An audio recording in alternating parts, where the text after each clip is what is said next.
Hello! What's up, everybody? Welcome to the stream today. It's gonna be a chill stream today. I'm really looking forward to it. It's gonna be the perfect opportunity to get ourselves into the right mood for the upcoming weekend because, of course, this week is World Championship week, essentially. I'm already experiencing massive amounts of FOMO from all the people making posts from the World Championships, but I'm not going to be at Worlds this year, but that also means that I'm going to be at home, able to watch it all with you guys, which is also going to be fun, I hope. But yeah, today we're going to spend, I think, basically the entire stream talking about the World Champion. Well, not the entire stream, but probably a large portion of the stream talking about the World Championship for both Master Duel and TCG, what we're going to expect, what the best decks are going to be, and all that kind of stuff. It's going to be a fun stream.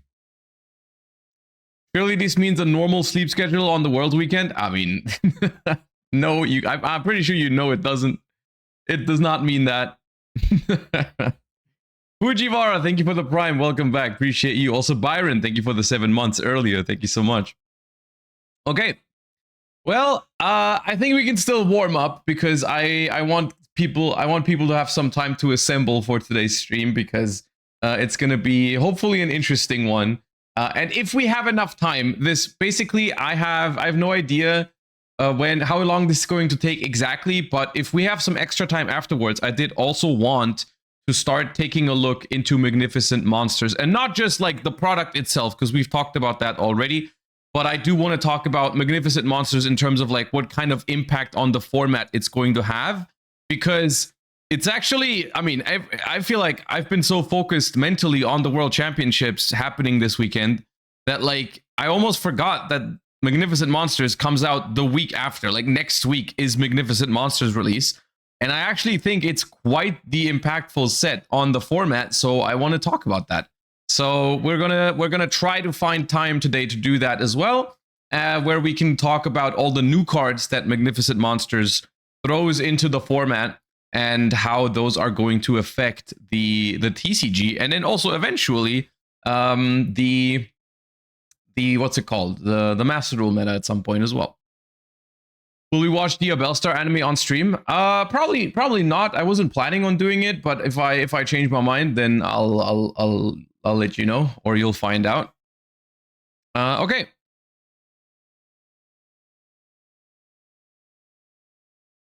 Let's warm up, and then let's start with the world's predictions, and then let's see if we have enough time to talk about Magnificent Monsters as well.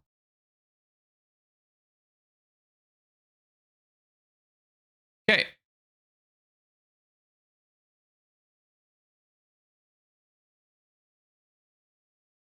New Seb, thank you for the 28. This is Temperance of Prophecy. DJW, thank you for the 44. I feel like I've seen this, but I don't know. Is this Gorgonic something? No. Hydra Viper. All right.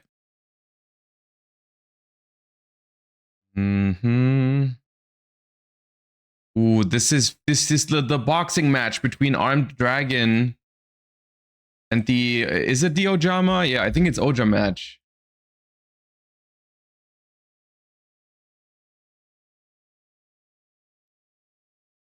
This is one of the Hippo Carnivals. Is it Super Hippo Carnival? Yep. Okay, nice. 50. I didn't know that. 50-50 was one.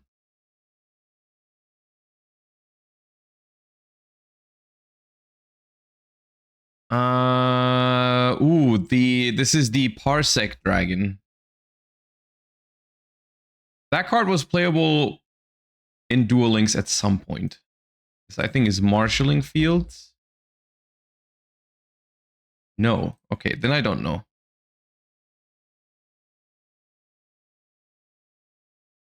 Poppy Knight. All right. This feels very familiar. This is Ice Hand. Yo, hat format mentioned. Everyone, get your tickets to the hat format event in Germany if you're from the area. Please, we still have tickets. This is a vanilla, a very old one. I don't know what it's called though. Ansatsu. This is Trident.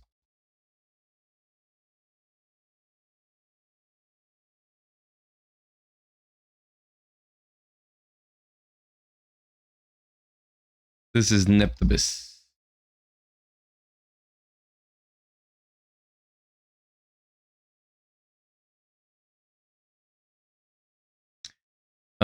We are in the Noble Knight realm. Noble Knight Austin? Kostinen? Austin. This is Mrs. Milos Radiant. Wait, no, it's Mrs. Radiant. Is this Milos or Mrs.? Huh.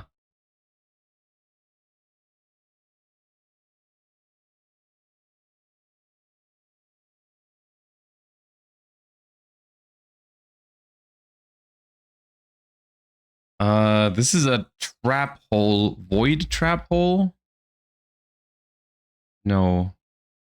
Maybe it's not a trap hole. Dragoonity Oubliette. Okay. This is... No, it's not Book of Life. Never mind, I changed my mind.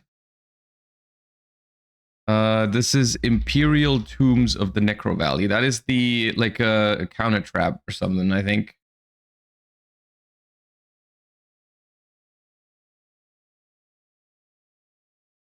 Mask of Spell?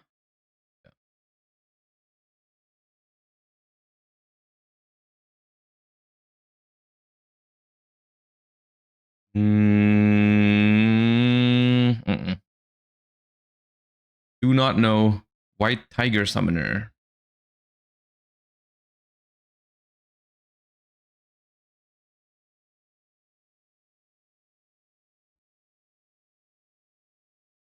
Block Dragon. Unfortunately, I'm familiar with that card. That is Cock-a-Doodle-Doo.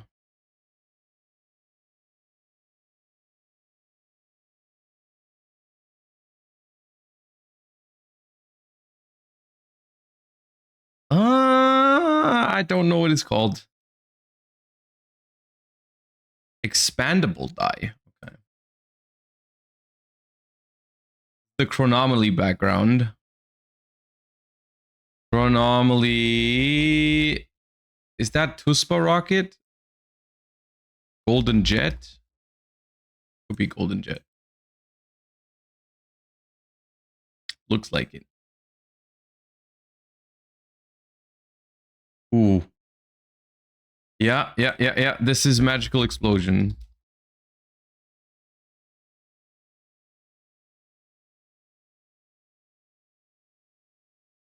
What is this? Lesser Fiend.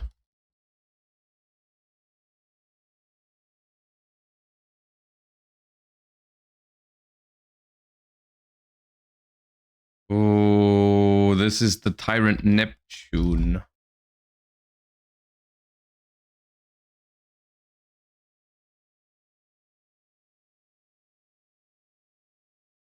Insector Hornet.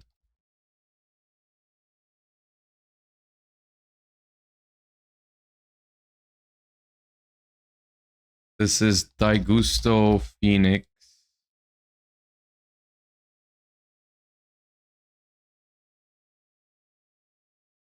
Ooh, is this Fabled? It's not Fabled Lurry though.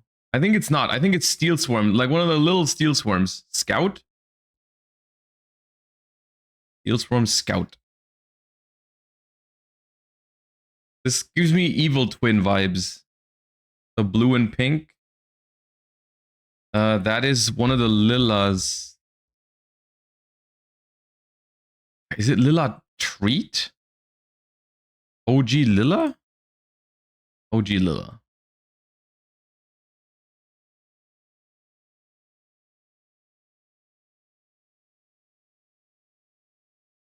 Oh, this is like Shadal Necros, Gem Knights, Zephra. Rocket Tracer?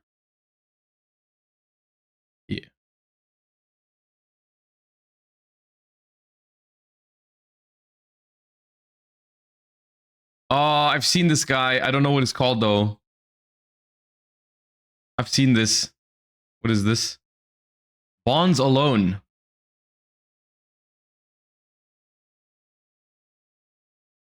Flying fish. But not golden.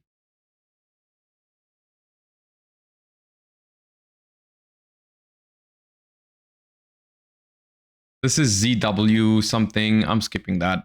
I don't know those very well. Leo arms.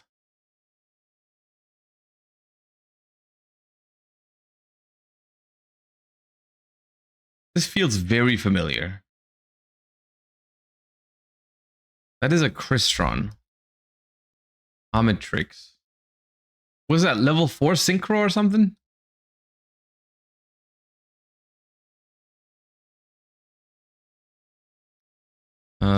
Salmon. Infernal Queen Salmon.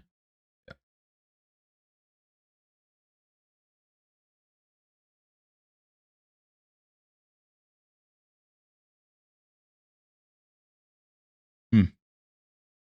Don't know that.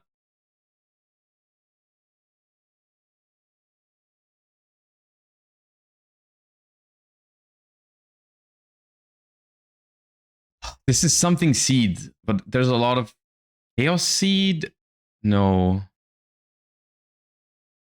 Seed of Deception, I think, is the one. Yeah. It's a very old card. This is an even older card. Yeah, dude, I've seen this. This is an old vanilla. What is this called? Armored Lizard? Armored Lizard. Nope, that's not it. I don't know what it's called. I've seen it 1000%. Ancient Lizard Warrior. Close. Close, but not quite. It was not armored.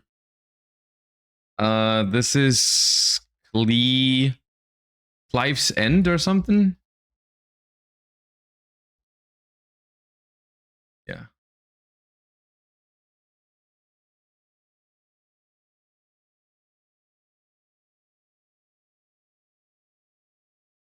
Ooh, wait. I've seen this guy. This is a nouvelle. Yeah, this is a nouvelle, ritual. Wait, is it level 6 because it's got 6 stars on the chest? I'm just now noticing that. Bale Grill. Is that the level 6? Yes? Ooh, that's fun. I never noticed that about the nouvelles. Do they all have like stars on their chest depending on their level?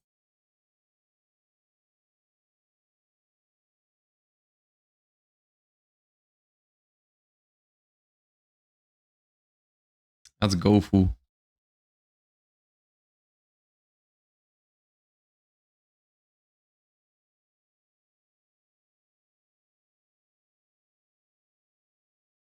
I've seen this. It's Dragoonity, I think, but I don't know what it's called. Dragon Mastery. This feels World Chalice, World Legacy-ish. Justicia?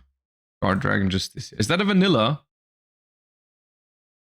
I think it's a vanilla, right? It's like is that the one with like 2000 defense or 2100 defense?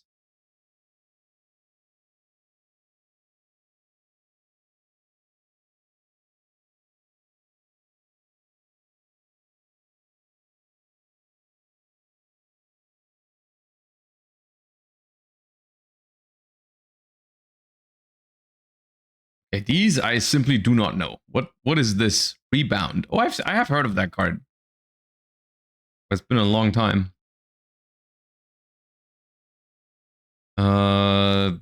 Wait, this is not Pearly. This is Dream Mirror, isn't it? Yeah, this is Dream Mirror. Dream Mirror Foe? Dream Mirror Friend? Friend! Og. This is something White Rose Cloister.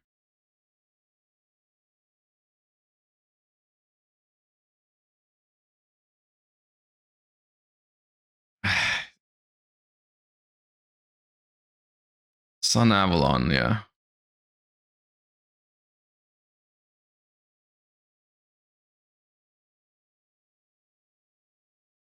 Endymion, Prophecy, Invoked, something. I don't know. Dogmatica. Ooh, Dogmatica even. Okay. Look, this is Gen X. Or which Gen X? The spare one, yeah, spare Gen X. Gen X spare.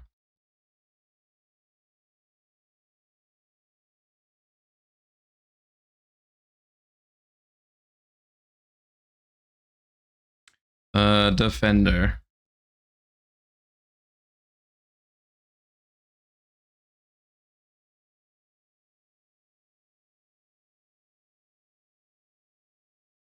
This feels like I've seen it before. That's Goyo, yeah, but Goyo King. Yeah.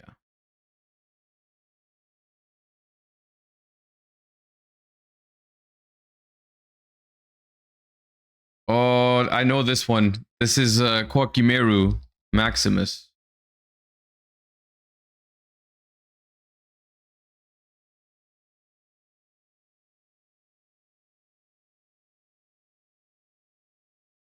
This looks like Lightsworns, but what is this? Twilight Eraser. Okay.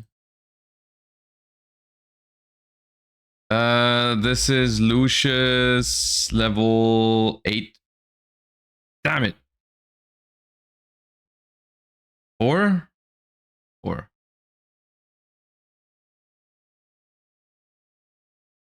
Wind-ups. Wind-ups. But I have no idea. The spell traps for wind-ups, because they were all so bad, it's literally, I just know Factory.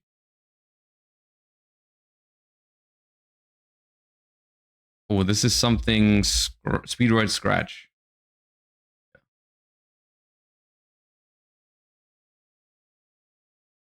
Come on, we can get 800. Oh, this is one of the magicians. Which one is that? Lemon? Lemon Magician Girl? Come on, one more.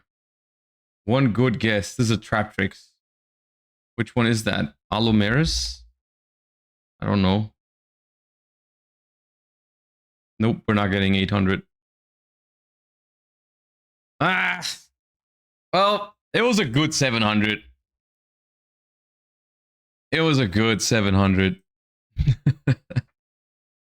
Are you buying the new Yu-Gi-Oh! Crocs? Dude, I saw this morning already. I think it's very funny. I saw this morning. I thought it was hilarious. Look at what first of all, who the hell is Crocodile? They couldn't think of a better, like, why is it just Crocodile? Literally, yep, Croc. These are kind of cool though. I will say the Dark Magician Crocs go kind of hard. why do the Dark Magician Crocs go kind of hard? What else did they have? They had the blue eyes ones are like the blue eyes ones are whatever. What is this supposed to be? Just Kaiba style?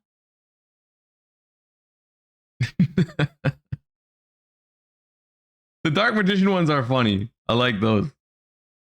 I think it's meant to be Dark Magician, Yugi, Kaiba, and Blue Eyes. I think are the 4 themes here. The things that you put on it are kind of cool as well. But yeah, this was funny. I thought it was funny mainly because the card is so... The name is so whatever. It's just the most vanilla name ever. Not even Yu-Gi-Oh! Yeah, not even Yu-Gi-Oh! Vanillas have this simple of a name usually. Just Crocodile.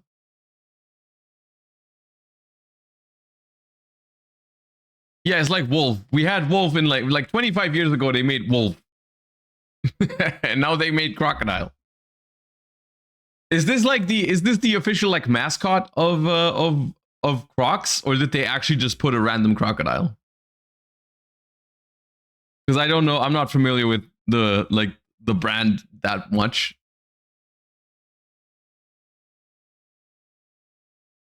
Maybe. Read the text if you can. Enhance! 13 stripes on its belly, 13 holes on its feet. Whenever people express themselves without hesitation, the crocodile is sold to appear with a quiet grin. What does that mean?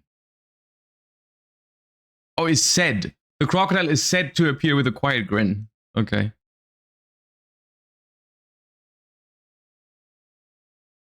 Yeah. Yep, croc. Okay. All right, let's do this one real quick.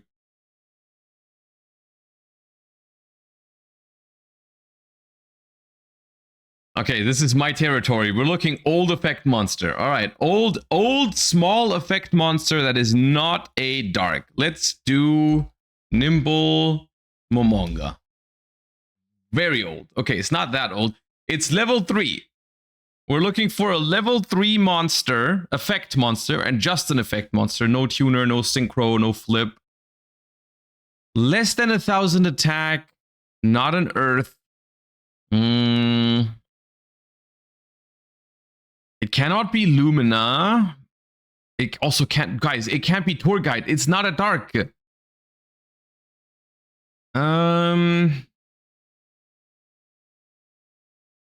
My issue right now is the less than 1,000 attack. I can think of a bunch of level 3s from that area, but they're all slightly too strong. Like I'm thinking like Mermail, Abyss Lind.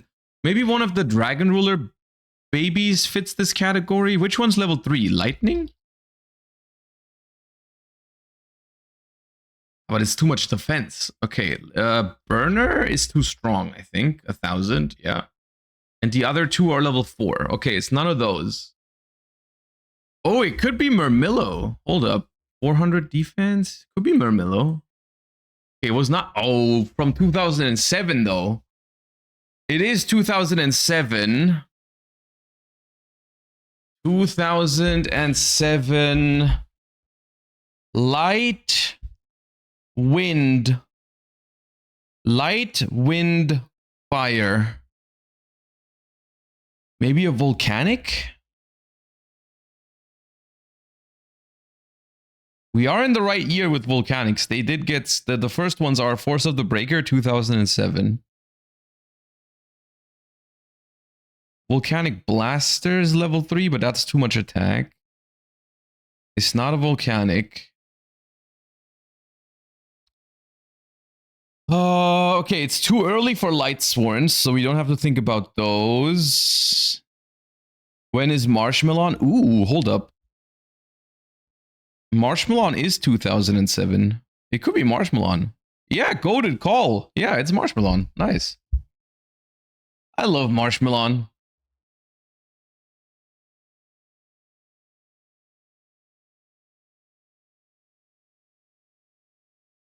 Okay. All right. It was released that late? What do you mean late? I mean, Marshmallow is not in GOAT format. I think it was 2006 in the OCG maybe, and then 2007 for us. Like start of 2007, I think.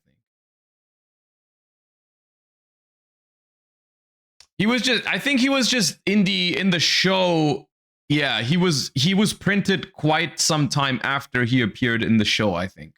Is maybe what confused you. It's in OCG's GOAT format? Okay, yeah, then it was just a late import, I guess. It was just a late import then, because I don't know when it came out in the OCG exactly. Was Marshmallow the first Mystic Mine? Okay, come on. It's not. Marshmallow is not that bad. That's not the same. Also, Spirit Reaper. If anything, Spirit Reaper was before that. If anything, that would be Spirit Reaper. I think Spirit Reaper was the first cannot be destroyed by battle. I'm pretty sure.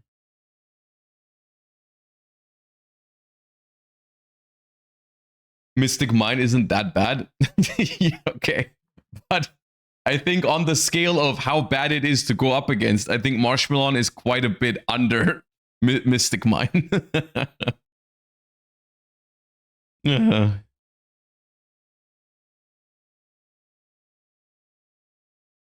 level limit was Mystic Mine. That's probably a better comparison. Yeah, just a continuous thing that doesn't let you attack. Or something like Wall of Revealing Light, right? Anyways. All right, let's get started. Yeah, Gravity Bind, those kind of cards, right? Those kind of cards. Yeah, there were actually quite some of those kind of cards back then. Okay.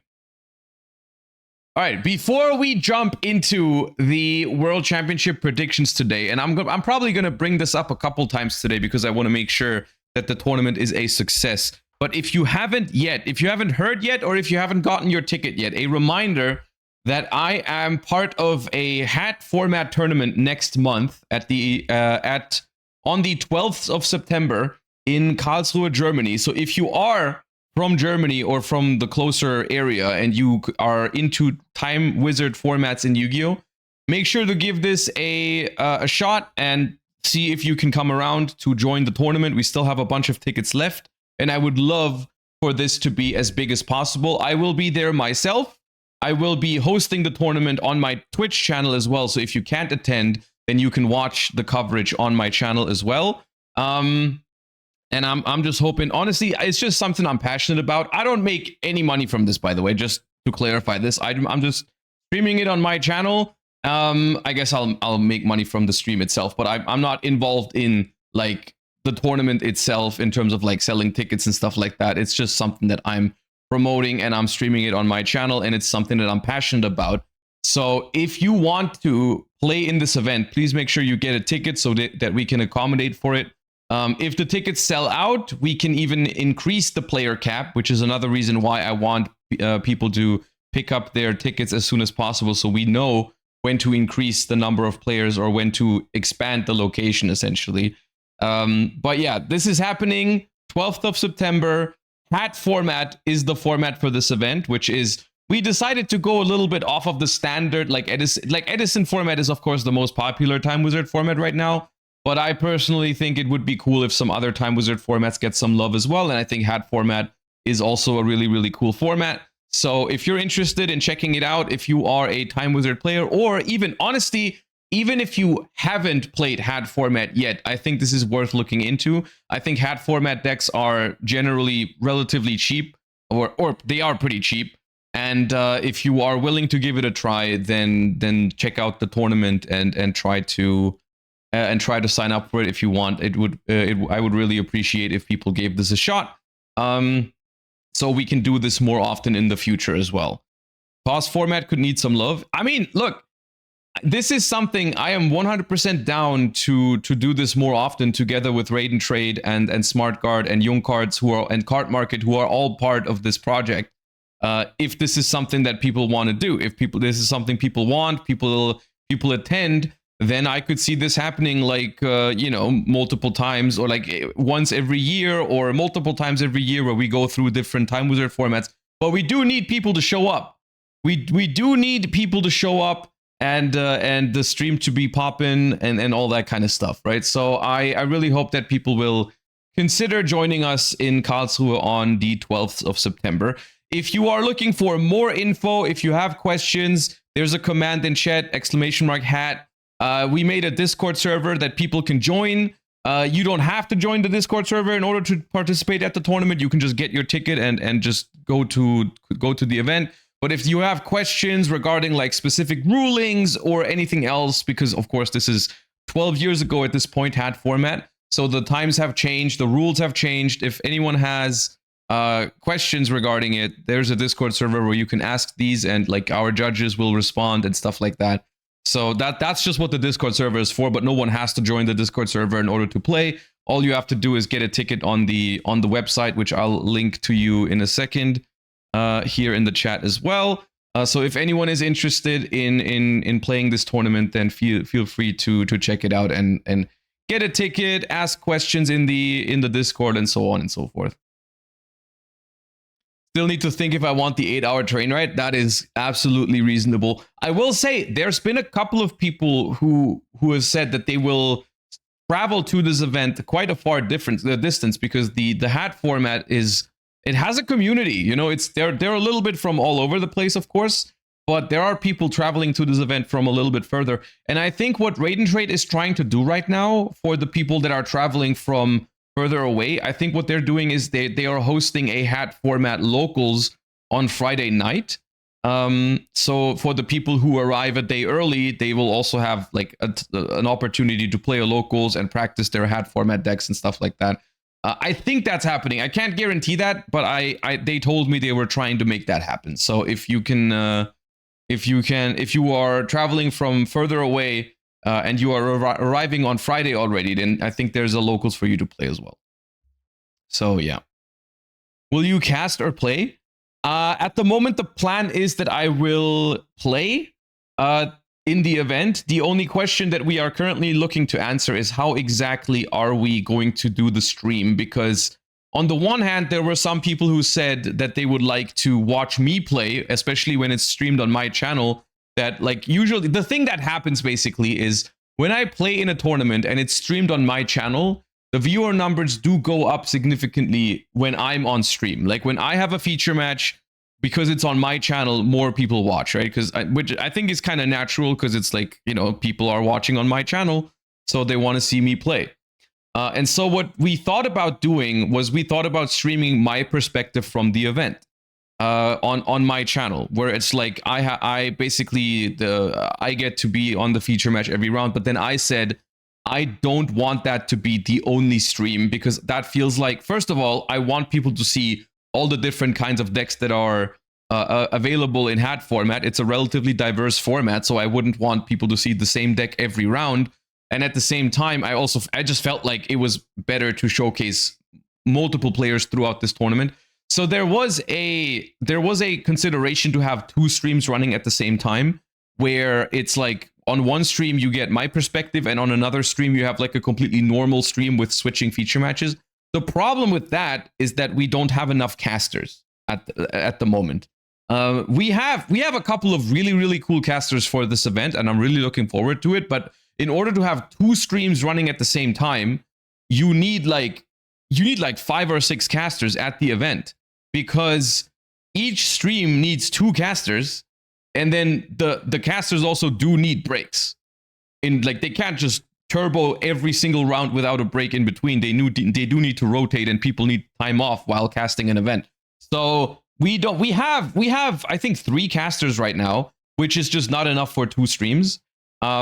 We have Leo. We couldn't get Lampy because Lampy is still I think in Japan at that time. I think he's extending his stay after the World Championship. So I don't think we don't have Lampy for it, but we have Emre, we have Leo, and we have, I think, Icentrix, who's been casting like German Opens and stuff like that. So we have good casters for this. We just don't have enough to run 2 streams. So what we're probably going to do is we're going to do, we have the plan right now is to have 2 feature match tables at the event. One for a regular feature match and one where I'm going to play my matches.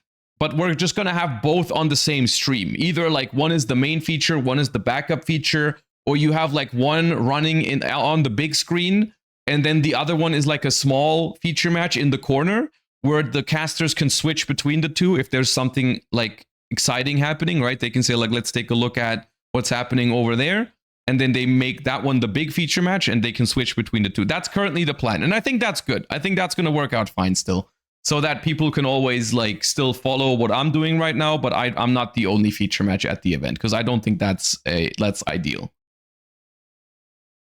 If you play it, it's definitely Mermail, right? I don't know yet. Here's the cool thing. Hat format has a lot of really cool decks, and like I haven't decided yet what I'm going to play. There's a lot of cool stuff in this format, and I need to look into it a little bit. We might build my deck on stream like the week before, or maybe I'll do it next week, so that people like. I'm just hoping that if I'm building my deck on stream, maybe some people will feel more interest in the format and then join us on the event. So I'll probably do that on stream. But yeah.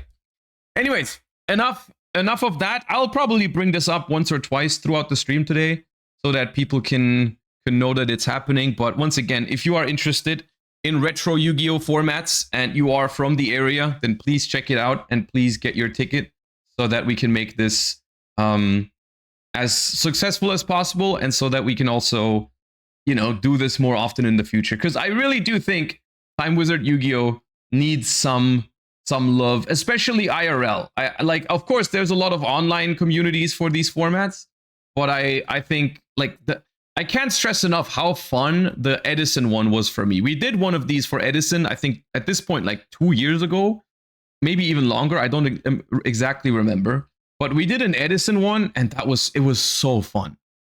It was so fun. As someone who's very nostalgic for older formats, it was really awesome to attend that tournament. So I really hope this is going to be a success.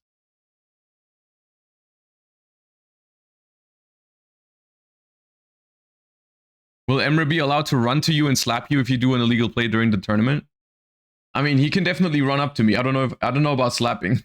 I think I'd prefer if he just said, "Hey, this thing that you just did was not a legal play." I think that'd be better.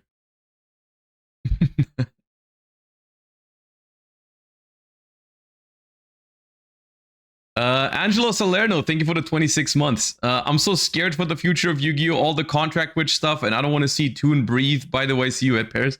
Unironically, I understand that feeling. I, to an extent, feel it as well. But I unironically think that how do I phrase this? But I think Konami has specifically created Genesis for people who feel this way.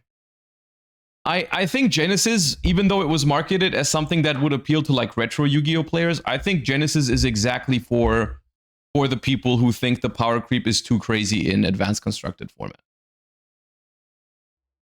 I think that's exactly what it is. And I genuinely think like every time I see stuff like Elf Notes in OCG right now, or Toons coming soon, I'm just drawn more towards Genesis. Like unironically, I think for YCS, specifically for YCS Bologna, where it's going to be basically probably full power Elf Note, full power Toon, I think I'm going to focus more on the Genesis event. This is me personally, and this is something I realized also during the whole discussion with Anthony Zhu. I don't know how much you guys have been following this whole like combo versus mid-range discussion. I think I reached a point thinking about that stuff where I just felt like, you know, the core issue here is not mid-range versus combo, because realistically those terms in Yu-Gi-Oh don't mean anything. Like mid-range and combo, like every deck is combo kind of, and what the hell is mid-range even? Like a whole part of that discussion I feel like was just about, dude, decks are just too good, man. Like whether it's a branded deck, or whether it's a roll-at combo pile, or whether it's an Elf Notes, like dude, decks are just freaking powerful now. They're just freaking strong at the moment in Yu-Gi-Oh, and they're getting stronger and stronger and stronger. And it's just something that I think is a little bit concerning, but at the same time, whenever I think about it, I'm like, yeah, okay, maybe Genesis is genuinely the future for people who are worried about that. Like if you're there, and here's the thing, there's a lot of people who are defending the combo decks and stuff like that, and that's totally fine as well. If that's just what Advanced Constructed is for, then those people are going to play Advanced Constructed, and the people who think that stuff's too powerful, they can play Genesis, and I think that's okay. I think Genesis needs some time to evolve, but I think the more this is going to be happening, the more times people are going to be faced with the decision of, do I want to play Advanced Constructed or do I want to play Genesis? If they look at Advanced Constructed and they see Toon and Elf Node and so on and so forth, I think some people are going to choose Advanced Constructed, but some people are going to choose Genesis. And I think that is going to be happening more and more often in the future. And I think that's okay. I don't think we have to argue all the time or doom post all the time if Genesis takes off. That is a big if, of course, right? I don't know. Splitting the player base is never a great idea, though. I don't know if I agree with that. I genuinely don't know if I agree with that splitting the player base is a bad idea, because at the end of the day, the Yu-Gi-Oh community is huge at this point, and not everyone wants the same thing. Not everyone agrees with what the idea of what is good Yu-Gi-Oh, right? Not everyone finds an agreement in this kind of the discussion. So why not? Why not have multiple ways to play the game?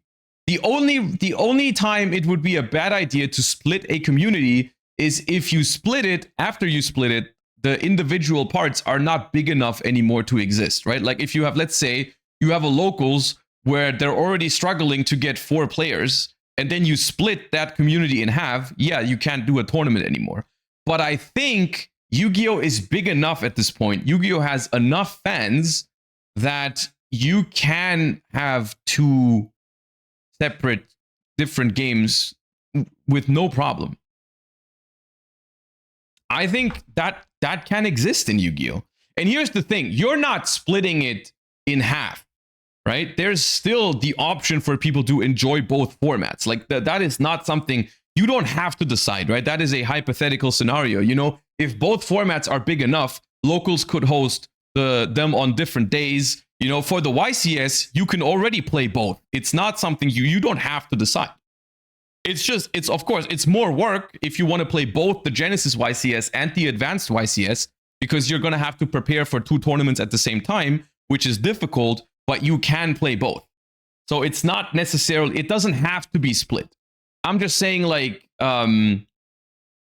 It's not a bad idea to, if the community disagrees on what good Yu-Gi-Oh is, I think it's okay to give them 2 options. I think that's not necessarily a bad thing. Maybe Advanced is the more fun format sometimes even. Yeah, here's the thing, and this is probably how I am going to do it from now on. I am going to play both formats because I'm like, here's the thing. I'm worried about Advanced Constructed, but I don't hate Advanced Constructed. We're not at that point. We are not at that point yet where I say like, yeah, Advanced Constructed sucks. That's genuinely not how I feel. But there are things happening in Advanced Constructed that have me worried. So what I'm going to do is I'm going to keep playing Advanced Constructed, but I'm also playing Genesis, because whenever I'm playing Genesis, I'm having a good time. So far, every time I've played Genesis, I had a good time. There's been problems in the format as well. Like I played Genesis at YCS Bologna like one year ago, and I got wrongoed in one of the rounds, and it was like, okay, that was kind of miserable. Like it wasn't like a perfect experience, but overall it was still good. Like I still had a lot of fun in Genesis every time I played. And so why not play both? Why not play both? And I'm going to follow both formats, and then for each individual YCS, I'm just going to sit down, I'm going to play both formats a little bit, and I'm going to see which one I enjoy more, and that one I'm going to focus on more. The literal only thing from my perspective as a very competitive player, the only thing that Genesis format doesn't have right now, that Advanced Constructed format does have, is Worlds points, right? So that's the one thing. If you are that competitively invested into the Yu-Gi-Oh trading card game and you want to make it to Worlds, this is something that Genesis cannot offer you. That is something that Genesis cannot offer you, but everything else you can have in Genesis. Dodd Frankie, thank you for the raid. Appreciate you. Welcome, everybody. We're still kind of like in the warm-up yapping phase of the stream, but we are doing Worlds predictions today.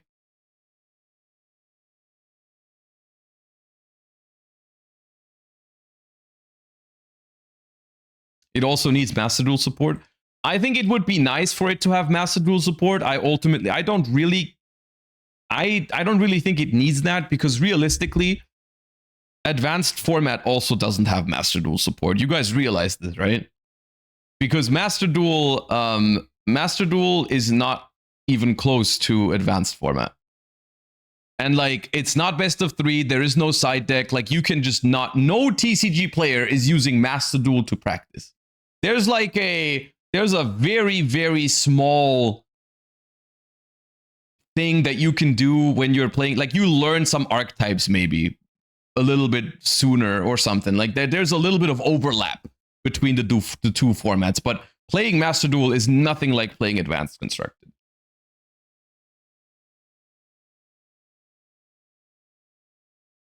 just about getting it in more players' side. Oh, I agree with you. It'd be a good thing. It'd be a good thing for the format.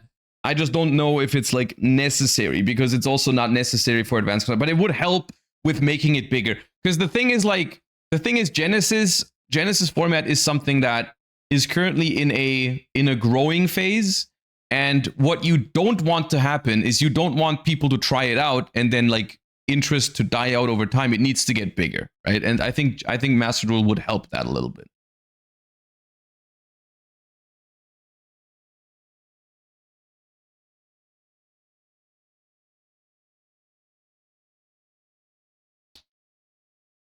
I can't play Genesis at all without online support. I think that is Genesis' biggest problem right now. Because I don't think it's the format itself. I think the format itself is actually quite good. Like I said, every time I play Genesis, I have a good time. I think the problem for it is that people don't have enough opportunities to play it. Like my locals does 1 Genesis locals each month, which is already kind of good compared to what other people have. Like it's not ideal once a month, but they do it. At least they do it, and it's relatively popular. I say relatively because it's not as popular as advanced constructed format, but it is good. Like for our TCG advanced constructed locals, we have 24 players, which is the cap of the locals. We can't have more than 24. And they usually sell out, which is good. And for Genesis, we hit about, I would say, I think 12 to 15.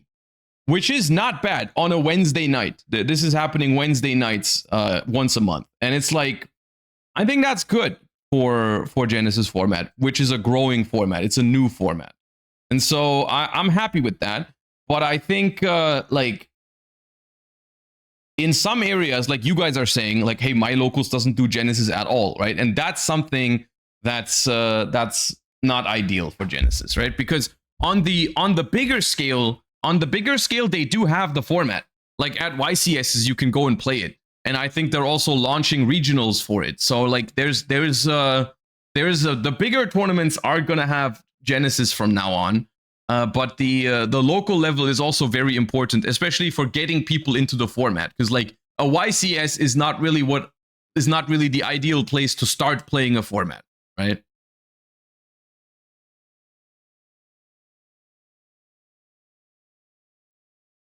We have 3 locals and none of them do Genesis. I mean, I ultimately, I think in a case like this, it's also just important to go to the store owners and tell them that you're interested. I think the more people do that, the more inclined they are going to be to try it out.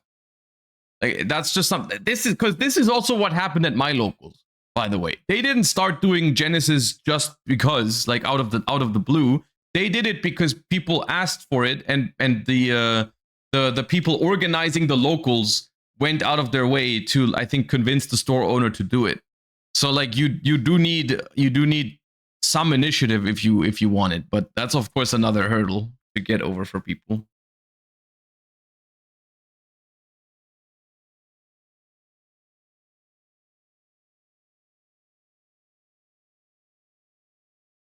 Are we voting for the world champions in Master Duel today? Yep, we are gonna put in our vote today.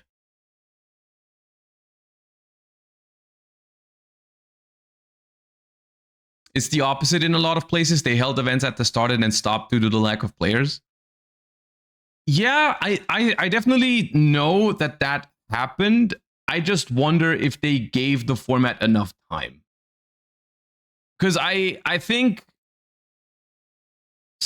Genesis had a rough start. I will say that. I think the start could have been better. I think they started at a place where, you know, had we had more support for Genesis from Konami's side in the beginning, I think it would have been a little bit better. Like if it was an opportunity to do those prize packs, for example, right? Then what they are starting to do now, right? The better tournament packs and stuff like that, right? The ultimate tournament pack is a much better incentive to play any locals than what we had back then, right? And so like I think now it would be more interesting.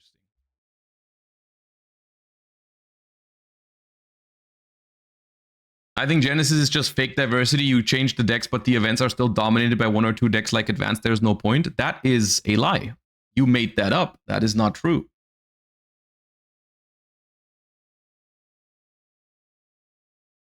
That is just objectively wrong. Only because Genesis has a best deck does not mean the gap between that best deck and the rest of the format is the same.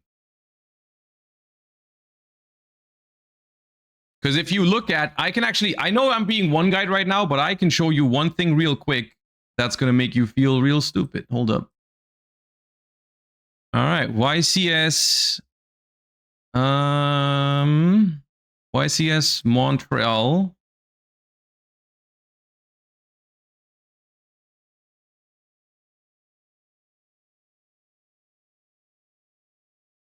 All right, here's YCS Montreal Advanced Constructed. Top 32 had 8 different decks. 8 different decks in YCS Montreal Top 32. One of which was actually also, this branded deck is also a Light and Darkness Ritual deck. So in reality, this is 7 different decks for YCS Montreal Top 32. This is Genesis. This is Genesis Top 32.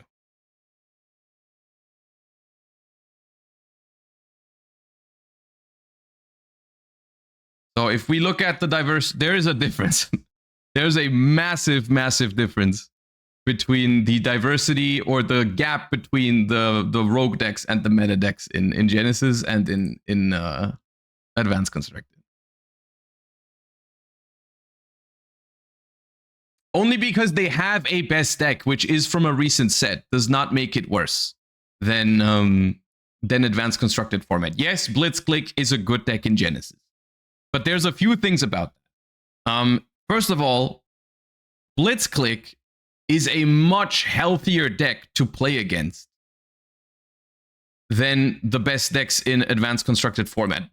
Just play the format and tell me it feels the same way to go second into Blitzclick than to go second into Cool Tune, 60 card Rollat, Azamina, and Elf Notes. Okay?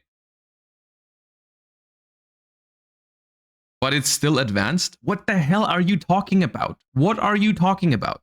If you don't want to play with modern Yu-Gi-Oh decks, then play Time Wizard. This is every card game. In every card game, the new stuff that comes out is good. The fact that the new decks are good is not bad.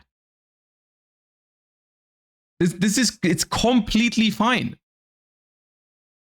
You're being rage baited. Here's the thing. I know I'm being rage baited, but I want to talk about this still because it's something that bothers me. This is something that people are, for some reason, holding Genesis to such a high standard when this is something like in Advanced Constructed, because you're probably playing Advanced Constructed, right? You're playing Advanced Constructed and you're like, why would I play Genesis if the newest decks are good in Genesis? And it's like, brother, the newest decks are also good in Advanced Constructed, but they're infinitely more broken than what they are in Genesis. It does not feel the same way to play against Blitzclick than it against Elf Notes or 60 card Rollout Azamina or whatever pile. It is a different gameplay experience. It is a different gameplay experience than Advanced Constructed that I think people would genuinely like if they just gave it a chance, past the fact that like, oh shit, Blitzclick is a new deck and it's meta in Genesis format. Like, yeah, of course it is. Of course it is a good deck in Genesis format. It's new cards. But it's still new cards played with significantly different non-engine in the format. Like when this deck goes first, it does not roll you behind the board. It does not ash you behind the board. It does not call by you. It does not talents you because it can't play those cards. There is still more balancing to new cards in Genesis format. Because if a new deck comes out and it has points, it's still going to be good, but it still doesn't have enough points to play the same non-engine. If a new deck is good in Advanced Constructed format, it gets to be the best deck, the best engine, and play the best non-engine that everyone else gets to play.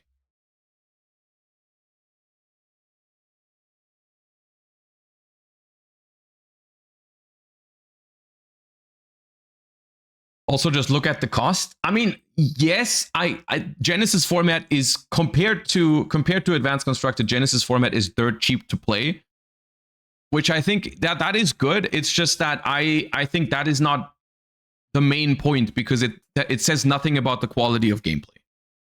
It does not say anything about the quality of gameplay, but yes, the Genesis decks are cheaper, mainly because they're missing like the most expensive staples from recent sets, because they also have points, like something like Pot of Sloth or Fedralis Harmonia. Like those cards are all like, but that's just kind of further proving my point. The new engines in Genesis format don't get to play those cards, but the new decks in the TCG get to play the best engine and the best non-engine, and that's what's missing in Genesis. The decks don't get backed up by crazy non-engine if they're the best decks in the format.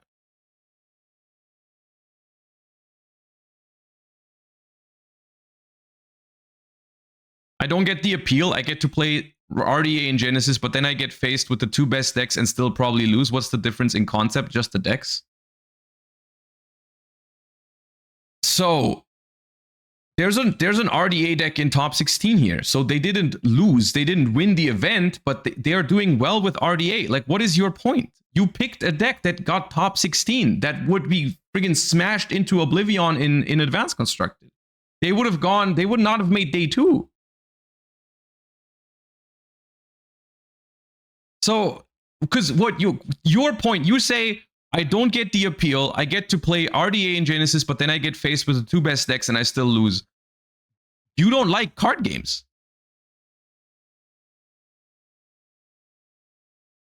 You just don't like the idea of a meta forming. Every card game has a meta. Everything you...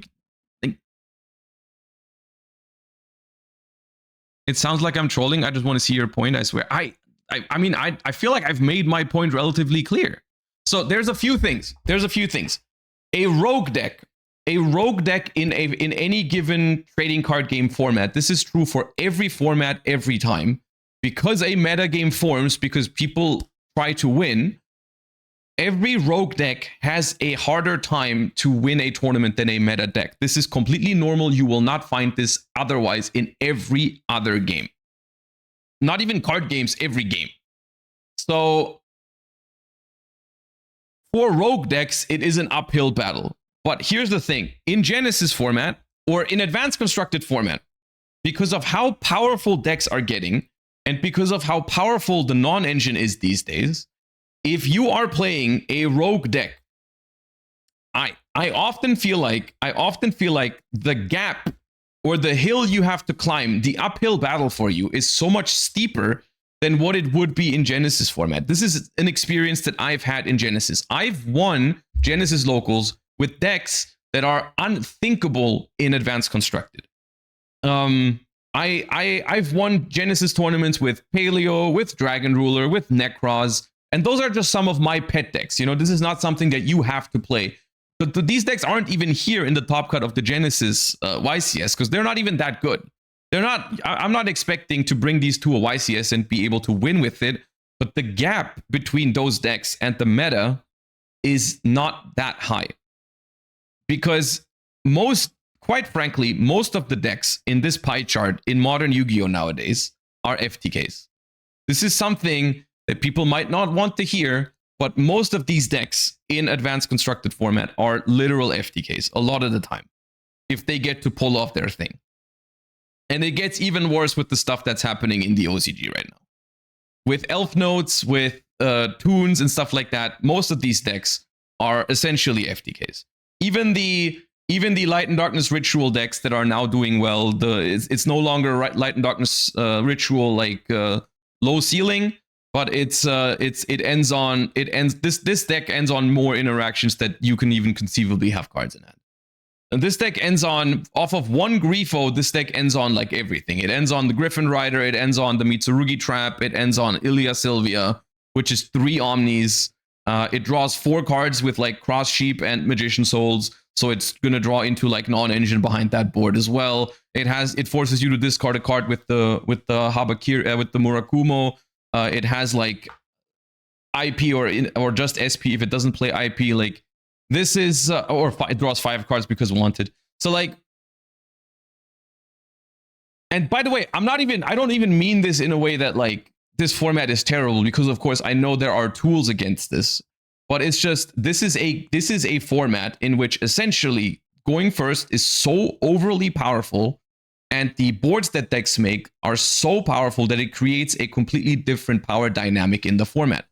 And Genesis format, the appeal to Genesis format is that that dynamic is not as bad over there.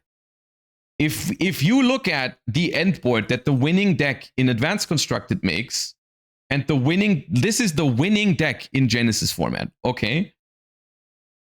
The end board that these two decks make are fundamentally different.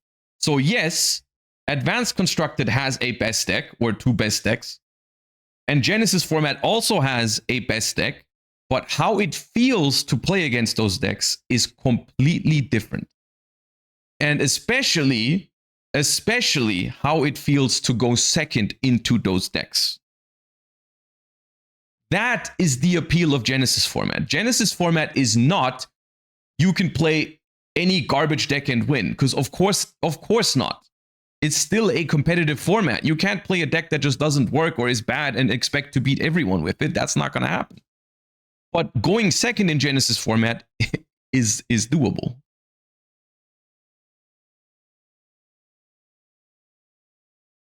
Due to the lower power, doesn't it mean you get more blown out by breakers like Lava Golem?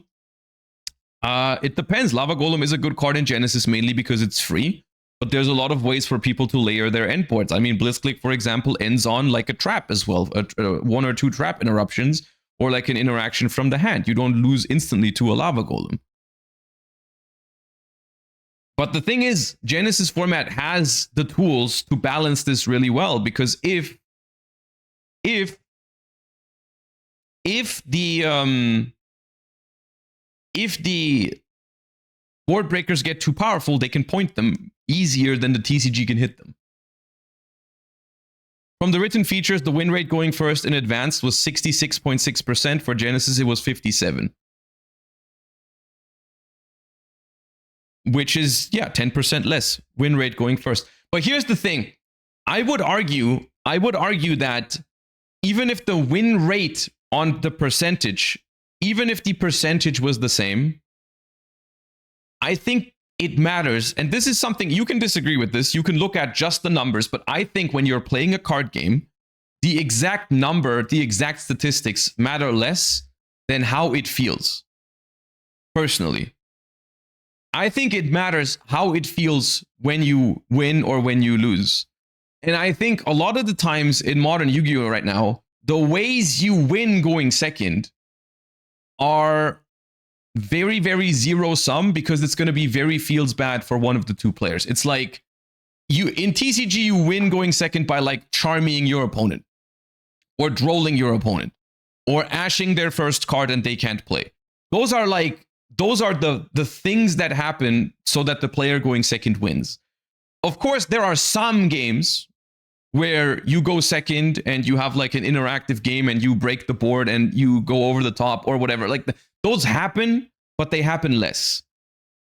What does zero sum mean? Zero sum means that even though it's a two-player game, like if one player's enjoyment is the other player's disenjoyment, so it's never fun for both players, which I think some people say that's natural for a game where there's a winner, but I don't think that's true. I think there are games where even the player losing can have more fun because they feel like they were in it. They feel like it was a close game. They feel like they had decisions to make. They can maybe look back at it and be like, okay, what did I do wrong? There is interest and there is fun in losing sometimes. Of course, you would prefer winning.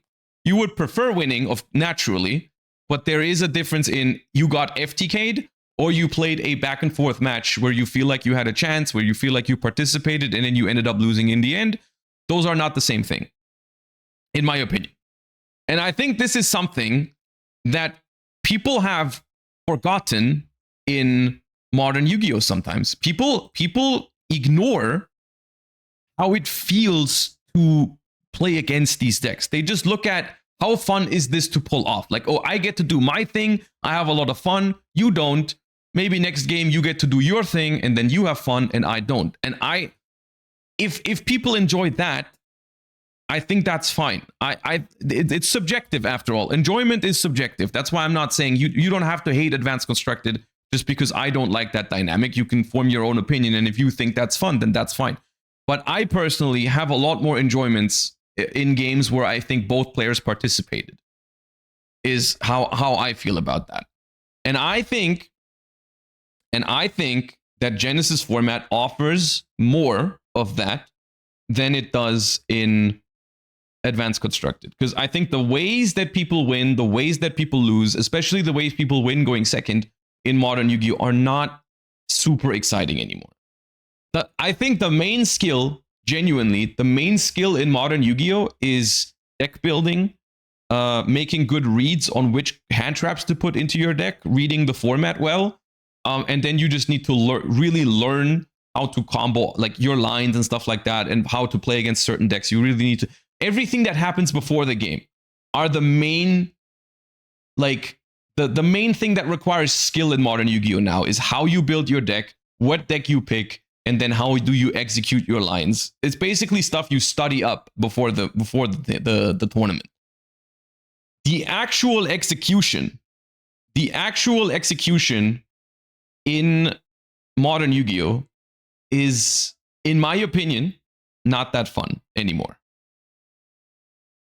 Because the majority of skill is in the prep now, and the actual gameplay is like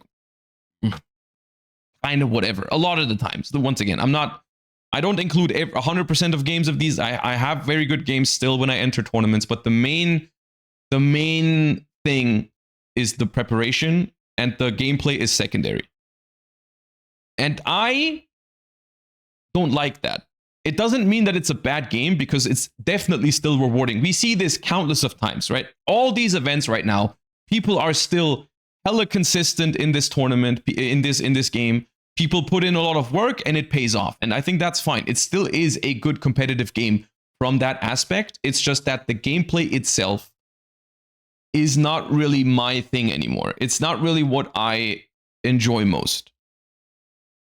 And that is, once again, 100% subjective. That is just how I feel about it. That is my analysis of modern Yu-Gi-Oh! Is like, I think the preparation matters way more than the actual gameplay. And that is something that I dislike. And I think that Genesis format offers a more diverse experience in that regard. Of course, still, prep is important in Genesis format. But I think there's just more gameplay happening. That's all I'm saying. I'm not saying Advanced Constructed is bad. I'm just saying it's different. And I think that is the appeal of Genesis format. If more people, I think, looked at it from that perspective, I think they would enjoy it. But people go into it with a completely weird standard of what the format should be, and they don't see what it actually is. I think maybe it's Konami's fault for how they like communicated it in the beginning, like what they announced it would be, like yesterday's gameplay type shit, like that whole discussion, right? But I hope I was able to properly communicate what I see in this format, what I think it is. And I think in reality, I also think that Konami probably made it because of this, but I think they just can't say it like that, right? Because I think for them, it's like, well, we can't just announce it as like, here's a more fair advanced format, right? They just can't do that. Because what? How does that make advanced format look if they say that? They can't say like, yeah, dude, advanced kind of crazy right now, so here's that thing. If advance is a little too crazy, if you're tired of getting FTK'd, then you go play that. They can't say that.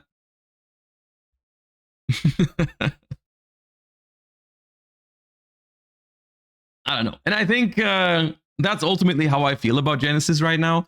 Dude, we went on this tangent from one sub message, by the way, 30 minutes ago. Dude, I really got one guide by this. But it's something I'm passionate about, so I don't mind it.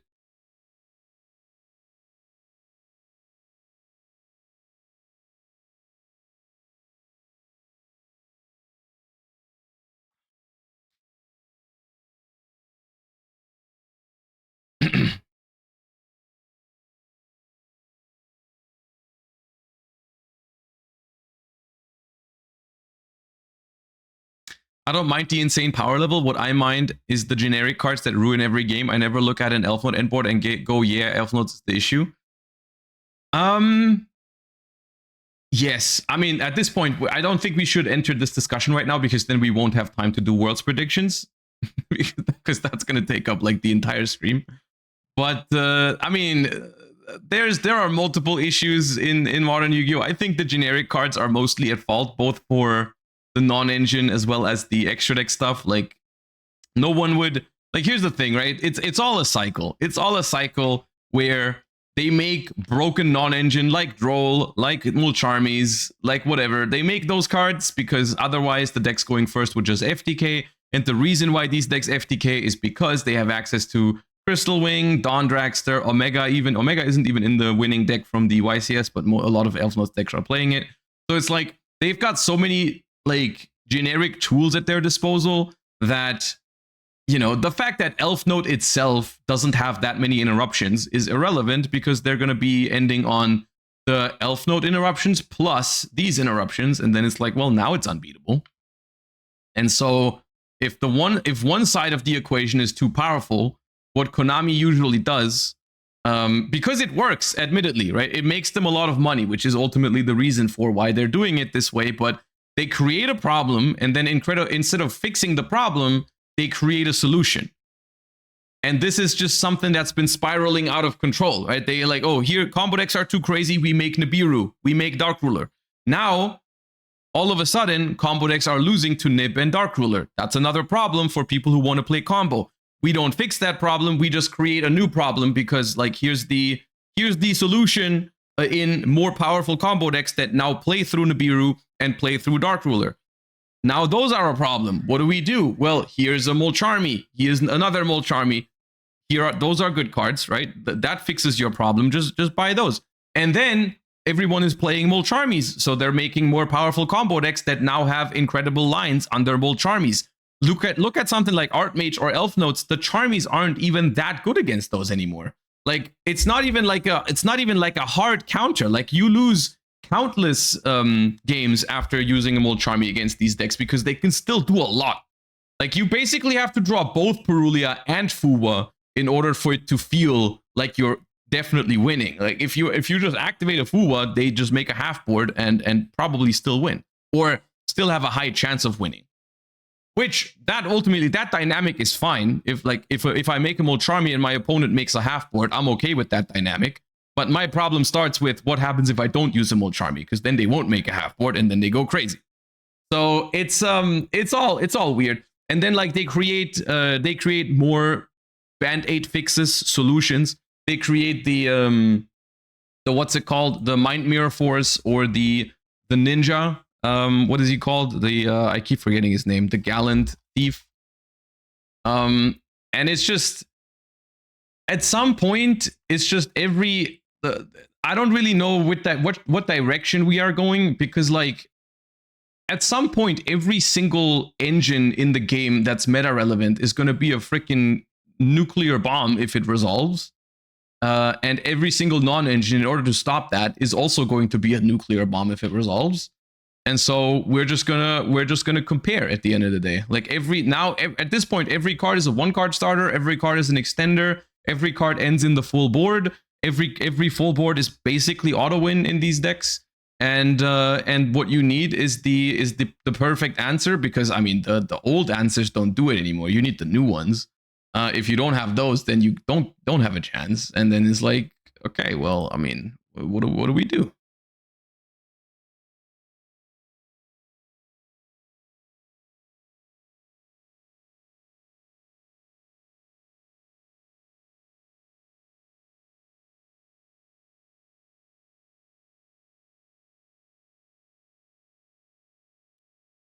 Oh yeah, and I ultimately think that is, I think that's the best Genesis advertising that there could be.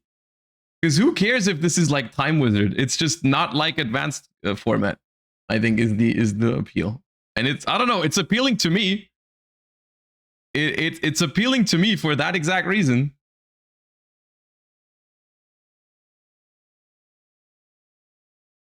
The format was good though.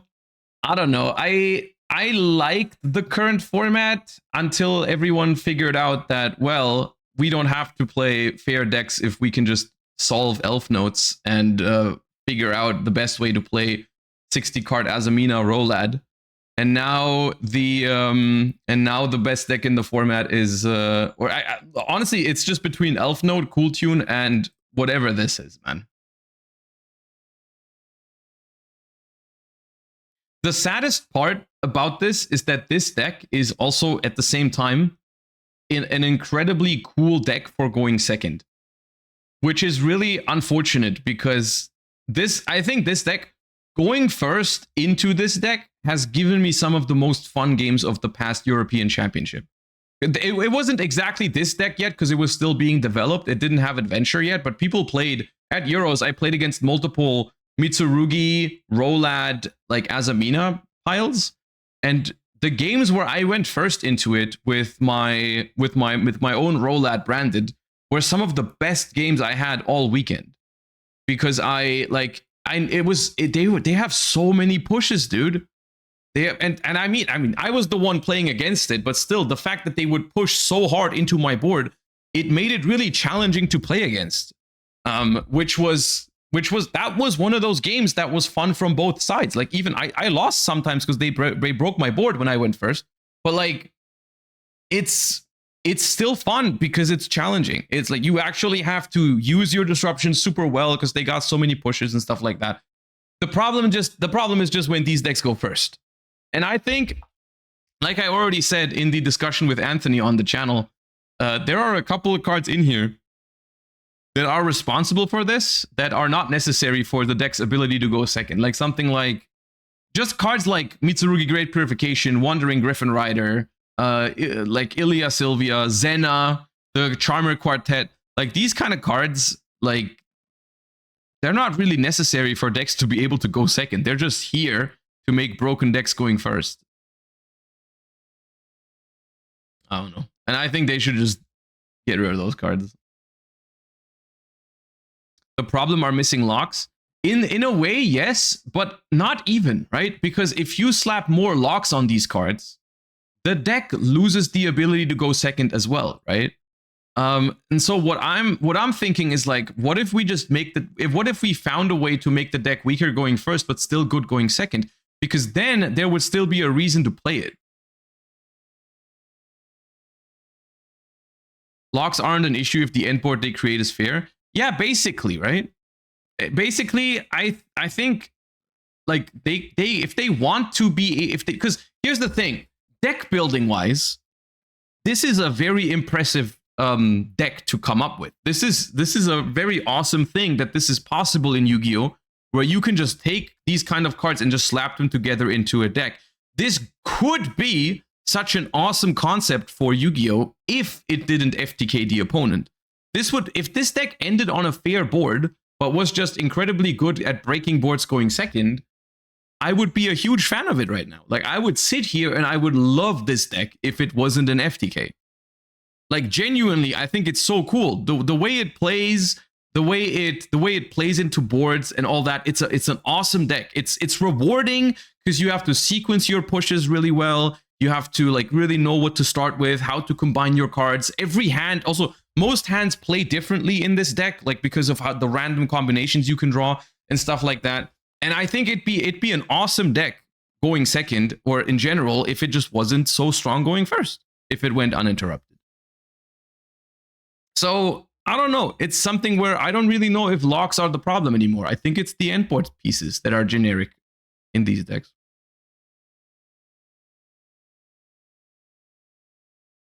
Is this a legal concept for Worlds format? That is something we're going to talk about later. And actually, I think we need to get started with that. We actually need to get started with that because otherwise we will not be able to finish it today.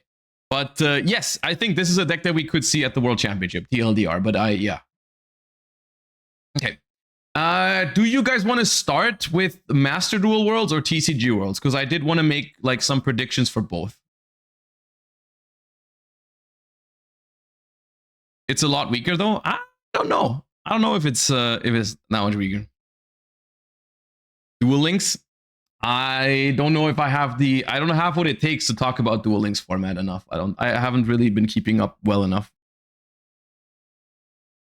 Make a poll. Yeah, I see it seems relatively split. We'll make a poll. Hold up. New poll. I mean, we're gonna do both. We're gonna do both today anyways, but just what people are feeling more right now. The poll is up. A poll is already active. Okay, my mods have beaten me to it. Unfortunate. Too slow, old man? Alright. Alright.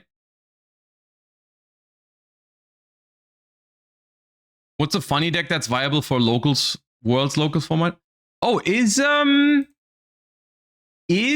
the World's Celebration event using the World's ban list again? Is that how it works? I made a draft sheet versus chat already. Ooh, that's cool. Drafting, I would like to do during the watch party, though. What we're going to do today is we're going to talk about the formats, and I want to do some predictions.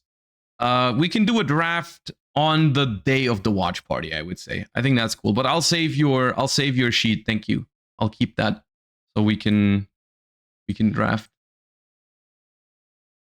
What do you mean it's tied? Guys, you need to decide for one. We need to start with one of them. Don't try to make it 50-50, please. I mean, if it's 50-50, I'll just pick one.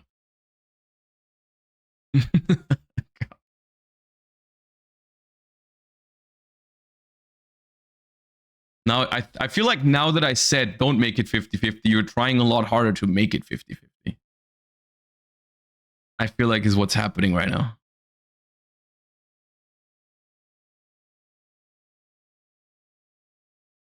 I don't think you'll be able to do it, though. Surely you'll be like one off at least.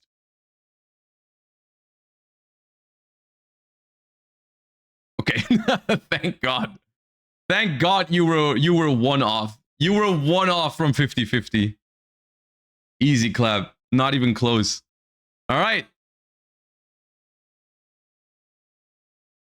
And you guys said we start with advanced constructed format. Okay.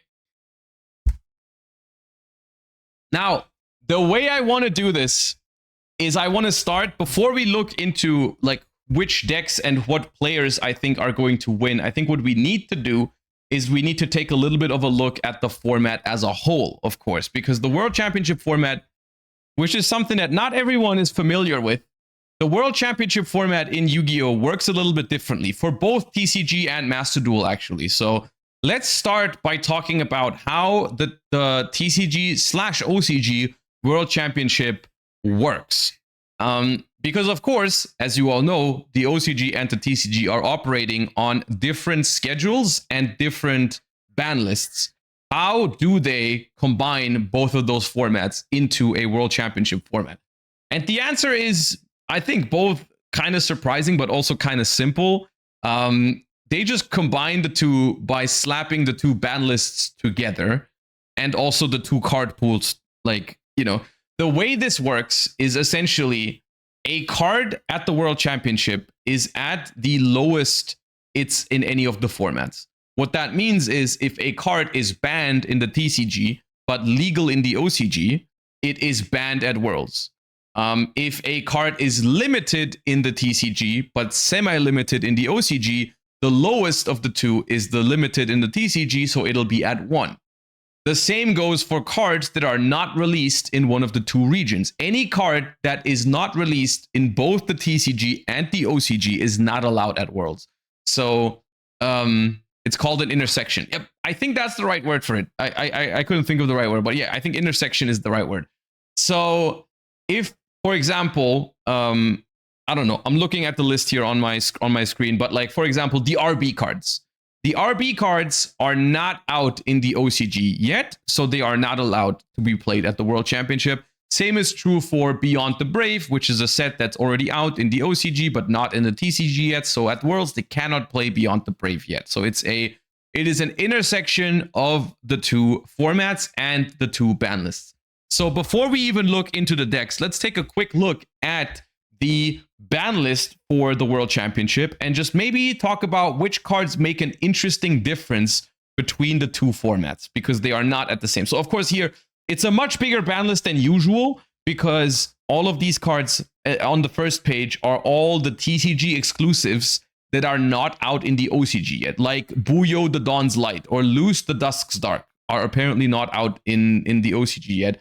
Ashland U1000, a lot of these cards, the RB cards, like I said, GMX is not legal, rip my goats, and then also Pump King cards, the Bones cards. Not that anyone would have played these, but just so we understand how it works. Mixuzia the Confounder is one of the first cards that we need to keep in mind. This is an important card if we look at something like Branded, if we look at something like Invoked, that was definitely a card that mattered. Another card that matters is Shade the Obscure, Fata Dragna maybe. There's a couple of cards that could have made a small impact at the World Championship. I think the biggest one of these is definitely Mixuzia though. Angeliki is also not out, which is an engine that was experimented with a little bit at in different decks in the TCG, not an option at World, so we won't be seeing any of that. But now we get into the part where I think it gets really, really interesting, which is the actual ban list, right? Past all of the exclusive cards is where we start combining the two forbidden and limited lists. And this leads to a couple of interesting changes to the format, making it so it's neither TCG nor OCG, but something in the middle.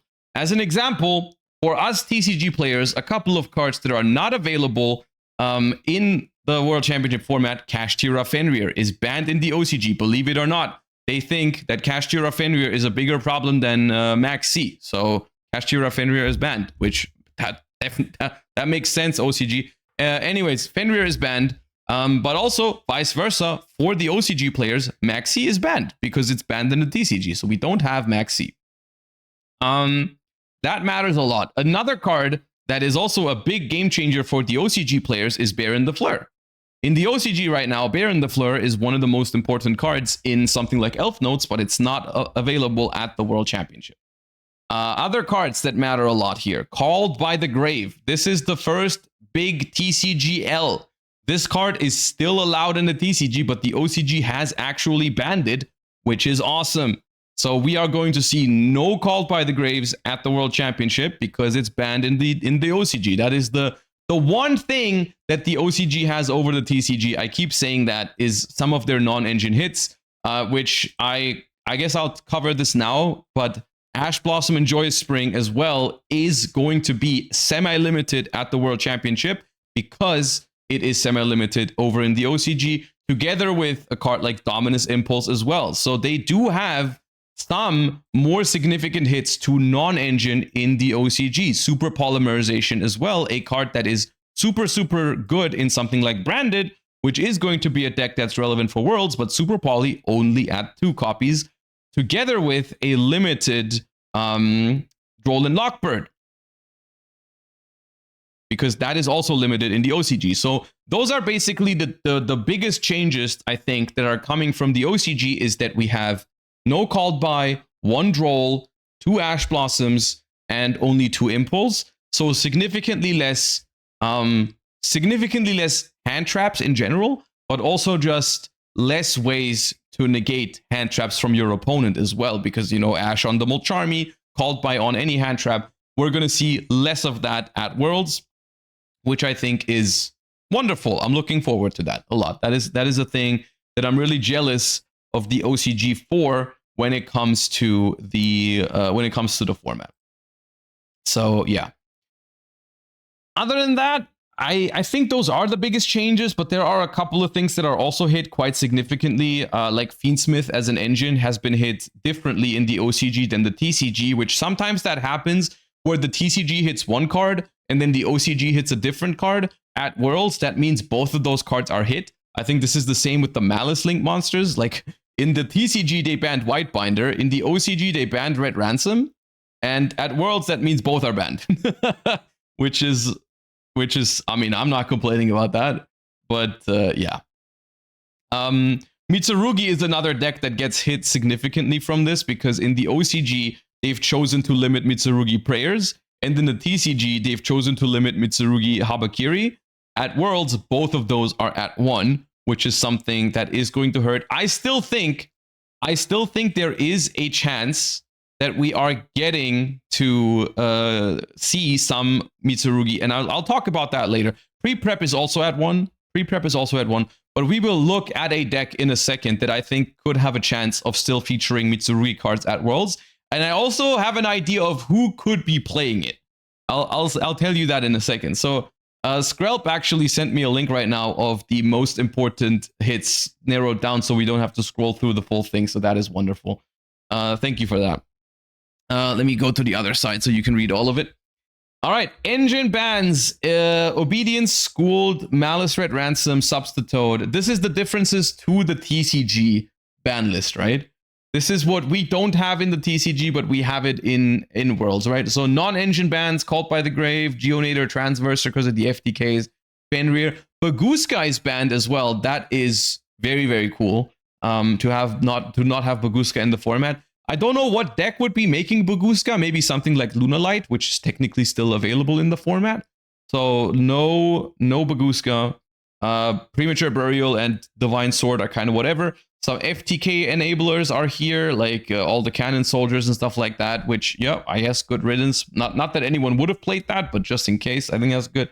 All right, for engine, compared to the TCG, Rotary is already limited in the OCG. So Rotary is a pretty significant hit to Cool Tune, and it also means that the deck, at the moment, because of how the World Championship rules work, you cannot make use of the new Blue Eyes Overframe in Master Duel because at the World Championship, because that card is used in the OCG right now. We can take a look at an OCG Cool Tune list in a second to replace the extra copies of Rotary, because with the second wave of Grandmaster rares, they made a replacement or like a searcher for level 1 light tuners, and that includes Rotary, of course. So that's one thing that they are using in the OCG right now to have more consistent access to Rotary, and we can't do that at Worlds. At Worlds, Rotary is truly limited, and there's no like ways of just immediately searching it unless you're getting really fancy with it, like Sage with Eyes of Blue or something like that.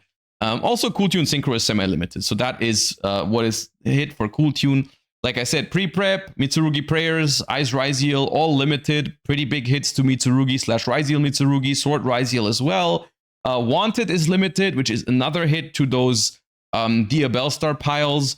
Raisin, Marshmallow, Fiendsmith Engine is significantly hit. March Hare is limited. Poplar, Ash are still limited in the OCG. Pearl of Rhino is limited. Not that that really matters, honestly. Those like Runic Fountain, let's go. Runic Fountain is limited. Thank God we're saved from the horrors that would have happened otherwise if that card was not at 1. Yeah, well, yeah, anyways. And those are the changes that we're working with when we're going into the World Championship. Of course, I've already talked about here the big bonus that the OCG is giving us, I think, is in the non-engine section. I think this is where it matters the most. Like Called by the Grave banned, Droll limited, Ash semi, Impulse semi, Super Poly semi. I'm really excited about less non-engine. Also, thank God SP Little Knight is limited. I don't know, the World Championship would probably be so awful to watch if this card was not at 1 in the OCG. They really outdid themselves there with that hit. That was phenomenal. Yeah, very, very good limit OCG. That together with Cupsy Yummy Way both being at 1, because that's where the TCG side is also like putting in the effort, right? Because the OCG gives us 1 SP, the TCG gives us 1 Cupsy Yummy Way. Together, I feel like that means there will just simply be no toxic gameplay at the World Championship, because those 2 hits combined are so good that, like, I mean, what can people even do at that point? What can people even do at that point with such a meaningful change to the format? I mean, it's going to be a completely different game at this point. Okay. That being said, we also have this in picture form here, but we just went over it. So let's think about it from the TCG perspective. from the TCG perspective, I've just opened up some of the most recent tournaments that we had, the bigger ones, the European Championship, the North American Championship, as well as YCS Montreal. What kind of decks do we expect to see at the World Championship when it comes to the TCG format? Let's look at Cool Tune, which was the winning deck at the EUWCQ, and let's talk about how significantly this deck is hit and whether it'll still see some play at the World Championship. Now, Rotary going from 3 to 1 is definitely a meaningful hit to Cool Tune. It does make the deck significantly weaker to mainly just interactions, because the deck is still almost the same level of consistent, I think. I mean, you lose one copy of Cool Tune Synchro, but Rotary itself was not really, it wasn't the starter, right? I mean, Rotary together with level 3 hand trap, you could play with it, but the one card starters are all still here, right? Like we still have the Qs, the Ricos, the Mixes, and we could even increase the consistency more. You can play Reinforcement of the Army to find Mix, you can play Earthbound Immortal Stone Sweeper to find Rico, you can play Sage with Eyes of Blue to find Rotary if you really want to. You can play more copies of Duelist Genesis to have better ways to extend. But there's a few big things about Rotary. Having a hard-drawn Rotary in hand makes it so you basically beat every single hand trap in the game, pretty much. Like, if your opponent goes Rotary, reveal Rico, you already know you're not stopping that, really. And there's no amount of imperms or ashes or bells or whatever you can have at this point to cut the opponent off of the Cool Tune engine. And that is just something that is going to be happening at Worlds, I believe, is I think Cool Tune is going to be a lot less resilient. The deck is still good. Absolutely, I think. I think we are going to see some players play Cool Tune, mainly because it is the best deck utilizing all of these hand traps. So if some players test the format and they reach the conclusion that they want to play a hand trap deck, I think Cool Tune is definitely up there. I think it's probably the best deck if you want to play a hand trap style, right?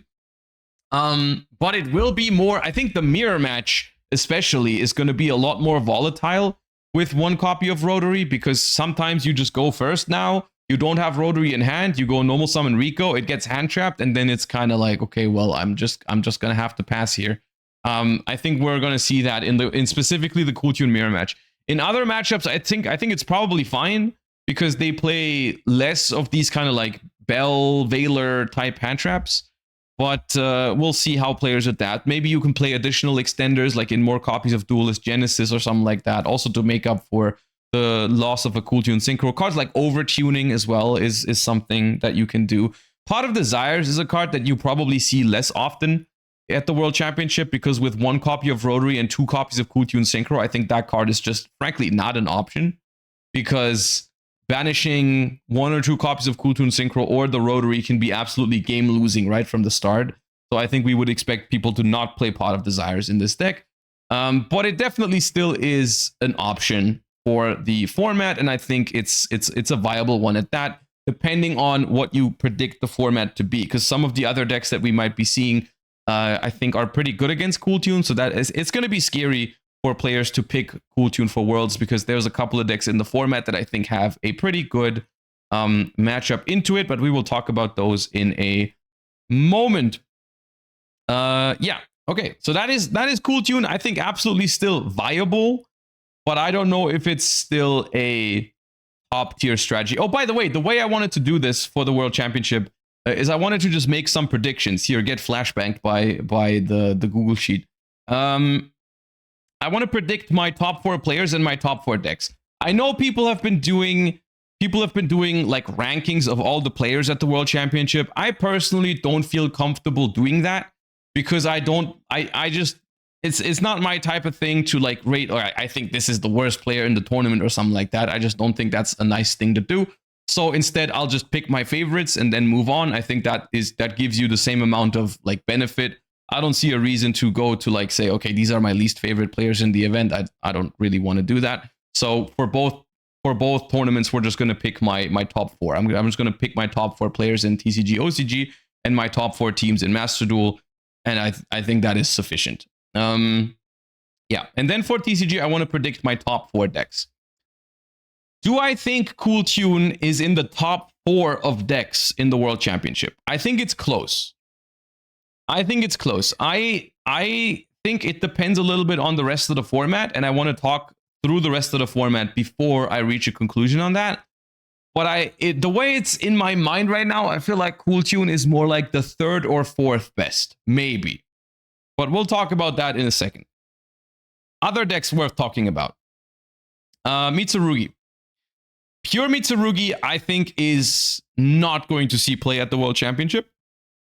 Quite frankly, because I think one Habakiri, one prayers is not enough to justify playing Pure Mitsurugi. Also, losing 2 copies of pre-prep makes it so that the deck is just vastly inconsistent. You have to make up for the consistency in Mitsurugi by adding in other engines, I think. I think Pure Mitsu will just not be there. So, yeah.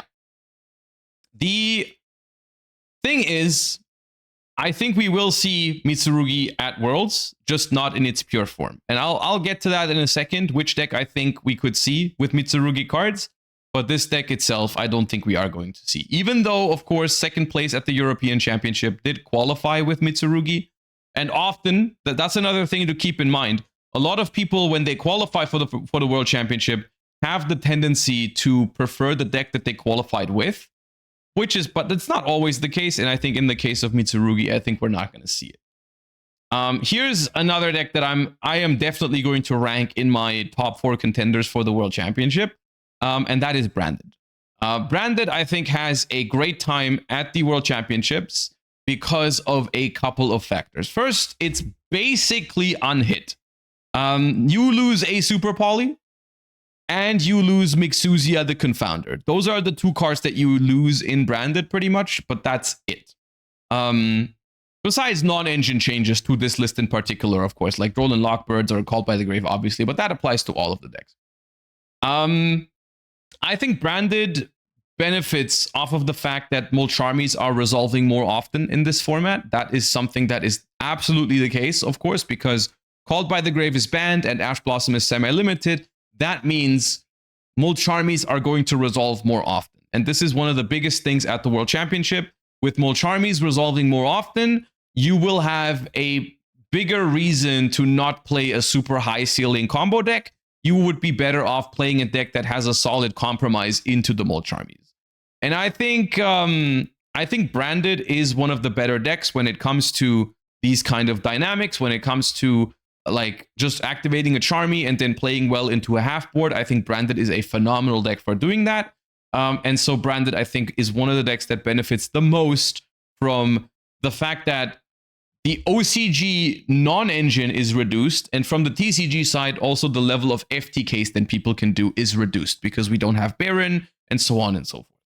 So I think Branded is a phenomenal pick, and it's going to be one of the decks that I'm absolutely going to rank into my top 4 decks for the World Championship. I don't know if it's the best deck, and the reason why I don't know if it's the best deck is because there is a pretty significant counter to it in Rolad. I think Rolad is a phenomenal deck at the World Championship this year, and I think some version of Rolad is not unlikely to win the whole thing. Whether that is a super low to the ground Rolad Branded like the one that I played at the European Championship, or whether it's going to be a more combo heavy version like the Rolad Azamina, or something like the crazy 60 card Rolad piles. Here's the thing, Rolad is a spectrum that ranges from super low ceiling to super high ceiling. And this is something that I find hard to predict exactly where on that spectrum players are going to land at the World Championships.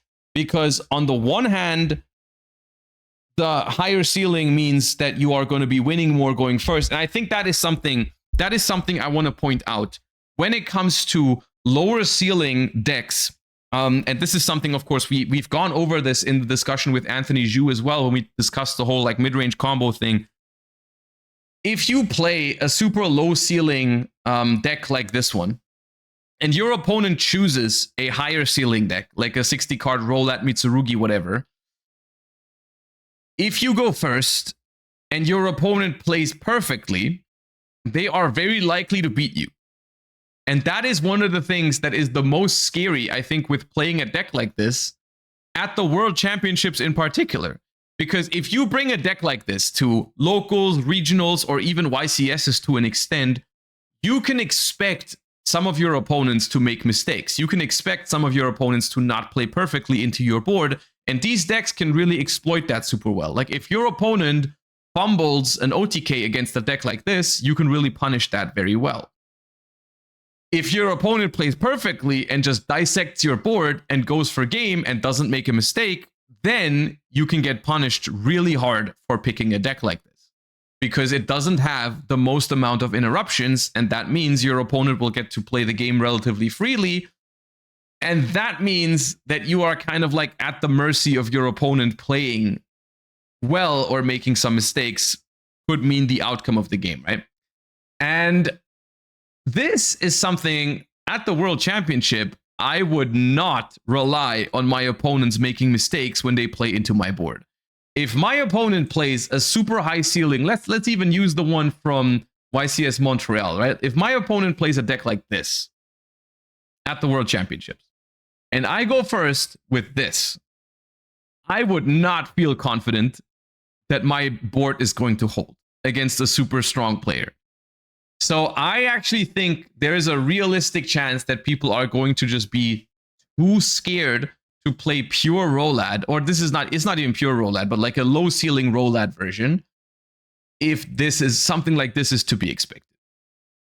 And so here's the question: is something like this to be expected? Because of course this deck in its entire form is also not legal, right? There's 3 copies of Wanted, which is going to be limited at the World Championships. There's 3 copies of Prayers, which is going to be limited at the World Championships. And there are 2 copies of Pre-Prep, which is limited at the World Championships. Here's the thing.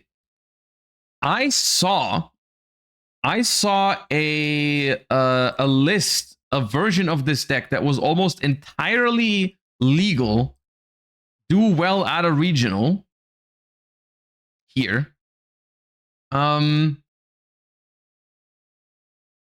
60 card Horus Azamina Adventure Mitsurugi Light and Darkness Ritual.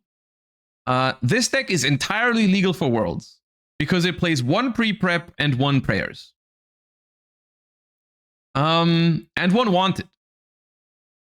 So this is a completely legal deck at the World Championship you're looking at. And also it doesn't play Called by the Grave, and it only plays 1 Drone Lockbird. I think the fact that this deck is built this way is not a coincidence, because this deck was built by Andres Torres, who is at the World Championship. So, you know, there's a realist. I don't know. This could be something to throw off the competition. I have no idea. Something like, oh, I'll just play this deck and maybe people think that's what I'm going to be playing at Worlds, but then I end up playing something completely different. Because I'm going to be real with you. When I saw Andres Torres made it to the World Championships, I thought he was going to play Branded. I think Andres Torres, like, not playing Branded in this format, I would not. I think there's a very realistic chance that Andres Torres still goes with Branded. Absolutely could happen. So I don't know. Don't leak the strat. Guys. Do you really think that what I'm doing right now is leaking anything that not any of the World Championship competitors is aware of? There's 25 people at Worlds. They know that this happened, okay? I'm not leaking shit. I'm telling you guys this, but you're not playing at Worlds. Everyone who's playing at Worlds is aware that this deck is a thing, and everyone is also aware that Andres Torres played this deck. All right, this is not a crazy leak or anything like that. I know how Yu-Gi-Oh players prepare for the World Championship. Okay, they are not unaware of this. This deck is good. This deck is unironically good. If it goes first, it cooks. If it goes second, it cooks every sort of mid-range deck in the format. So I think that there is, I don't know if it's Andres Torres who's going to play this, but this is absolutely something that we could expect at the World Championship. And so ultimately, where exactly are players going to land with the ceiling in Rolad? I don't know. if I had to guess, I would say the most likely is actually somewhere in the middle.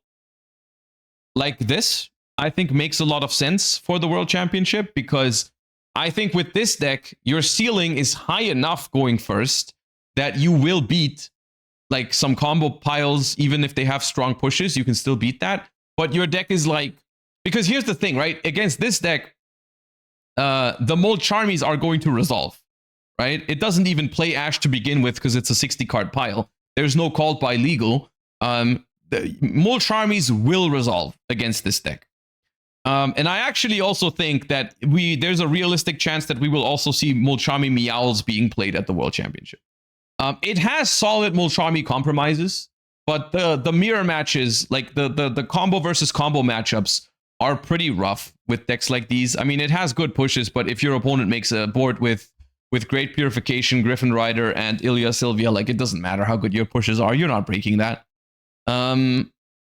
So yeah, like the thing is, like, basically, if we compare the two decks one by one, this deck is good going first and decent going second as well, because it has a higher chance of drawing Charmies, right? That's why I think that people might gravitate towards this deck, is because it's just more likely to draw and resolve a Charmy going second.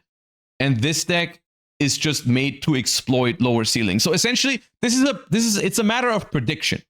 It's a matter of predicting the World Championship format, which luckily this year, it's not my job, it's the player's job to predict exactly what people are going to do.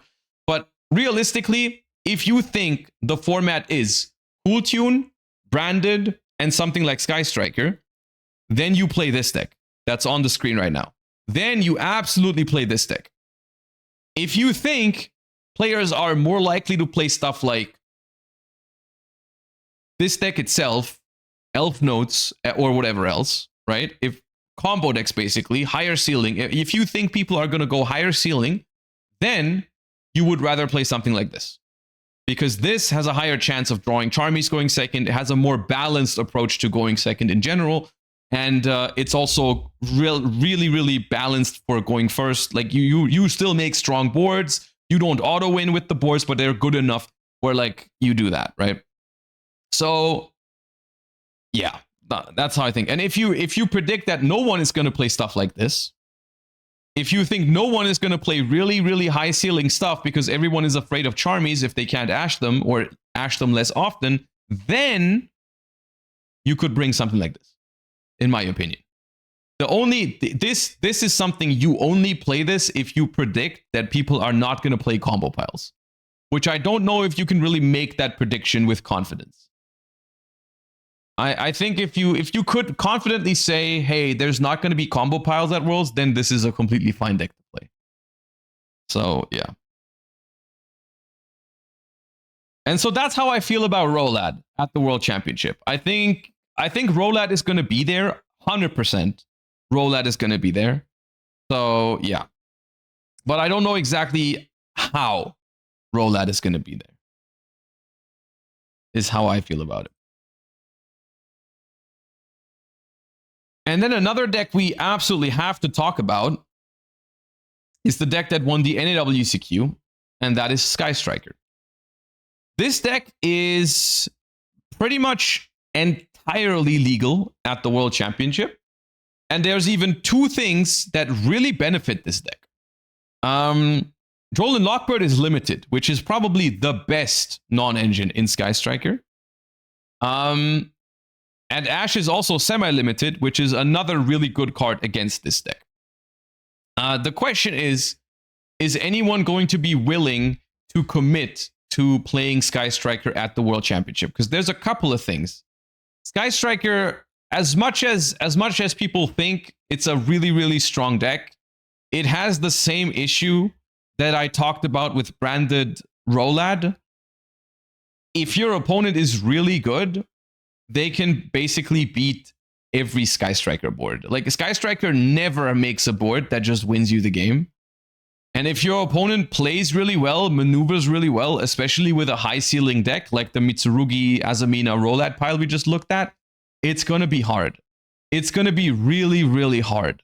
So I think it's a risky call to play Sky Striker, but it has a phenomenal Cool Tune matchup. It has a phenomenal Cool Tune matchup if played properly. But once again, if the Cool Tune player is really good, but essentially every matchup gets harder if you're playing at the World Championship because you don't expect your opponent to make mistakes. And if your opponent doesn't make mistakes, if both Yu-Gi-Oh players play perfectly, then you have basically you need some kind of unfair stuff to skill gap your opponent, or not skill gap because you're both at the same skill, but if your opponent is really, really good, you want ignorant stuff, is what I'm trying to say. Like, you want something that just says, I don't care how good you are, I win. Right? You want, like, here's my board, I don't care how good you are, you don't break it. And Sky Striker doesn't have this. It doesn't have this going first, it doesn't have this going second. Like if you go second with Sky Striker, you will have to break the board and you will have to play well, and your opponent will have to make not perfect decisions, essentially, right? And I think that is like a factor that is very like deterring for both Sky Striker and actually also for like pure branded or pure Rolad at the World Championship. So even though I think in a theoretical world, these decks are really well positioned into the format. Like, if you just look at the decks and you ignore the players piloting them, I would tell you, yeah, Sky Striker is great, Branded is great, Rolad is great in this kind of format. If it was a regionals or if it was a YCS, if you play against average players, these decks are going to be, I think, the best decks in the format. So for the World Celebrations events and stuff like that, I think decks like Sky Striker, decks like Pure Branded, decks like Pure Rolad are going to be phenomenal. But if you take the players at the World Championship into account, where they're going to be the best in the world, they're going to exploit any little mistake you make. If you mismanage your resources with Sky Striker, if you use your interruptions not careful, they're just going to run you over. I think that is a realistic concern. Now, I still think that these decks are going to be good for Worlds, but they're not just straight up the best decks, I think. Yeah. They won't make mistakes of their own. Yes, right. That is true. Like and that's why they're still good. Like I do expect the players at the World Championship to be capable of piloting Sky Striker super well. But the problem is really that decks like the one we just looked at, the decks like this one are possible, right? And these decks, honestly, if you go first with Sky Striker against this, first of all, if you go second against this deck, you lose pretty much with Sky Striker because you're not breaking that board. Not against a world's caliber player, you're not breaking that board. The things that have to happen for Sky Striker to win against this deck going second include like 5 mistakes while making your board and then 5 more mistakes while they're breaking your board, which does happen if you play regionals or YCSs sometimes, but it's not going to happen at Worlds. They're not going to misplay that hard for you to lose against this deck. Or yeah, I mean, of course they can always break, but then it doesn't matter what you play. So yeah, that's the thing. Also, this deck can search Droll and Lockbird going first, which is another issue. Zena, they can send it with Zena and add it back with Firewall if they know you're playing Sky Striker, which that's another thing at the World Championship because there's only 26 players or 27 players. After like 2 rounds, everyone knows all the decks. So if they know you're playing Sky Striker, they know they go first, they just go, yeah, I'll send Droll for Zena and add it back with Firewall, and that's not even like, you don't even have to really go out of your way to do that. So you're not beating this deck going second with Sky Striker. And so I think the thing is, this deck might not even see that much play at the World Championship. I don't know that. But the problem is the players also don't know that.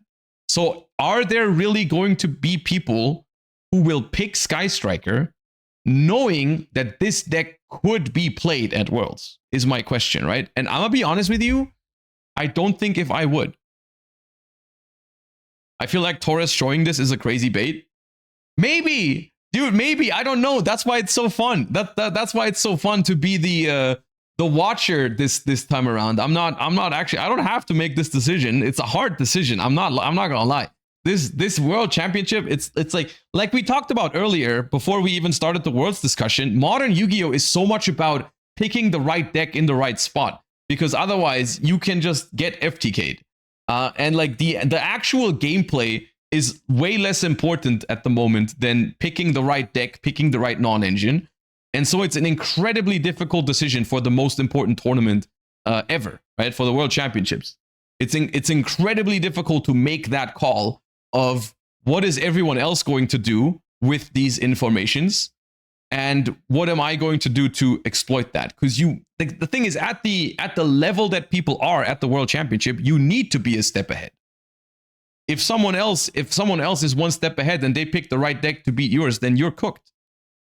Because you're not going to be able to skill diff these players. And I mean, of course, like, people are still going to make mistakes at Worlds. I'm not trying to, like, you know, the Worlds is an event with incredible amounts of pressure where not everyone is going to play perfectly, but it is still the highest level of competition you're going to get. So you're going to have to expect your opponent to play well. Like, you cannot bank on it. Mistakes are still going to happen, but you just can't expect it. So it's a very, very interesting format. And honestly, maybe the key to winning this World Championship is finding the best middle ground, is finding the deck that is good enough to beat the quote-unquote lower ceiling decks like Sky Striker, Branded, and Rolad, but still be good enough against these piles. Like somewhere in the middle, if you can find that kind of is good against both, I think that could be it. And here's the thing, maybe that's Cool Tune. Maybe that's Cool Tune, because a really, really well-played Cool Tune is not that bad against Sky Striker if you play it perfectly. Or something like that. I don't know. Maybe Cool Tune is that. It could be. 50 cards? That's funny. It'd be funny if the solution ended up being, this is the 40 card decks, this is the 60 card decks, and the solution just happens to be 50. That'd be very funny. But no, I wasn't referring to the deck size. I was referring to the strategy, right? Well, yeah. If I had to predict the meta shaping strategies at Worlds, I think are going to be Rolad, are going to be Branded, are going to be probably Cool Tune.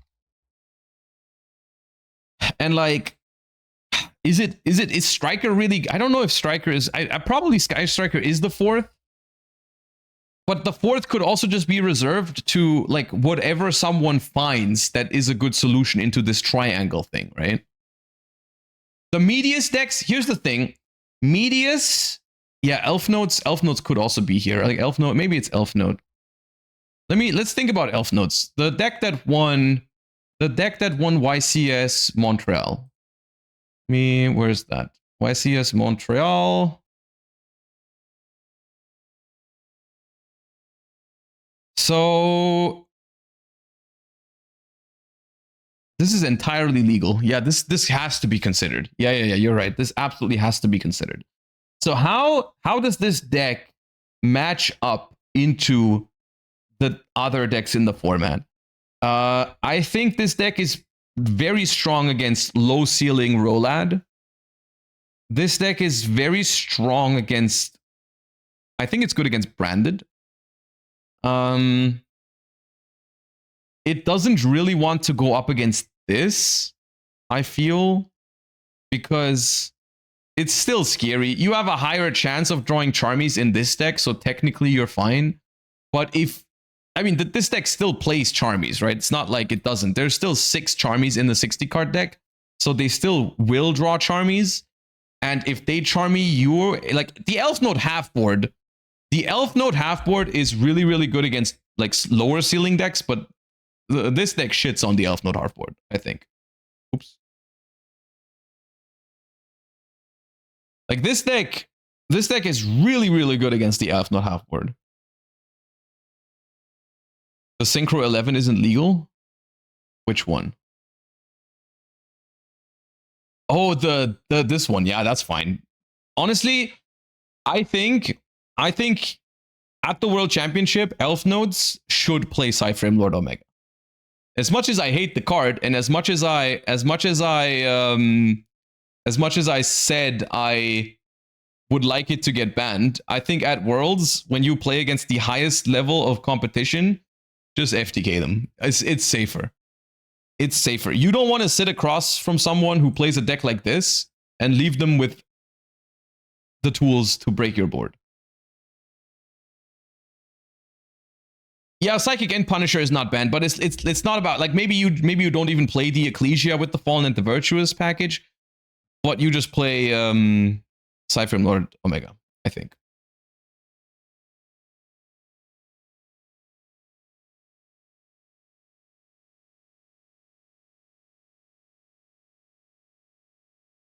How good is Contact C against Rollat? Not great. Contact C is just an answer to Cool Tune, I think, mainly. They can just tribute this for any ritual summon as well. I don't think this is good. They can even sometimes, I mean, depending on the version, they just link it off. So it's not great.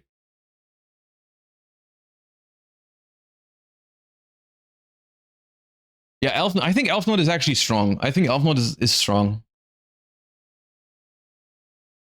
I was thinking about Elf Note from the OCG perspective, where it's like, well, in the OCG it's the best deck, but it doesn't have Baron anymore. But I mean, that still leaves them with the TCG version of Elf Note, which is still pretty damn good, right? Yeah. This deck is probably better than Striker for Worlds. Yeah, I think it's so for Rollat, it's Rollat variations. I don't know. If I had to pick one that I would predict to be the best, it's probably Rollat Azamina. In some way, shape, or form. I don't know if players will go all the way to 60. Because yeah, this is the same dynamic that I alluded to earlier. If you think that the format is Cool Tune and Branded and Sky Striker, then you just pick this, I think. But I don't think, like, it's funny because I just said Elf Note doesn't want to play against this, but I think this also doesn't want to play against Elf Note because they're both basically just really high ceiling combo decks that have the capacity to FTK each other. And it's like at the level of the World Championship, you are basically flipping a coin if these two go up against each other. I think. I don't know. I feel like there's only two ways it can go. Either the player going first pulls off the combo and wins on the spot, or the player going second has a Molcharmi or a Droll, which forces the opponent to end on a half board, which then the player going second is more than likely to win, but then we could see some good games out of it. But for the most part, it's just like, if there's no Charmy involved, you go first, you win.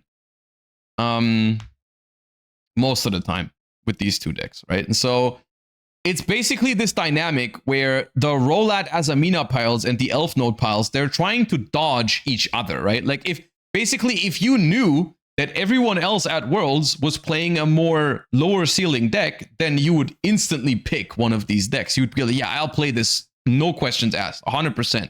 And you'll probably win the event if that's the case. But the thing is that everyone, like basically everyone wants to exploit the lower ceiling decks. So how many are actually going to do it?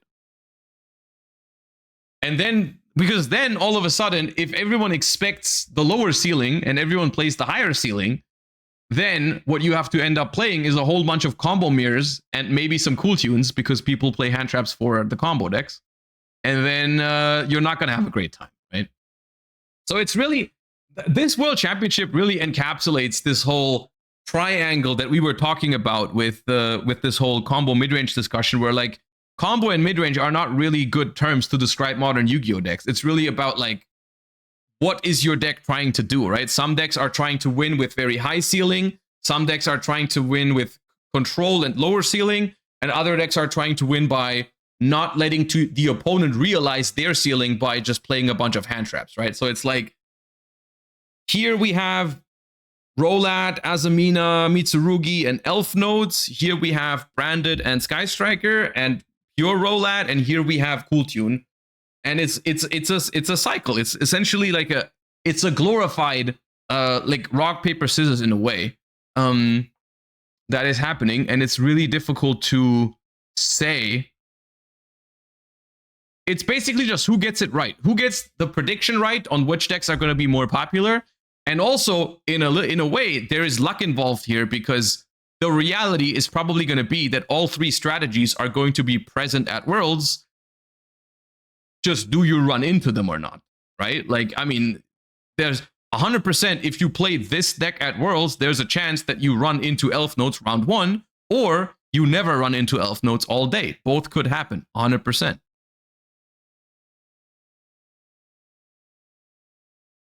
Better rock, paper, scissors than a coin flip? That's a massive improvement. That's true, I guess. Even though in rock, paper, scissors, you also have a 50% win rate. Because if you hit the same thing, you have to go again. So it's kind of the same, actually.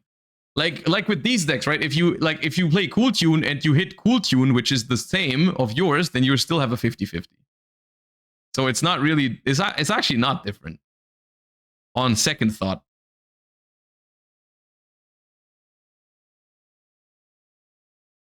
Elf Notes with high ceiling and greater chance to seize Charmies is better. I mean, Elf Notes did win the recent YCS, so you can make this is basically the most up-to-date version of this that we have, where Elf Note did win, and Elf Note really, even though it wasn't the most represented in top 32, Elf Note has experienced a lot of growth in the last couple of weeks. Like, Elf Notes was really popping off, whereas Cool Tune was far more dominant at the NAWCQ and EUWCQ. Cool Tune has declined and Elf Note has gone up. And Light and Darkness Ritual piles have also gone up. So I think at the moment, at least in the TCG, there is a tendency towards the higher ceiling.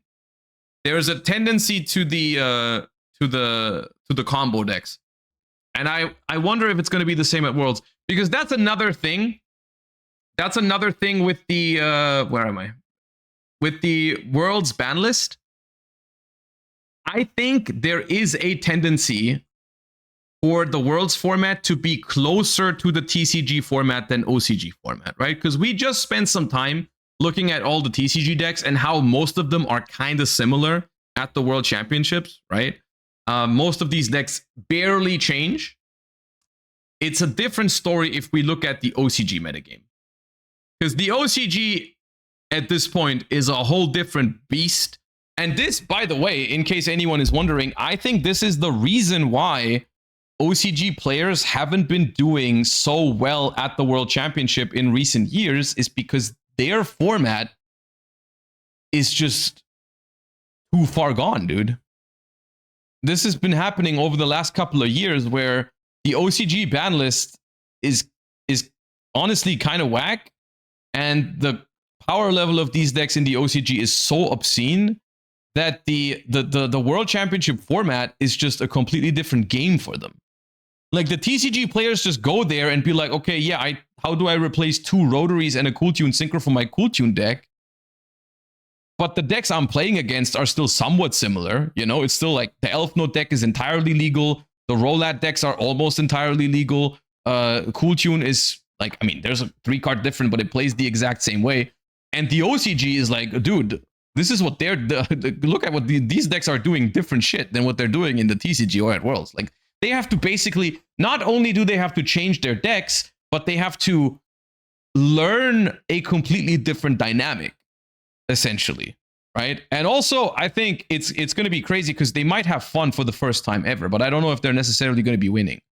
That was a joke, but also not really. But the thing is, this deck, Toon, is dominating the OCG at the moment, together with Elf Notes, which is not like the Elf Notes is viable, which I think is why I think OCG players, I think, are the most likely to play Elf Note or just Cool Tune. I would be kind of surprised if we saw a deck. Essentially, there's 4 decks that I think the OCG players are likely to play. Number 1, Elf Notes. Just take out the new cards. The Elf Note deck still plays relatively similar. It's just way less broken, but it still is Elf Notes. Like, they're still going to be, they're going to have to learn some different lines and stuff, but it's still Elf Notes. So I think they're likely to play Elf Notes. I think they're also likely to play Cool Tune, because that deck, like, this is the closest deck that they have that is just playable like this at Worlds, right? This is the one deck where the OCG already has some experience playing with one rotary, playing with 2 Cool Tune Synchro. They already know this deck in this form. The only thing that they have to cut from this deck is the new Blue Eyes thing that searches rotary, and then they're good to go, right? So this deck, I think, is something that the OCG players are actually going to be more familiar with than the TCG players, right? This is essentially the best thing that they can do if they just want to play a deck that's as close as possible to the OCG version of the deck, right? The new Dominus Girl also, but that just came out. It's not going to be that hard to just go back and remove that from your deck, because that's like out for a week or something, or 2 weeks. So I think Cool Tune and Elf Note are the most likely decks for OCG players to pick.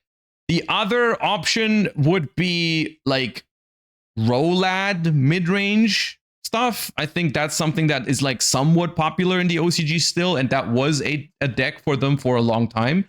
So I could see them playing that a little bit, or Sky Striker. And Sky Striker mainly because it's basically completely unchanged, and some players really like it over there. I just don't know the players that qualified if they are Sky Striker enjoyers or not. Because I think, for example, someone who qualified with Elf Note and is more of a combo player in the OCG, I would think that they probably won't pick Sky Striker. They probably wouldn't pick Sky Striker. We can take a quick look at this. If I find Japan Championships here, the 5 players that qualified from this, they qualified with Toon, Tri-Brigade Toon, Toon, Malice, and Cool Tune. Those are the decks that the 5 Japanese representatives this year qualified with. I'm going to be honest with you, the most natural thing for a Toon player to switch to is Cool Tune. It is just Cool Tune, because those decks are essentially, like, Toon is just, I think it's like a reskin of Cool Tune. 90%. Like, just look at your opponent's hand, figure out how to stop them from playing, negate 2 of their cards in the process, and just do that, right? And so I think it's not unlikely that the pure Toon players are just going to go to Cool Tune. And then also Kuki, who is, by the way, this is your 2019 world champion, who won Worlds with Salamangreat in 2019, which was the last time the OCG has won the world championship, which was 7 years ago at this point. To be fair, there was no world championship in 2020, 2021, and 2022, but still, it was the last time they won the world championship in 2019. Was him. And he qualified with Cool Tune. So I think the most natural thing would be to play Cool Tune again and just replace the 3 Blue Eyes cards and call it a day, right? The Malice Duelist is the one, the black box, basically, where we don't know what's going to come out of this box. We don't know what they're going to play because it's not going to be Malice. There's no way. This is the probably the only player at the World Championship whose deck is like, I mean, the Toon players too, because the cards are just not legal, but this deck is just dead at Worlds. So they have to find something else. They have to find, and the Toon players too, they have to find something else. So we'll see. I don't know what the most natural replacements for Malice would be. Maybe Elf Notes. But yeah. So this is why I'm saying. That's why I'm saying I think for the OCG players, it's the most likely that they would gravitate towards Cool Tune or Elf Note. I think. I don't really see any one of these going like, yeah, I qualified with Toons. Let me go play Sky Striker at Worlds. That's just not really, in my head, that doesn't really make sense. Because if they thought Sky Striker was like a good approach, then they probably would have played it for the Japan Championships, because they could. It was a viable deck, and they didn't. So I don't know. It's possible, but I would just not expect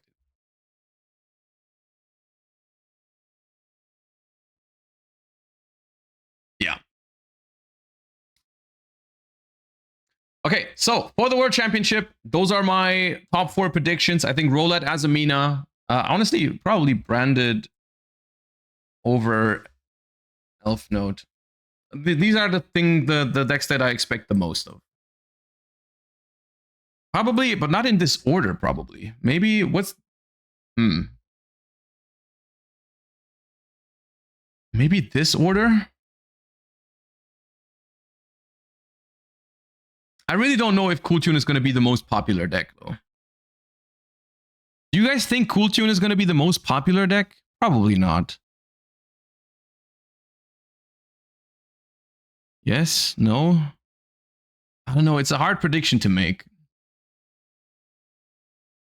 Elf Node all day. Here's the thing. I could see all of these 4 decks being like the most popular deck, and I wouldn't think it was crazy. Because at the end of the day, what does most popular deck mean at Worlds? It could be 8 people, literally. If the format is relatively spread out between all of these, then like one deck having 8 or 9 players could already be the most represented deck.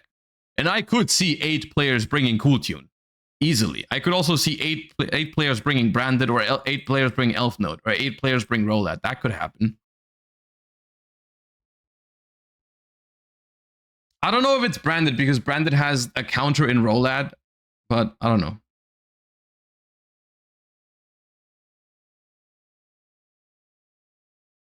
What is a surprise deck we could see at the World Championships? Fairy Tail, Doomsday. I guess that's an interesting thing to talk about before we talk about the individual players. What is a deck that we could see at Worlds that we haven't talked about yet, that we like? What is something? I think Invoked is a deck that we can talk about real quick, because of course Danilo qualified with Invoked. There's one thing. Yeah, no, I could see Invoked.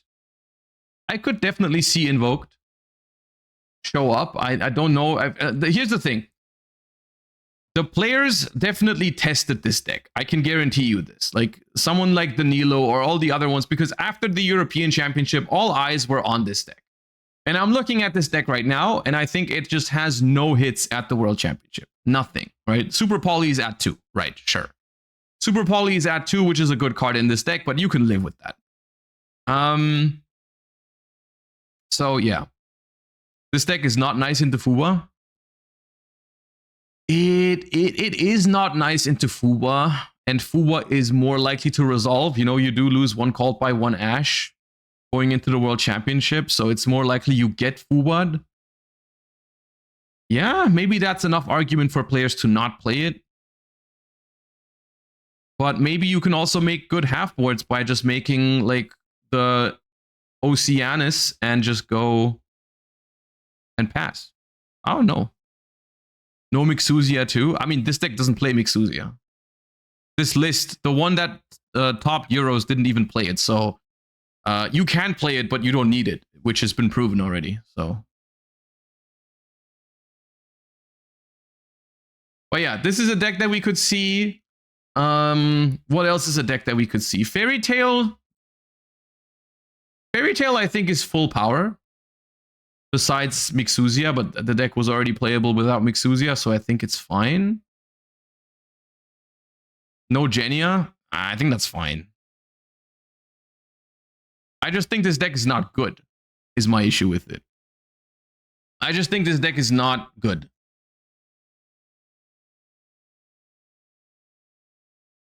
Not like in a vacuum. In a vacuum, it's a very capable deck. It makes strong boards and everything, but I just think this deck it just doesn't do anything better than the other decks in the format.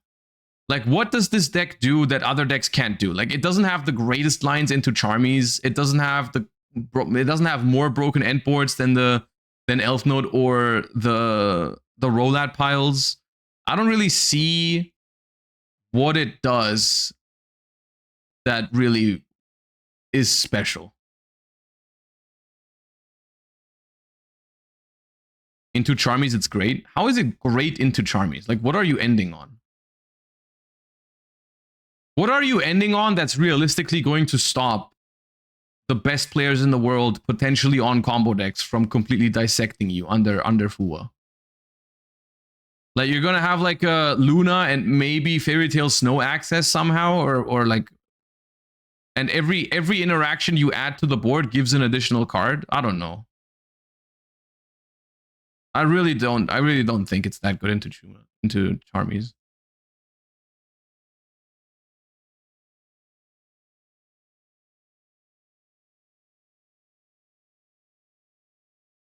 Weaver, Luna, Quick Play, Ball, and Snow.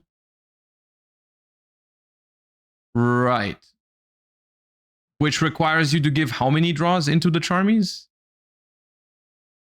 I don't know if that holds up. It depends on what deck 2 draws into. Yeah, I don't know if that holds, dude. I really don't think that holds. If your opponent has 7 cards and they are on this, it does not hold. There's no way. It might not even hold against Elf Note or Rolad or Branded. Like that I don't think it works.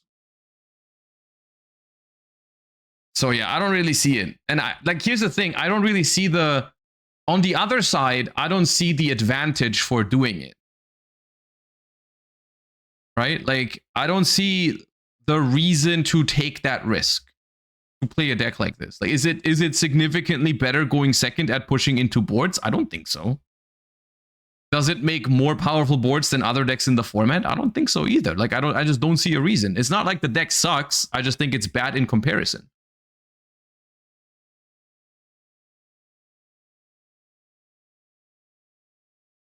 Right?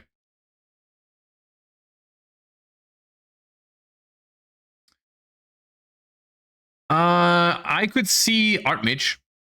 Genuinely, I think Archmage is a very, very powerful deck, especially into Fuwa. I think the fact that you can just do the Elf Note, the Archmage combo under Fuwa is very, very strong. I just don't know if the board breaker approach is the right thing to do at the World Championship, right? Like I think Archmage is a great deck in a format where you can just play board breakers, like this version right here, where you make use of the fact that your field spell can just discard stuff like Lightning Storm or Evenly Matched or whatever when you go first. So I think Archmage could be an option for that, but I don't know if I would reliably, like, it's once again, it's the same thing we talked about earlier. I think in a vacuum, if you just look at the decks, I think a deck like this looks viable when you have cards like Lightning Storm and Evenly. But in reality, if you consider the players piloting the decks, I think it's going to be a lot harder. But this is a good deck against something like Sky Striker as well, which is another reason why I think it's scary to play Striker, because this is something that people might end up playing.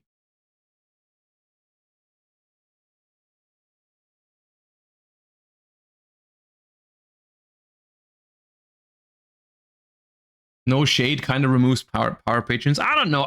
I've played against this deck a bunch, and I didn't feel like the Shade was that important. Like, sure, they play a copy and they search it sometimes, but I think this deck is viable without it. I think this deck is okay without Shade the power page, Shade the Obscure. I don't think it's that necessary. I just think, basically, if I had to compare Archmage and Elf Notes, I actually think that Archmage is better into Fuwa. I mean, it's better into Fuwa, worse into Purulia. And for Elf Notes, I think it's the other way around. Like, Fuwa can hit it a little bit harder sometimes, but like Purulia, you don't really care that much about. And Purulia is still fine, but you give 1 or 2 draws and still do the full thing.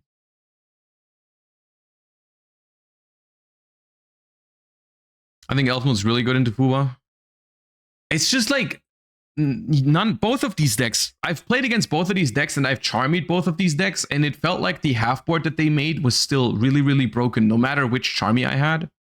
Like, in Archmage's case, if you Fuwa them, they just summon a bunch of guys from hand, draw some cards, have interaction from them on your turn, and they can fuse all the stuff they want to fuse on your turn. Like, they just like go Archmage Power Patron, fuse into one of these 2 on your turn. They can use the effect of Non Finito as well to fuse into the other one on your turn. Like, it's just really, really good into Charmies. And it's the same thing with Elf Notes. Both of these decks are really strong into Charmies. Which is, I mean, the natural stage of the power creep that we're in right now, which is that the combo decks are now getting better again into the non-engine that people are playing. So yeah, they're not even reliably good anymore.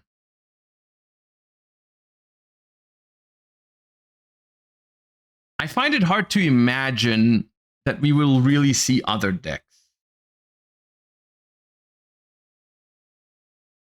Like, maybe someone picks Doom Z, but what would be the reason to play Doom Z over Elf Notes? I don't really see it. Maybe because it plays better into half boards. Like, okay, maybe Doom Z is valid because you get to play 40 cards with 6 more Charmies, and Doom Z is probably the best Media's lore deck at going second, right? Because the cards just have bonus effects when you play into a board, they trigger when destroyed and stuff like that. So it's harder to interact with Doom Z when it plays into a board, and it just has a more natural way to break boards, right? So maybe that is a reason for people to consider Doom Z. Doom Z loses to Rolad. Doom Z does lose to Rolad pretty hard, yeah. Definitely. What would you bring if you were participating? Mid-range Rolad, I assume? I don't know. My instinct would be I can't say that for certain, because if I qualified for Worlds, I would have spent the last month or two testing nonstop pretty much. So I'm not at the point where I would be if I had prepared. So I didn't do that because I didn't qualify. So I can't tell you for sure what my result would have been. But my tendency would have been, I would like to play Branded or Rolat or Sky Striker. And I can tell you it probably would have gone this way. I would have started testing with those decks, and I would have noticed a lot of flaws in them when I go up against combo decks. And then I would have really had to make that prediction. Do I think people are going to play combo decks at this World Championship? And if the answer is yes, I don't think I could have played those decks. As much as it pains me to say it, I think with the more I'm thinking about it, the more I'm thinking about how strong Elf Notes is for this tournament, how strong this pile is for this tournament. I don't think that I would have played something like Sky Striker. I just don't think I could have brought myself to it. I probably wouldn't have played a combo deck myself, because I think if I'm expecting these decks, I wouldn't want to play the mirror match either. That's not something I would want to do. So I would have probably tried to find something somewhere in the middle, something that has a powerful enough end board to withstand these decks, but still like more room for, I don't know what the right word. I don't even know if it exists. I would not have played Cool Tune, I don't think. Although at this level, I think Cool Tune is fine. I just don't hate Cool Tune, but I also don't think the Cool Tune gameplay with just like throwing hand traps at your opponent is very tempting. At the same time, I think when you go to the World Championship, you kind of have to say goodbye to the idea of just skill gapping your opponents.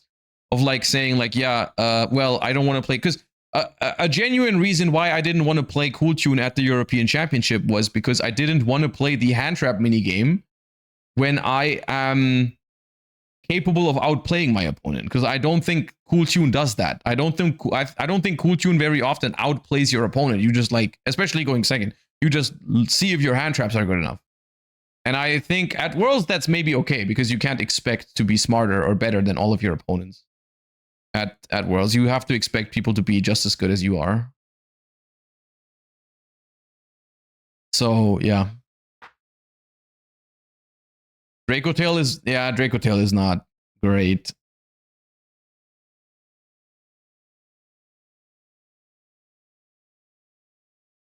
Does Josh not trust Ray enough? No, I don't. For Worlds, I don't think I do. I think it's possible that Sky Striker is played and also tops. It definitely works if people play enough Cool Tune. But that's the problem with Sky Striker. It's the only deck that Sky Striker is really good against out of all of the decks we've talked about so far is Cool Tune. And even when you face Cool Tune at Worlds, you're facing the best players in the world on Cool Tune, which is still a little bit harder. Sky Striker is not favored against Branded. Sky Striker is not favored against Rolad. Sky Striker is not favored against Elf Node, and it's not favored against Orchist not Orchestra, Mitsurugi, Azumina, whatever piles.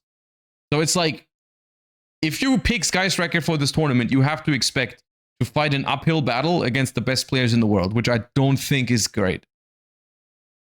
I don't think it's great. I think Sky Striker was a much better call last year, actually, when it got top 4, because it was farming Vanquish Soul. And that's why it was such a genius call last time, is because you just farmed Vanquish Soul naturally. There wasn't that much that the people could do to exploit it. It wasn't like, Vanquish Soul just wasn't equipped with the tools to auto win against Sky Striker. So it was a really cool call last year, but it was unfortunate that that Roselle ran into Lunalight, because Lunalight was not really a deck to be expected last year. I mean, it was a call by Tom, so it was like the two meta calls met each other in the top 4, and unfortunately, Lunalight also had a good matchup into Sky Striker, right, for Roselle.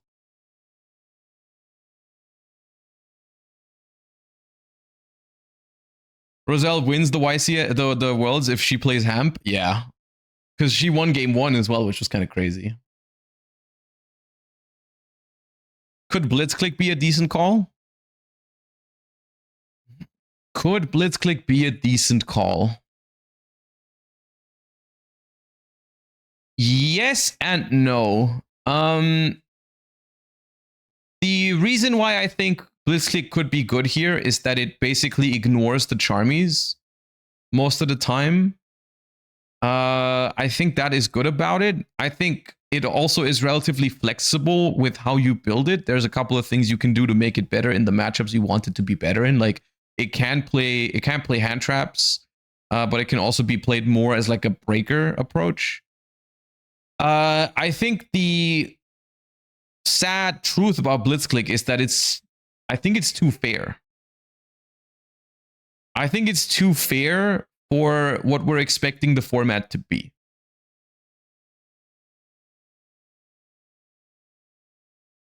When you qualified for TCG Worlds, how did you prepare? Were you preparing with all players that qualified from EU together, or each prepared separately? It depended on the year. In 2019, I tested with Herman and Jonas Koschel, who were both also qualified for Worlds, because I just figured it would give me more benefit to share ideas with people and get feedback on it and stuff like that. I thought that was good. And it ended up being a good year. I think we all 3 of us we ended up playing Thunder Dragon, and Herman ended up making top 8, and Jonas and myself, we both ended up going 3-2, which is good in the grand scheme, like in the context of the World Championship. I think we ended up 9th and 10th place because of tiebreakers, and it was top 8. So it was like Herman got top 8, and Jonas and myself, we ended up being 9th and 10th, or 10th and 11th. I don't remember exactly, but it was quite close. And in 2018, I prepared mostly by myself. Yeah.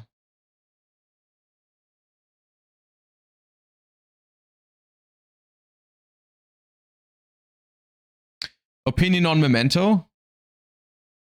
Memento is probably not going to be played at Worlds. It wouldn't be terrible, but I think at this point we just have, like, that's the thing, right? We're looking at it from the TCG perspective here. Most of these decks that we looked at from the TCG format, they barely change. So Worlds, for the most part, is current TCG format minus Called By, -1 Ash, -1 Droll, -1 Impulse. And at the end of the day, that means that most of the decks that are good in TCG right now are still good at Worlds. So we are essentially just playing. This year, the World Championship is going to be very close to the TCG, like it's always been over the last 2 or 3 years, which is why I think TCG is doing so much better than OCG. But, you know.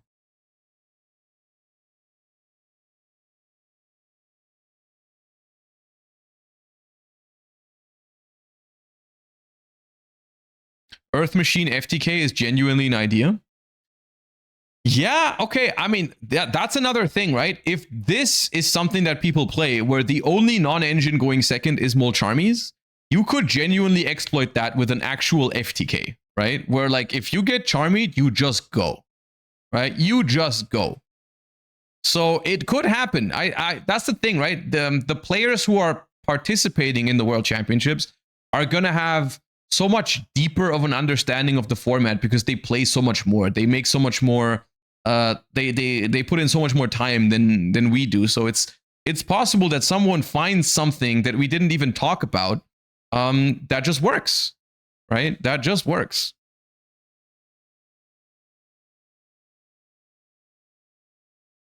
And you know whether to go or not since it's 60 and that's public knowledge. Yeah, if you see 60 cards and you get Charmed, you just go. Yeah. I think that works. There's always room for surprises at Worlds, but at the end of the day, I think like 95% of the format is probably going to revolve around the decks we discussed right now. I could see 1 or 2 players maybe coming up with something completely different, maybe 3, but for the most part, I expect over 20 decks to be like rollout variations, Elf Note, maybe Art Mage, Branded, maybe Sky Striker, Full Tune, right?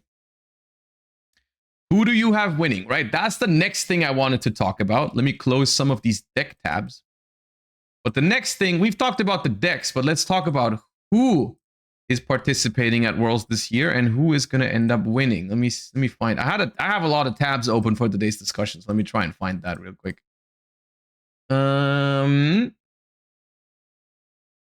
Trading card game duelists. All right. Now, like I said, I'm not going to rank all of the duelists because I don't feel comfortable, like, especially when we would go towards the lower end of the ranking. I just don't see the value in telling people like, yeah, I think you are the worst player at the World Championship or you are bottom 3 or whatever. I'm just going to pick 4 players that I want to highlight who I think have a good chance of winning. And that's it. I think that's enough. I think we don't need to go any further. So there's a lot of interesting players at the World Championship this year. Most notably, we have 3 players at Worlds this year who have been previous World Champions. We've obviously got Julian, who won last year, naturally, being re-invited. But we also have Kugi Kusaka, who was your 2019 World Champion with Salamangreat. And we have Wang Chiaching, who is the 2018 World Champion with, I think it was Trickstar in 2018. Most notably also, when he came back to the World Championship in 2019, he ended 2nd place. So, 1st place in 2018, 2nd place in 2019, only losing to Kuki Kusaka, who's also at the World Championship again. So, I think all of these, I mean, here's the thing. First off, I think everyone here has a chance of winning the World Championship. All of these are strong players who qualified for Worlds, which is an incredibly hard thing to do. So, of course, of course, these players all have a chance of winning the World Championship. I'm just going to highlight some of my favorites who I think have a good shot in this kind of format. I don't know. And the first one I want to showcase is Jib. I think Jib has been a very consistently performing player in the US who's been putting in all the work that's been necessary. And essentially just where I'm coming from is with how much work Jib has been putting into regular YCSs and nationals and stuff like that. I can only imagine the amount of work that Jib is putting into the World Championship. So I think I'm gonna pick Jib as one of my 4 favorites to win. Let me just check how you spell it so I don't misspell it. Yeah. That's my first favorite to win the World Championships is Jib. Or like I'm just trying to predict like the top 4. I don't know who's gonna end up winning ultimately, but I'm just picking my top 4 players. Who else do I think has a good chance? I think when I first started thinking about it, I thought Andres Torres, if Andres Torres just plays branded, which he's been known for doing so long, I felt like he was going to have a good chance. The more I'm thinking about it now, though, and the more we talked about the decks now, I don't know if branded is actually. I mean, it's definitely a good deck at Worlds. I don't know if it's the best deck by that far, because there's counters to it, and it's got rough matchups, and people are going to play really well. And I think if that's the case, Andres Torres probably will have to play a deck outside of his comfort zone. So I don't know if I want to pick Andres Torres. But maybe. What about our European representatives this year? I think Danilo is a strong pick. I think Danilo is definitely a strong pick. Similar reasons to Jib, actually, because I think Danilo has been putting in a lot of work, and it's been paying off. He's been super consistent with different decks with across the season.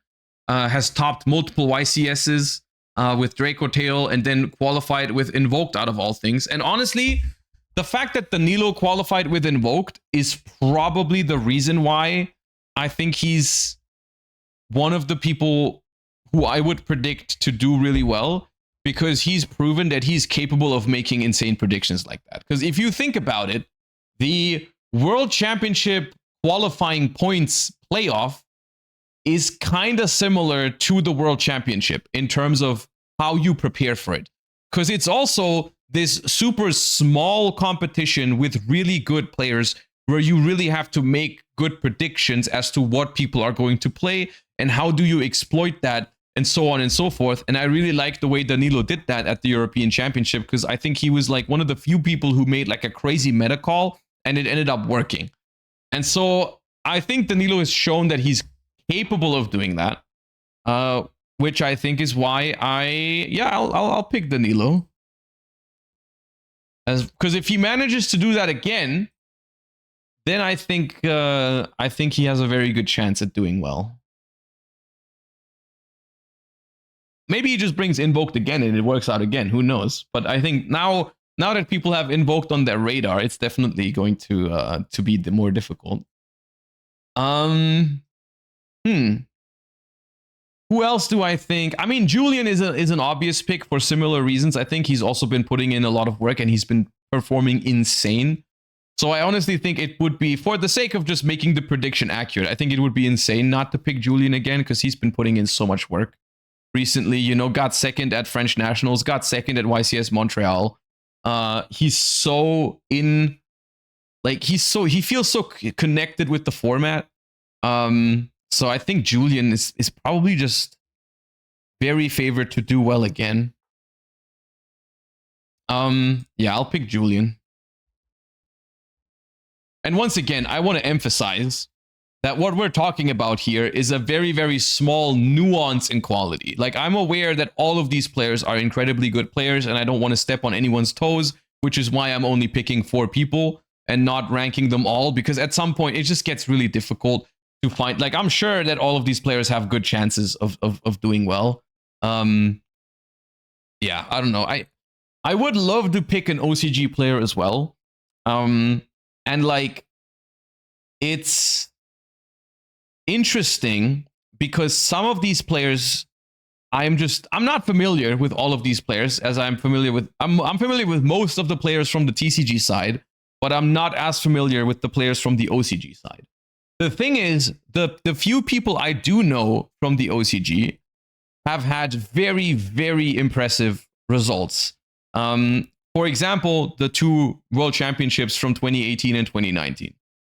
And I think that specifically the 2018 World Champion has a very good chance at doing well again, because he is actually one of the most experienced players with the pressure from the World Championship, because he won 2018, came back in 2019 as the reigning World Champion in a different format, still figured it out and got second place. So I think I'm gonna pick Wang Chia-Ching to do well again, because he's won it already and he got second the year after. I don't know. You just got to give it to him. I think he's shown. And like, here's the thing: he's here 8 years later, qualifying again, I don't know, man. He topped in 2024 as well, apparently, is someone. I didn't check that. I don't know. Did he top in 2024? He's just been doing so well, man. So I'm gonna pick him as my fourth. So that is my prediction on the top 4 players. We got someone from Asia. We got someone from we got 2 from NA actually, and 1 from Europe. Who I picked as my favorites, just because I've just been impressed of what they've done in the past more than anything else, right? It's not that I think the other players can't do it as well, because I think they very well could, but I've just been very, very impressed with the performances of these players recently and also in previous World Championships. And that's my prediction for TCG Worlds. We're going to do a quick toilet break, and then we'll do Master Duel.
Okay.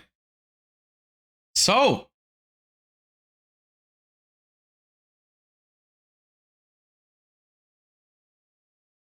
when we talk about the Master Duel World Championship, I think we got to approach it a little bit differently. Before we start talking about the decks, we do have to talk about the rules that the Master Duel World Championship uses, because it's a very different one, where instead of having 1 versus 1 competition like the TCG does, this is a team tournament, and it uses a special rule set on how you build your decks as a team. The way it works is we have teams of 3, so 3 players, 2 decks each, and a so-called shared card pool rule. Let me see if I find that segment real quick. Here. There can be at most 3 copies of each card across all of each team's decks. What this means is if you put 2 copies of Blue Eyes White Dragon, which is not on the Forbidden Unlimited list, into one of your decks, you can only include 1 copy of Blue Eyes across your other decks. Why ever you would want that. But essentially, all 6 decks are drawing from the same card pool, is what it means. So if you put 3 Ashes into one deck, no other deck can have Ash Blossom, in theory. This also applies if cards are limited. If you put 1 copy of Called by the Grave into a deck, no other deck can have Called by the Grave. Cards can be designated as a so-called shared card. The way this works is essentially you can use exceptions to this rule. Of course, we all know that in Yu-Gi-Oh! Some cards really are necessary to be played in multiple decks, which is why they made a rule called the so-called shared card rule, where you can pick cards that are excluded from this. So, for example, if you pick Ash Blossom as a shared card, you can use Ash Blossom at 3 copies in all of the decks, right? In previous years, there was a total of 3 shared cards for each team. As an example, when the first World Championship happened in 2023, there were 3 shared cards, and every single team shared Ash Blossom and Maxi. So every team had Ashes and Maxis everywhere. And then the third shared card was just, for some people, it was Imperm. For some, it was Called by the Grave. We used Talents, for example, which was the card that we wanted to play in multiple decks. You don't have to play it in every deck, but you can. This year, for the first time ever, they are upping the number of shared cards to 5. So now you can pick 5 exceptions from the shared card pool rule, which is an interesting change. And people have mixed feelings about it. I don't know. We can discuss this a little bit, but essentially it just means that each team can pick 5 cards that can be put into every deck if they want to. And so before we even go into the decks, I think we should talk about the kind of cards that people are likely to share in the current Master Duel format. And I've prepared a couple of, these are not all finished deck lists, but a couple of things I want to talk about for the Master Duel format. And talk about the cards that I could see being shared cards. I will make a more precise prediction. Hold up.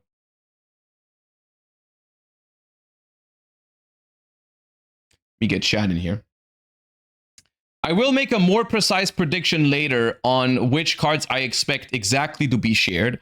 But I think the cards in this picture, I think there is not going to be another shared card probably in the tournament. I'll go out on a limb and say all of the shared cards are going to be from this pool. And let's go one by one. I think Ash Blossom, we have 12 teams in Master Duel, by the way, at Master Duel Worlds. I think all 12 teams are going to share Ash Blossom again. This has been the case in every World Championship so far.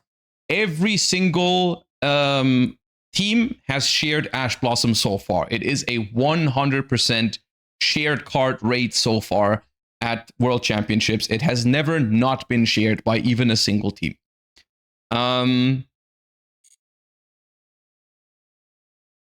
Another card that I think is going to be super, super popular as a shared card is going to be Molcharmi Fualos. This is one of the most reliable ways of having a chance when you go second, and this is very important in Master Duel in best of 1. If you lose the coin flip, you need a tool to be able to win the game still, and I think Molcharmi Fualos is going to be the most. The reason why I'm mentioning this one even before Max C is because I actually don't know how popular Max C is going to be as a shared card. And the reason for this is that the logic behind the shared cards and selecting your shared cards as a team, you want to select cards that have the maximum amount of impact on your decks, right? Maxi being a limited card means that even if you designate it as a shared card, if you use one of your valuable shared card slots for Maxi, you are still not very likely to draw it. Which means that using it on a one-off just isn't super efficient. The same thing goes for Called by the Grave. So the thing is, with 5 shared cards, however, I think it still is something that could happen. I think some people will still reach the conclusion, well, it's the highest level of competitive play. And in order to win, sometimes you gotta high roll your opponent in Master Duel right now. I mean, with how powerful Yu-Gi-Oh decks are these days and with how good the players are at Worlds, dude, one of the best ways to win going second is drop Maxi on your opponent. So is it still worth picking Maxi as a shared card? I think it could be. It genuinely could be. I don't think it's going to be 100%, but I think it is going to be a shared card for a lot of teams. Maybe there's going to be like a few teams who find a different strategy, because a lot of these other cards are also really powerful, and we'll talk about those in a second. But Maxi, as well as Called by the Grave, I still think will appear as shared cards, even though they are only one-offs. The interesting thing would have actually been if we only had 3 shared cards. I think it would have been a different picture. I think with only 3 shared cards, Maxi and Called by the Grave, I think often wouldn't make it. Because like, my logic would be if there's only 3 shared cards, well, just put Called by the Grave into the deck that's like the weakest into Charmies. Just let that deck have Called by, and the other ones can probably be fine without it. And with Maxi, it's like, just put Maxi into the deck that's the weakest going second, and then move on. If you only have 3 shared cards. But with 5, I think we'll see a decent amount of Maxi and Called by the Grave. But I think Ash and Fuwa are going to be on every team. And that's another thing that's worth considering about picking Maxi as a shared card. If you expect every team to share Ash Blossom, even if you draw it, it's likely to get negated. Right? It's not unlikely, at least, that it just wouldn't even resolve even if you draw it. But I still think Maxi as a card is auto win enough or broken enough that people will want it at Worlds. So yeah. And then we have other cards that are interesting. Droll Lockbird, I think, is a card that is going to be an interesting shared card option. My only issue with Droll Lockbird is that it's kind of polarized in Master Duel right now. Like, it's really good against some decks and really bad against others. Like, if you have Droll Lockbird against Branded, not very good. But if you have it against Sky Striker, it's really good. If you have it against Cool Tune, it can either be really good or really bad. I don't know if people will look for this sort of variance in their shared card. Like, it's kind of a shame if you pick a shared card and then it's not good in all the matchups. But the thing is, like, once again, with 5 shared cards, you don't have to put Droll into every deck. For example, a strategy could be to have just a couple decks with Droll as your secondary decks, right? Because that's another thing. The structure of how you pick your deck at the World Championship is also an interesting thing to talk about, because every player has 2 decks. But here's the caveat. Let me go back to the website.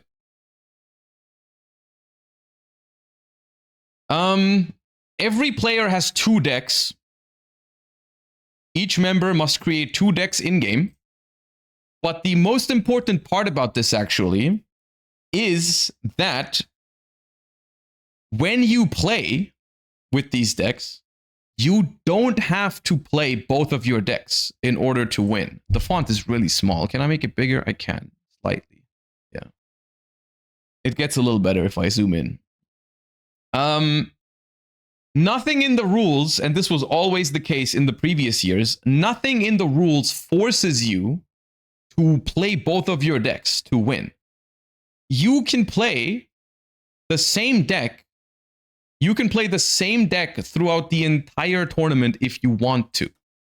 As a result, I think the most dominant strategy in the World Championships has usually been not to just have 2 good decks on each player, but in my opinion, as also something that has worked for us in the past when we won in 2023, the best approach is to have 1 good deck that you can play basically all the time, and then you pick your secondary deck to be a deck for a specific scenario, whether it's a really bad matchup for your primary deck or whether it's a hard counter to a popular deck in the format, something like that. In 2024's World Championship, when we got second place, my secondary deck was a Labyrinth build that was made to only farm Yubel.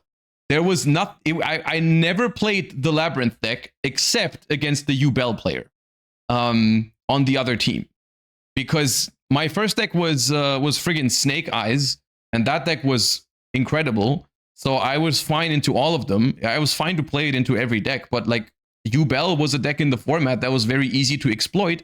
So I just played a secondary deck for that. Last year, you guys like to make fun of me for it, but I think last year my secondary deck was good. The best deck in the format last year was Malice, by far. Malice had a disgusting win rate at Worlds last year. It was a 90% win, 90% win rate going first for Malice, and like 70 or 80% overall for Malice. Malice was an insanely strong deck last year at the World Championship.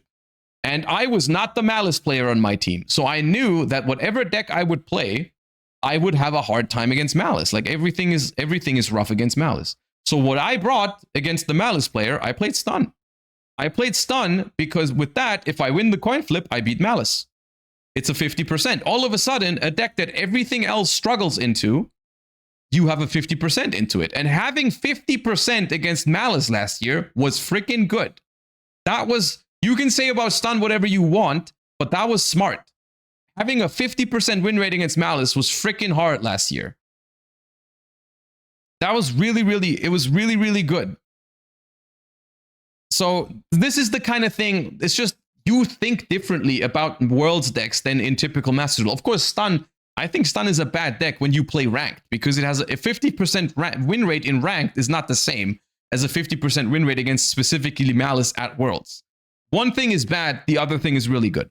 So this is the type of thing where I think Drollin Lockbird could come in. Drollin Lockbird could easily come in and be like, you just don't have it in your first deck, right? You just don't. Like, let's say your first decks are something more well-rounded. Like you play like, here's a Branded, a Radiant Typhoon, and a Cool Tune, right? Solid lineup. 3 decks, solid lineup. And then you start thinking about secondary decks, right? And then maybe you go like, okay, let's say we don't want to queue Drollin Lockbird into stuff like Branded. We don't want to queue Drollin Lockbird into some of these decks. We can just have secondary decks, which all have Drollin Lockbird, that we can then queue into the Striker players, into the Radiant Typhoon players, into the Vanquish Soul players, whatever, right? I think that could work. I think with 5 shared cards, I think you could justify that decision. Right? I think you could decide to go, yeah, let's put Droll as a shared card and use it in secondary decks to counter specific strategies. I think that would work.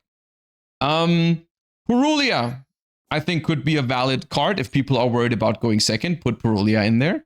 Other hand traps are always an option. Stuff like Bell, stuff like Imperm, stuff like the Dominus cards. I think the Dominus cards in particular are relatively interesting this year because there are some decks who make great use of the Dominus cards, especially also as the secondary decks. Like for Dominus, for example, take Dominus Spark, for example. Dominus Spark is a card that is really good in Branded, but it can also be played in other decks like Luna Light, which is a secondary deck for a lot of people. Maybe people want to play other strategies that play a lot of hand traps, like, I don't know, Odeon or something. And you want to play, let's say you have Dominus Purge in your Cool Tune deck, but you also want to bring Odeon as a secondary deck to counter something else. Or you want to play like a Malice deck with Impulse and Spark. Like Impulse and Spark together could also be an interesting combination, right? You could do Impulse and Spark, and then you play Malice with those cards. You play Lunalight with those cards. You can play Branded with Spark. Like that you can play Mitsurugi with these cards. Like there is a lot of options in sharing these more specific hand traps this year, which I think is something that would not have happened in previous years, ultimately. So yeah, which has also been one of the main critique points of the 5 shared card rule, because at the end of the day, what a lot of people are predicting to happen is just people have more hand traps. And so if people play more of the same hand traps, it kind of just like leads to a lot of games maybe feeling the same. If like the non-engine in every deck is Ash, Fuwa, Spark, Impulse, Imperm, whatever the 5 shared cards are, right? That's something that people are scared of the gameplay looking kind of the same across all of the decks because everything has the same non-engine, which is a valid concern, I think. At the same time, more hand traps makes some other strategies that have been relevant in previous years less popular. Like a lot of people have exploited the fact that there are less hand traps at Worlds to play FTKs. Like we saw Gimmick Puppet FTK at World Championship last year. We saw Ryan Yu bring an Arcana Force FTK. In 2024, people played Super Heavy Samurai FTKs at the World Championship. Like essentially every year, there has been FTKs at the World Championship. So I wonder if it's going to be the case this year where people have to expect maybe more Drollin Lockbirds, more Dominus Impulses and stuff like that, you know? We'll have to wait and see. We'll have to wait and see if the World Championship is still going to feature a bunch of FTK decks this year. But it could certainly be the case. Let's talk about some more interesting concepts that people could use as their shared cards. They could share some board breakers like Super Poly, Forbidden Crown, Forbidden Droplet. These cards were always good in Master Duel, especially also at the World Championship. But in previous years, they were rarely selected as a shared card because with 3 shared cards, quite frankly, there is simply no diversity in terms of like shared. You have basically 3 shared cards. In previous years, it always meant 1 shared card or 0 because it was always Ash, Maxi, and what else? It was one, like basically in 2023, every single team shared Ash and Maxi. So in reality, every team had 1 shared card. Obviously, you're not going to start sharing board breakers if you only share 1. So, you know, it was like that. And 2024, it was the same thing. And last year, I think it was also the same thing. Where like everyone plays Ash, Maxi, or Ash, Fuwa, and it's like, okay, what else? I mean, it's just a weird dynamic. So this year, with five shared cards, people could actually go and exploit a different direction. They could be like, okay, let's do Ash, Fuwa, and 3 board breakers. Ash, Fuwa, Droplet, Crown, Fallen into Virtuous, just as an example, right? Is something that could happen. And I think that's interesting. I think that is interesting. Another card that I didn't put that might be an option is Fedralis Harmonia. I thought about that briefly, but I don't know. Like, Cool Tune likes this card. Elf Note likes this card. But is it really good enough to share? I feel like no. I feel like I don't expect many Fedralis Harmonia to be shared. Maybe 1 or 2, but probably 0. Because realistically, it's just like, dude, just play it in Cool Tune and call it a day. In other decks, you can play other cards. It's not that important. It can go into other decks, but is it important enough to go in other decks? And I think the answer to that is no. Like, you can play a branded version with it as well, but do you need to? Not really. So I think it would be better to share other cards over Fedralis Harmonia, personally.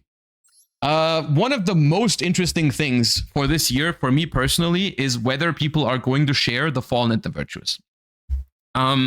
Because I love the idea of sharing Fallen and the Virtuous. There is a caveat to it, though, because, of course, if you share Fallen and the Virtuous, you don't automatically share the targets. You don't get Unlimited Ecclesias, Dragon that Devours the Dogma, and Albion. You don't get these.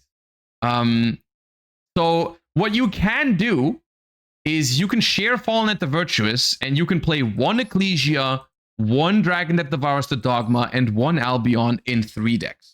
For example, you can play that in Sky Striker, you can play that in Cool Tune, you can play that in Elf Note, you can play that in Radiant Typhoon. It works completely fine, right?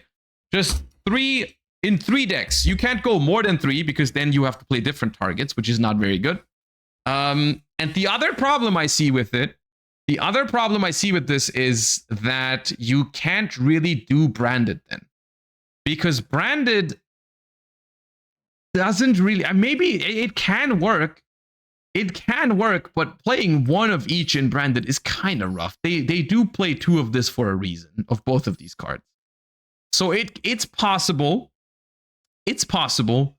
Maybe in a hybrid version of branded, like branded Draco Tail. But I think it would be more likely if people go for like something like, let's say people want to play Sky Striker, Radiant Typhoon, and Cool Tune, and they want to play Fallen and the Virtuous in all of the decks. I think then sharing it makes sense. I think it can make sense. 1 Dogma is okay, but 1 Albion is not doable. Doable, yes. I think it's doable. It's just worse. It is worse.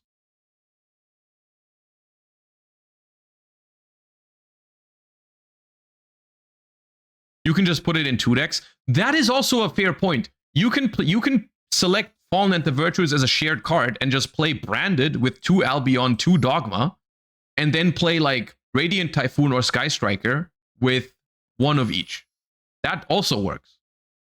That does work, yeah. The question is just, is it worth it to pick a shared card for just 2 decks, quote unquote? And the answer could be yeah. The answer could be yeah. With 5 shared cards, maybe.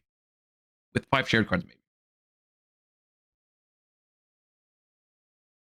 Okay.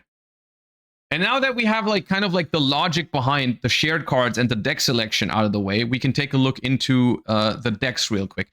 The only thing is, I want to eat my food real quick. So let me just, I don't know, let's queue up a game of Master Duel real quick so I can eat my food, hopefully, and then we'll continue with the discussion. Short lunch break.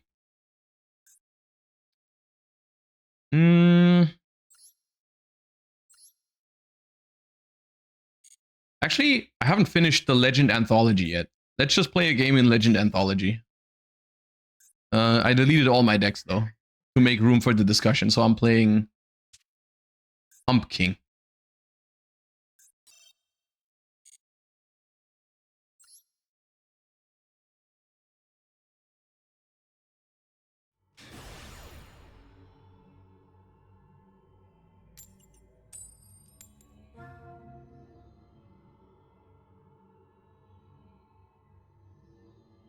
The loners are terrible. I don't know. I haven't played with it. I just want to eat my food and I want something to happen on the stream. And I don't have a video ready to react to. I didn't want to react to a video anyways because that would probably take longer. Oh no, I have Ash Blossom. I need to pay attention now.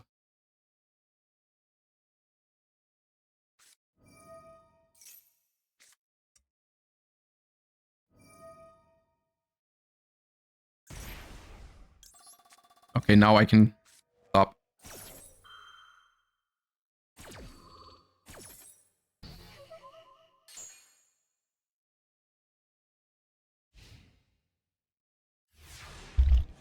Great.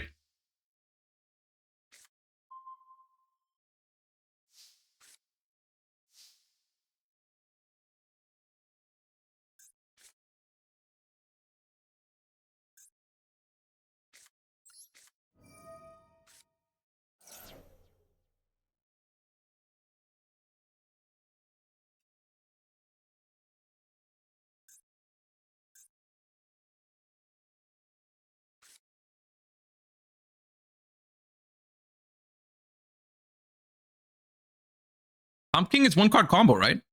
You just add this card itself.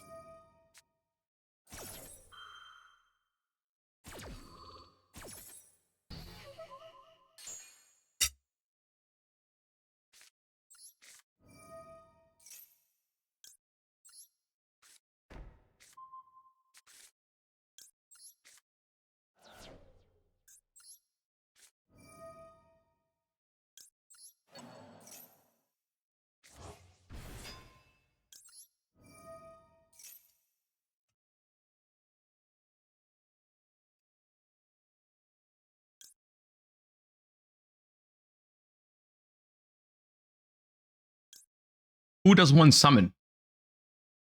This one?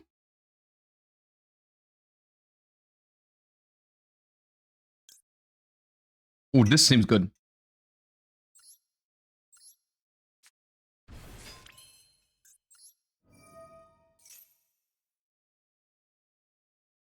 Oh, I only play one Mizuki.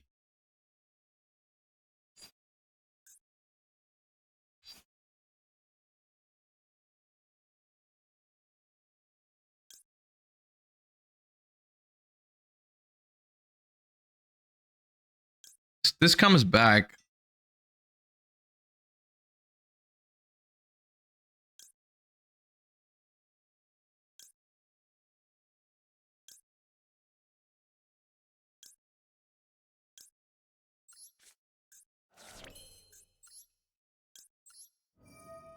I don't think I have to do anything fancy here. I just attack them, no? They can all attack.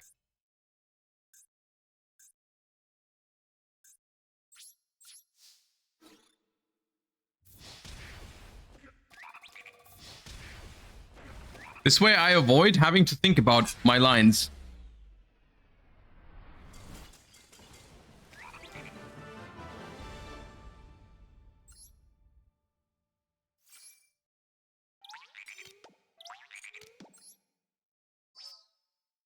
Easiest 100 gems of my life.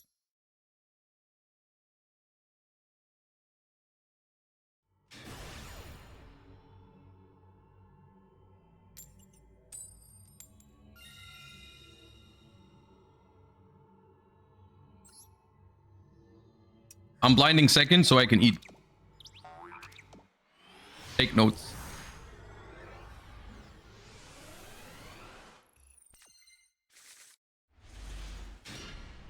Oh, 2 hand traps.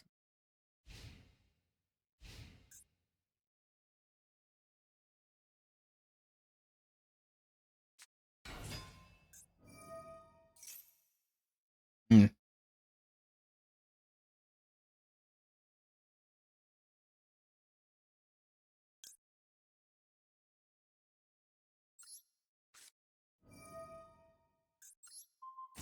I'm ashing because it plays around quick launch as an extender. I'm imperming because I can then ash quick launch rather.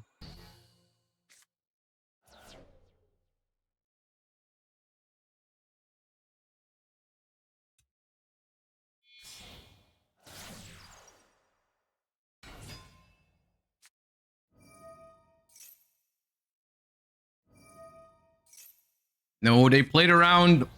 They played around ash on. I wouldn't have ashed it anyways, I think.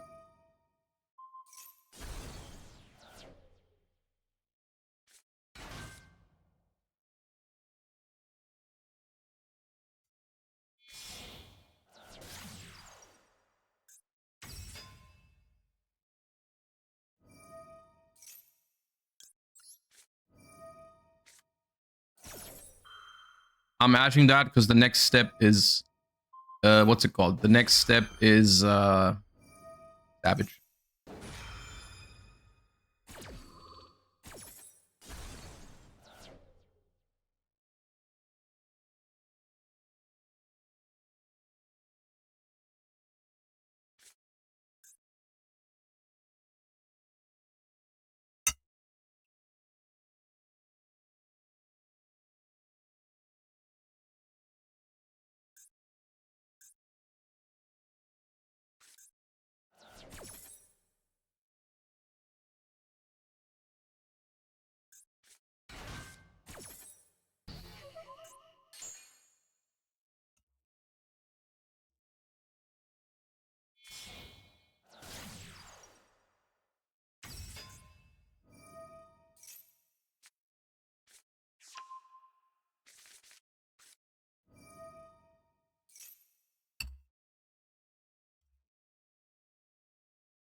Was my hand even good going first?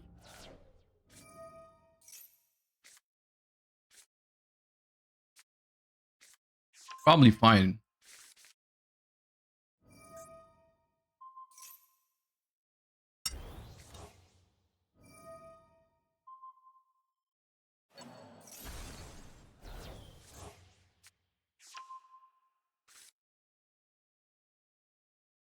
Yeah, Uni Zombie is full combo. If it, yeah, they don't have any hand traps, it was gonna be full combo.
That's a push, isn't it?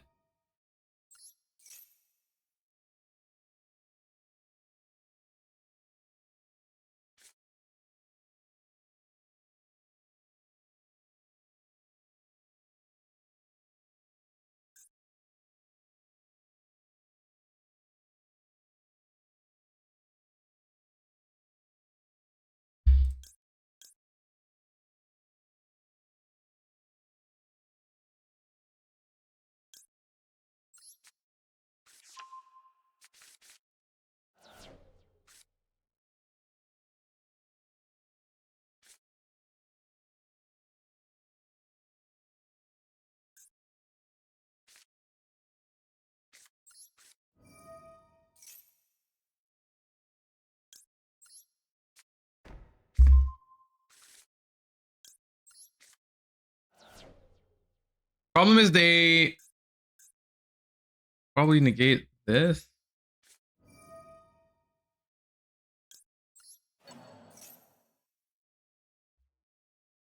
They didn't negate this. Okay.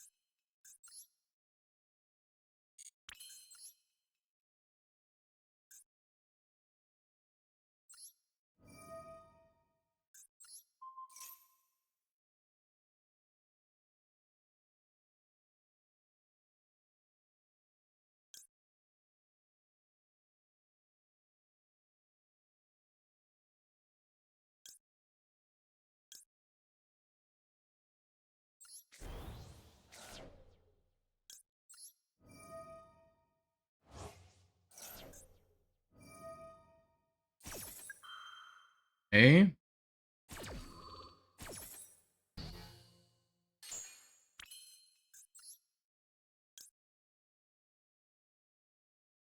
Why is this card so bad?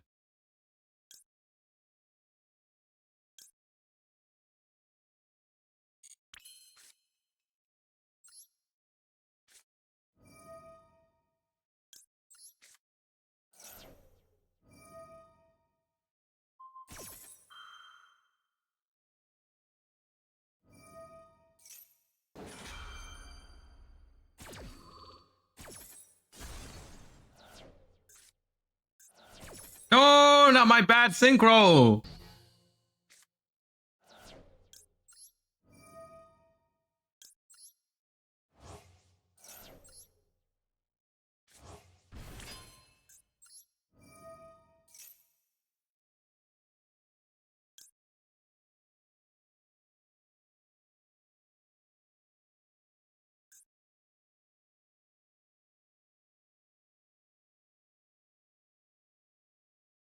Oh, this guy's good.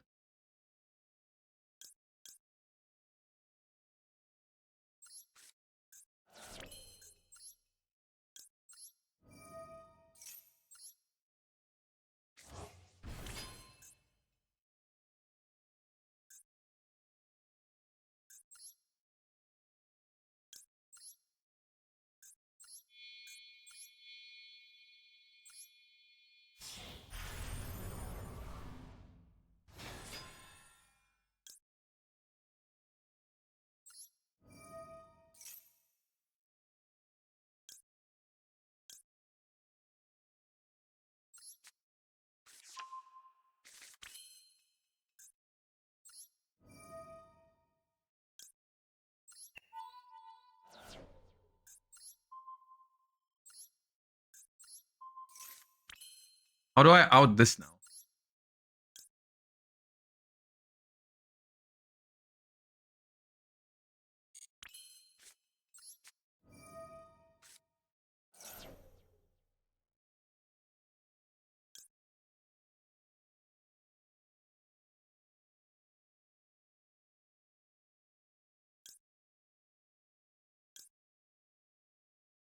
I can get 2 calls.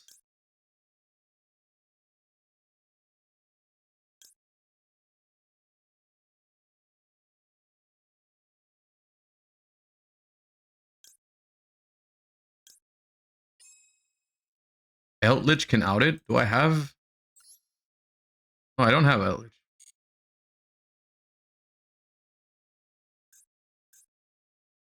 I just need to get bigger than it with Wallow.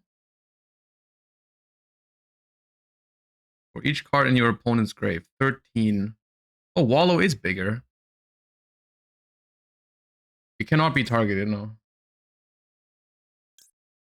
Oh, it can't be destroyed by battle. Uh-oh.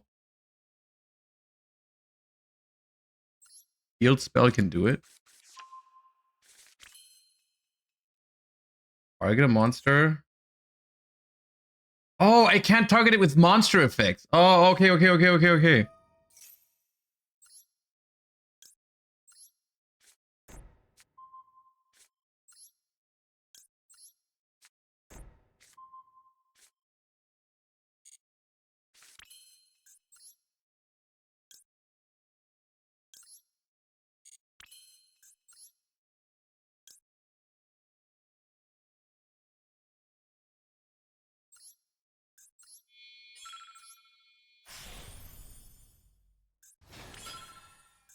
there any reason to make one of these exceeds?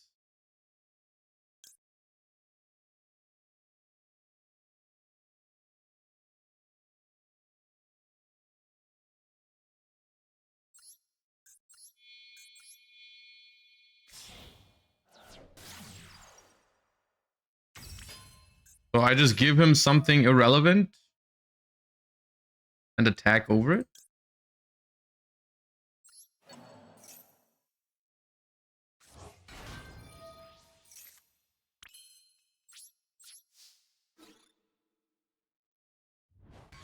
Almost, I was draw one.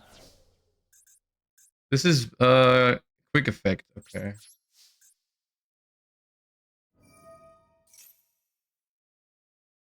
Okay, why did I pick the one that would... Oh wait, I didn't pick this one. Right, no, this was just naturally destroyed, okay. Piercing? Is that piercing?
Why are they doing this?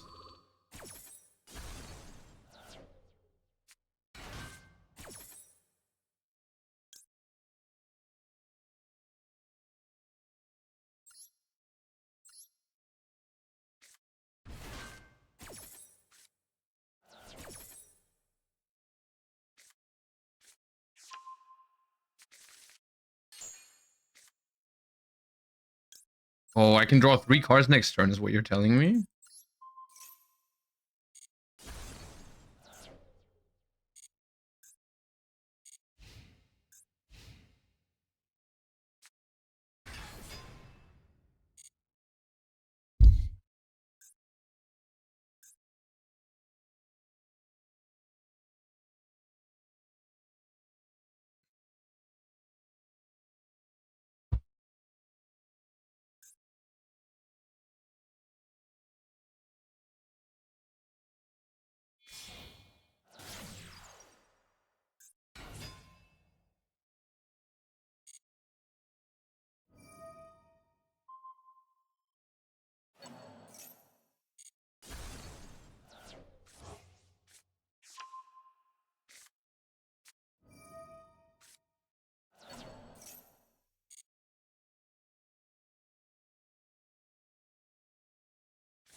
Uh-oh.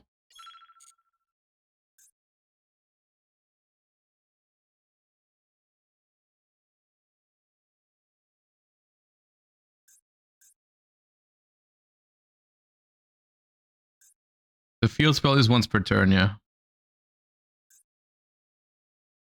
I can save this call for next turn, I guess. If I don't die.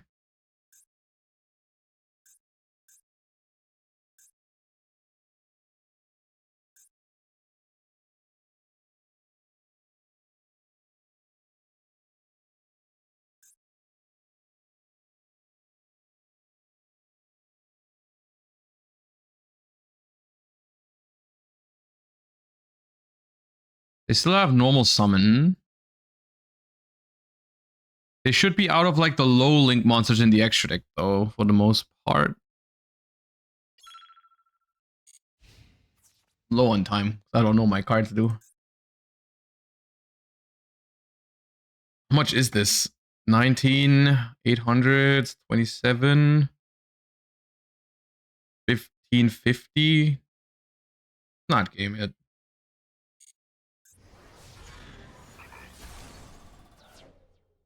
Oh, what was that?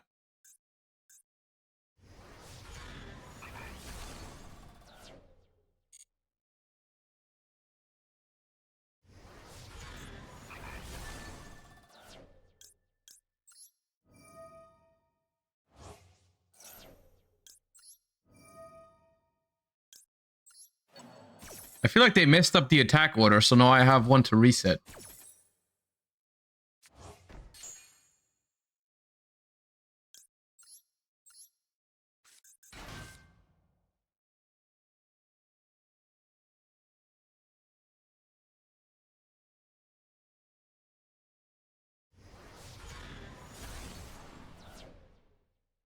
Why is this game nice right now? I was just trying to eat my food. I'm done with my food, by the way, since like 10 minutes.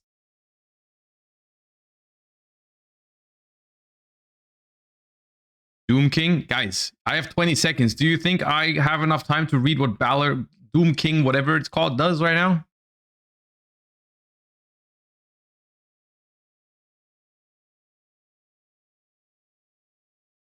The last time I've seen him was like 10 years ago or some shit.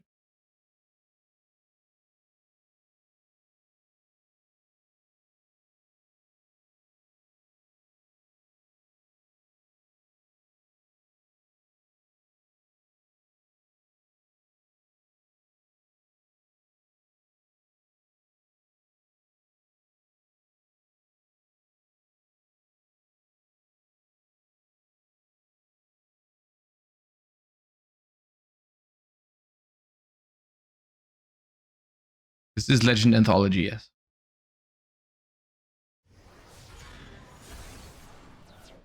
I'm honestly just excited to go draw 3 cards next turn. It's going to be the best day ever.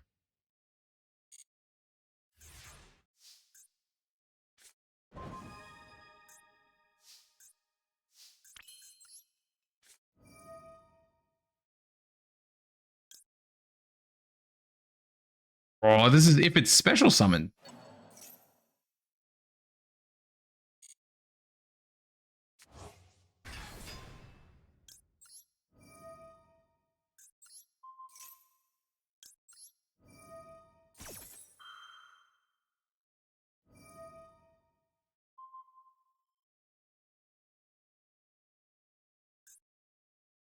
Yeah, they can't even target this.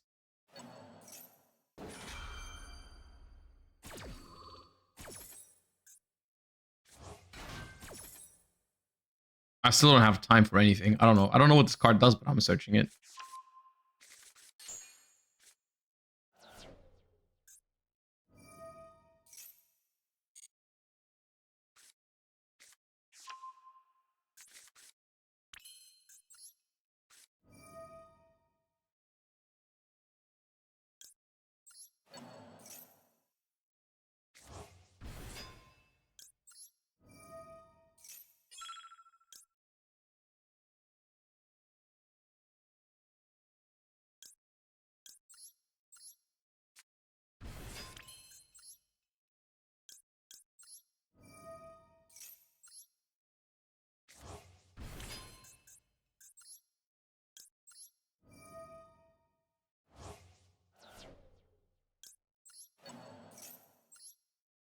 And Doom King. I don't need Doom King! Shut up, I'm drawing 3.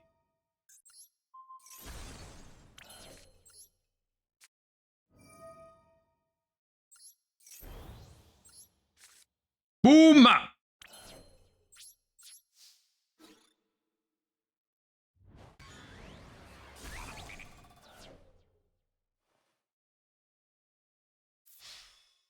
Ah! What do we have?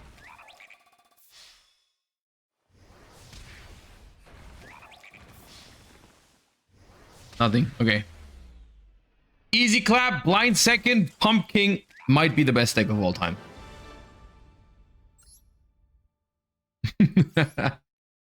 Okay. Hell yeah. We got gems for that. Gems means we can open pack. We got exactly 500. That's a sign. I still need, I really want the Murakumo and the Valius. The Valius looks so sick. I pulled 3 5-manas from this pack, but I got 2 Rippers as well, but I don't have any of the Valius yet. We're opening 5 single packs. Don't do this at home. Easy. Not what I needed.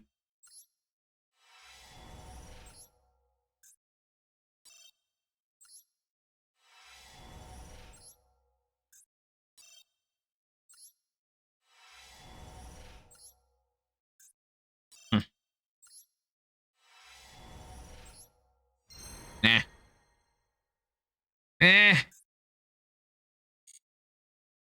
Nothing I needed. Okay.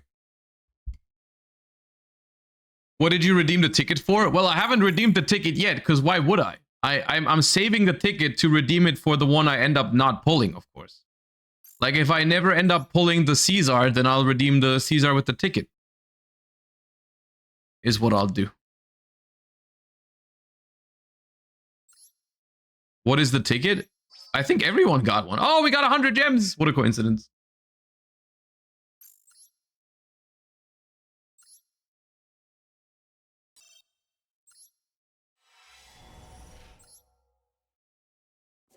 Ooh, glossy. Okay. The ticket is this. Where's the ticket? Here. It expires in November, so you have some time for it. That was dog water. What do you mean? I opened 6 packs and I got 2 ultras. That was pretty good. Here, exchangeable items. You can basically, you get a ticket. I think it was just a login bonus. I'm pretty sure it was just a login bonus, or no, when I got the bundle. When I got the bundle, I think has the ticket. And so you can just pick one of the ultra rares that you end up not pulling or you wanted or something. I still don't have the blue eyes from the, wait, shouldn't I have a blue eyes from the login campaign? Why does it say 0?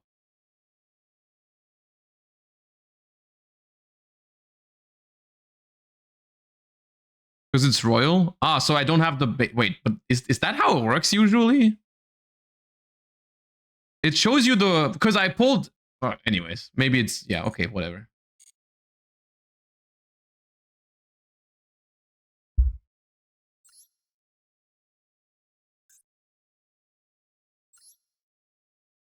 So yeah, it's like... It's you can pick one of these... Yeah, I do have the blue eyes. Yeah, I do have the blue eyes ultimate. It just doesn't count as a regular version, I guess. 0 gems. Yeah, we are down bad. We are down bad with the gems.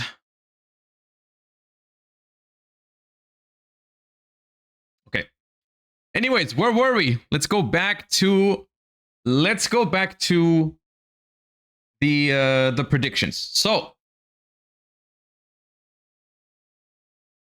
we have talked about the shared cards and how those interact with the World Championship rules and stuff like that. Let's talk about decks. What are the meta-defining decks in Master Duel right now for the World Championship? And also we have to keep in mind, you know, the shared card pool rule, like what kind of cards do decks take up from each other? Because, for example, I would say in Master Duel right now, both Radiant Typhoon as well as Sky Striker are valuable options. But if you take a look at like Sky Striker lists, this is just an example list. I didn't fully finish out all of these lists for the discussion today. But if you look at a list like this for Sky Striker, there are a couple of cards in here that you would like to play in other decks, right? There are cards like Fallen and the Virtuous, which if you want to play Branded, or Radiant Typhoon, they also want that card. Radiant Typhoon Vision is a great card in Radiant Typhoon, of course. Cards like Droplet, cards like Called by the Grave, even cards like Forbidden Crown, which I haven't put in this deck yet, because this is an old list of mine. But, you know, Forbidden Crown as well is a card that you can play in Sky Striker, but you could also imagine playing it in other decks. So the question is, are people going to choose Sky Striker? Are they going to play Radiant Typhoon instead? Or are they going to play both? But from recent tournament experience, and this is where I'm happy that we've had a couple of 3 versus 3 Challenger Cups recently, I felt like both Radiant Typhoon and Sky Striker were very, very popular choices in that format. It feels like it's been like the three most popular decks that I can also see appearing at the World Championships. On the one hand, Cool Tune. Cool Tune is still absolutely phenomenal, strong deck. Even with the recent hits to consistency, I think it's still a phenomenal deck. Because here's the thing with these consistency hits, especially the Rico and Mix, you can just replace the consistency on those very easily. You can play Reinforcement of the Army to search Mix. You can play Earthbound Immortal Stone Sweeper to search Rico. You don't really lose consistency from these hits. They're very arbitrary. So Cool Tune is still very, very strong in Master Duel, and it's seen a lot of play in the 3v3 tournaments recently. So I do think Cool Tune is a very, very strong deck right now. I think the other one, by far, probably even the best deck in Master Duel right now, period, is Branded. In the TCG right now, we talked about those decks earlier. There are a couple of decks to really rival Branded and that have good matchups against Branded. Stuff like Ritual of Light and Darkness, or the super combo heavy piles like Elf Note or Azamina Rolad. In Master Duel, we don't really have those. In Master Duel, it is, I think, fair to say that Branded is the best deck right now. It's not the best deck by a lot, but I do think that some variation of Branded will probably make it into all of the players' lineups. Like, there's just no way that Branded is not one of the best, like, 3 decks in the format right now when it comes to designing a lineup for the World Championship, especially because, and that's another big advantage of Branded, Branded barely takes anything away from other decks with the shared cards. Like, Branded is a super engine-heavy deck. It doesn't play any generic links in the extra deck or anything like that. You take nothing away from the other decks, pretty much. The only thing in Branded that other decks want to play is Fallen and the Virtuous, and you can share that in your 5 shared cards. That is a possibility. Some decks want like Super Poly, but it's something you can construct a lineup around it pretty well. It's not like, for example, another example is like Cool Tune. Cool Tune is a deck that takes way more away from other decks because Cool Tune wants like all the hand traps. So it's very hard to actually play Cool Tune together with a bunch of other hand trap decks. Not that that would be a good thing, but just as an example, it would be hard to play something like Cool Tune and Blue Eyes together. Because both of those decks want like the same amount of hand traps and like the same hand traps as well. Like, it's really difficult to make that work. Because Blue Eyes wants Effect Veiler, Blue Eyes wants Ash, Blue Eyes wants probably Bell, Blue Eyes probably wants Harmonia, Blue Eyes wants Purge, and stuff like that. And I'm not saying that people want to play Blue Eyes in this format, but if they wanted to, I think Cool Tune would basically block it, right? And Branded is a deck that basically, Branded blocks no other deck, because if you ever have an overlap with Branded, you can pick 1 or 2 shared cards around it and it works. Something like Dominus Spark, right? Which is a card that can be played in Branded, but can also be played in Lunalight, or also be played in Malice, or also be played in whatever other decks. If you want to play 2 of those decks, all you have to do is share like 1 or 2 cards. You don't have to share all the hand traps in order to make that work. It just requires you to share like 1 or 2 cards. Yeah. The same thing is true for something like Branded Draco Tail, which of course you cannot play Branded and Branded Draco Tail. Players are going to have to make a decision, similar to how players are going to have to make a decision between Radiant Typhoon and Zodiac Radiant Typhoon. Those 2 decks are not the same, but they cannot be played together in the same lineup. They have too many cards in common. So you cannot play Radiant Typhoon and Zodiac Radiant Typhoon together. I think, essentially, for most lineups, this would be my first impression, my prediction on the format is that, because like I said earlier,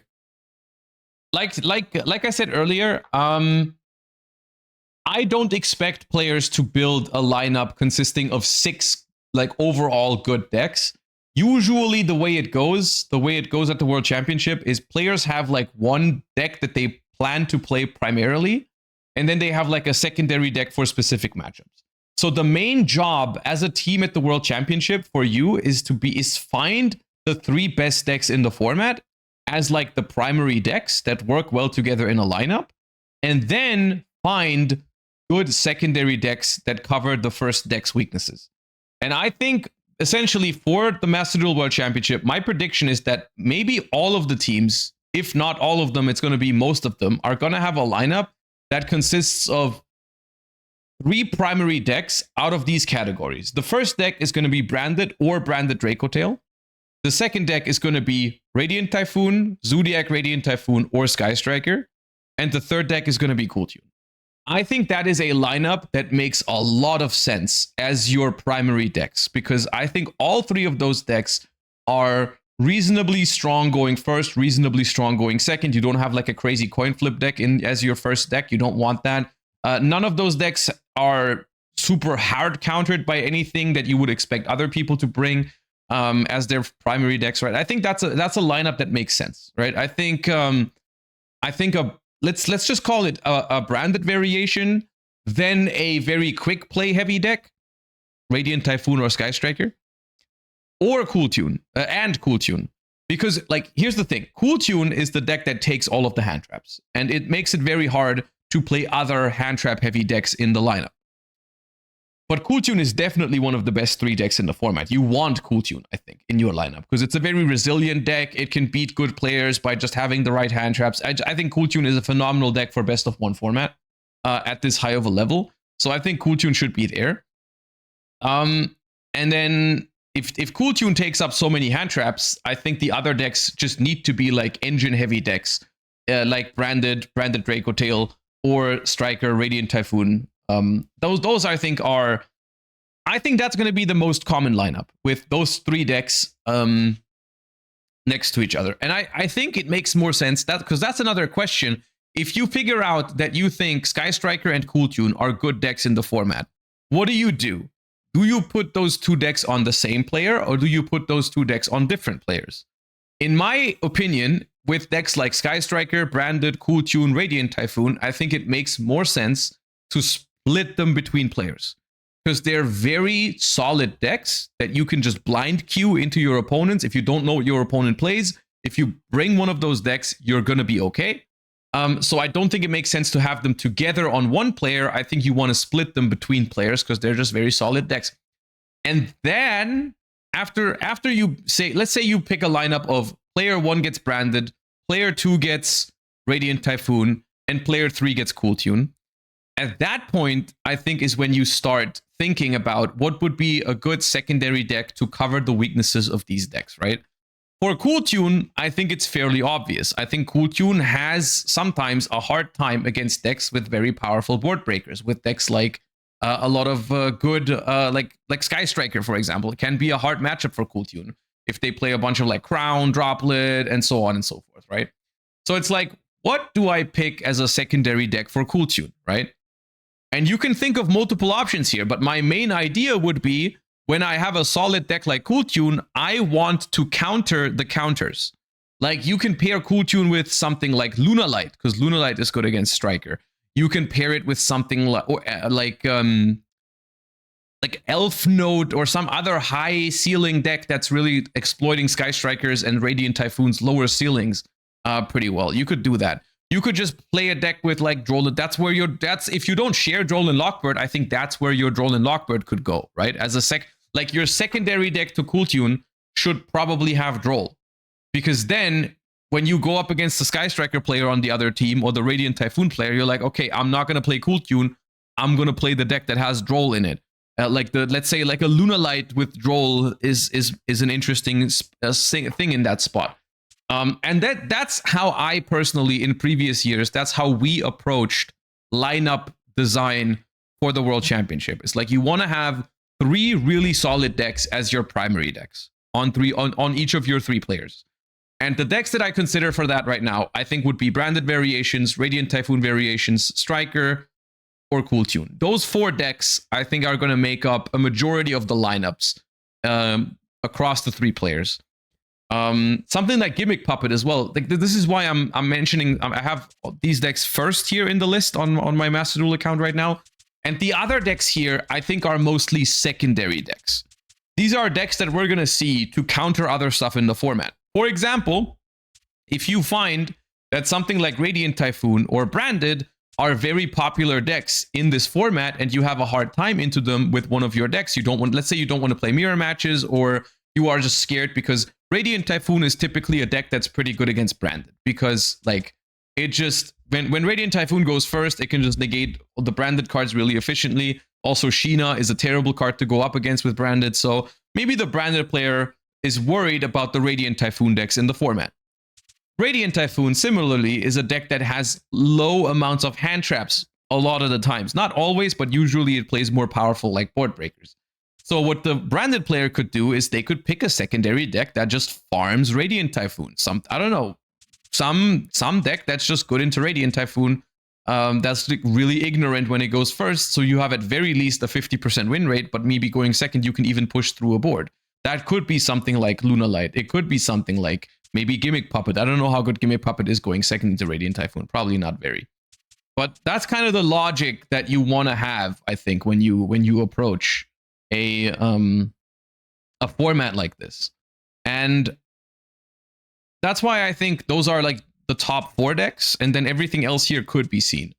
I don't know, this year, I don't think we're going to see as many FTKs and as many stun decks as last format, simply because, or last year's format, I should say, because the reason why people played decks like Gimmick Puppet and Stun last year was because the format was way more polarizing last year. The decks last year at the Master Duel World Championship were incredibly broken, especially Malice, but also, I mean, Tenpai was another deck in the mix. So it was way more encouraging for players to try and like really hard counter with other FTK strategies. Like something like Gimmick Puppet was a deck that was meant to scare off the Tenpai players, right? If you're playing Tenpai with board breakers and your opponent is Gimmick Puppet, you just get FTK'd. Malice was a deck that had 90% win rate going first last year. 90%.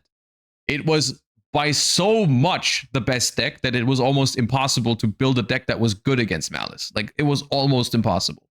And so players literally just wanted to find something that was at least okay against Malice. At least give me a 50-50, I'll take it, because of how powerful that deck is. So last year was more polarizing. This year, I think, is less polarizing. We don't have Tenpai in the format. Not really. I mean, people could, but not really. We don't have a deck like Malice this year. We have good decks. Like Cool Tune's a good deck, Striker's a good deck, Brandon's a really good deck, Radiant Typhoon is a good deck, but nothing has the expected win rate of Malice last year. There is nothing this year that is comparable to the strength of that deck in last year's format. So I think people are going to be slightly less inclined to pick counters to those kind of decks. But if you want to pick counters to certain strategies, it could be something like Gimmick Puppet, it could be Stun, could be Odeon as well. If you just find that, well, I have a really hard matchup, I mean, into like, I don't know, what is Odeon good against? Like, it probably auto wins against combo decks if it goes first. So if you're, let's say you play Sky Striker as your primary deck, and you have no hand traps in it, because you're just playing Board Breaker Sky Striker to exploit Cool Tune. But then you see that someone else has, I don't know, Elf Note in their lineup, and you're like, shit, if I play against Elf Note and I go second against it, I have no chance, because I got no board breakers. I got no hand traps. I only have board breakers. So I need something that plays like all the Dominus cards. So like you play like Odeon, right? And you're just like, okay, if I go first, I win. If I go second, at least I have Dominus cards in my deck and other hand traps to try and stop whatever combo deck I'm up against, right? That could be something that people might end up doing. But ultimately, I think this year there's less of a reason to do so. So I think we're going to see significantly less like Gimmick Puppets, Stun, or Odeons. A deck that I think is very, very interesting, and once again, I didn't finish this deck list, but I think Lunalight is an incredibly interesting concept this year as a secondary deck, because the main purpose of a secondary deck in the Master Duel Worlds lineup is you just want it to be good in a couple of matchups. And I think Lunalight does that exceptionally well, because you don't want to have Lunalight when you're going in blind. When you're going in and you don't know what your opponent is playing, I think there's a relatively high risk with Lunalight, because some decks just have a very easy time with it right now. And you don't want to play against like the 20 hand traps from Cool Tune. But if you have it as a secondary deck and you can specifically target a specific matchup, all of a sudden Lunalight, I think it becomes a monster. Like if you'd say, okay, I want to counter Sky Striker, you can build your Lunalight deck so targeted at Sky Striker, it's insane. You don't have to play any hand traps because what the Sky Striker end on 0 set 5. Yeah, dude, just play like Lightning Storm, Duster, whatever, and just play. And if you go first, you're like, oh, well, I make Liger. So I think Lunalight is actually a deck that we could see from a lot of players just as a secondary deck in the lineup, and it's super scary to go up against with decks like with decks like Striker, with decks like with Radiant Typhoon as well. I mean, Radiant Typhoon and Striker both have theoretical ways to out a Liger, but it's not super easy.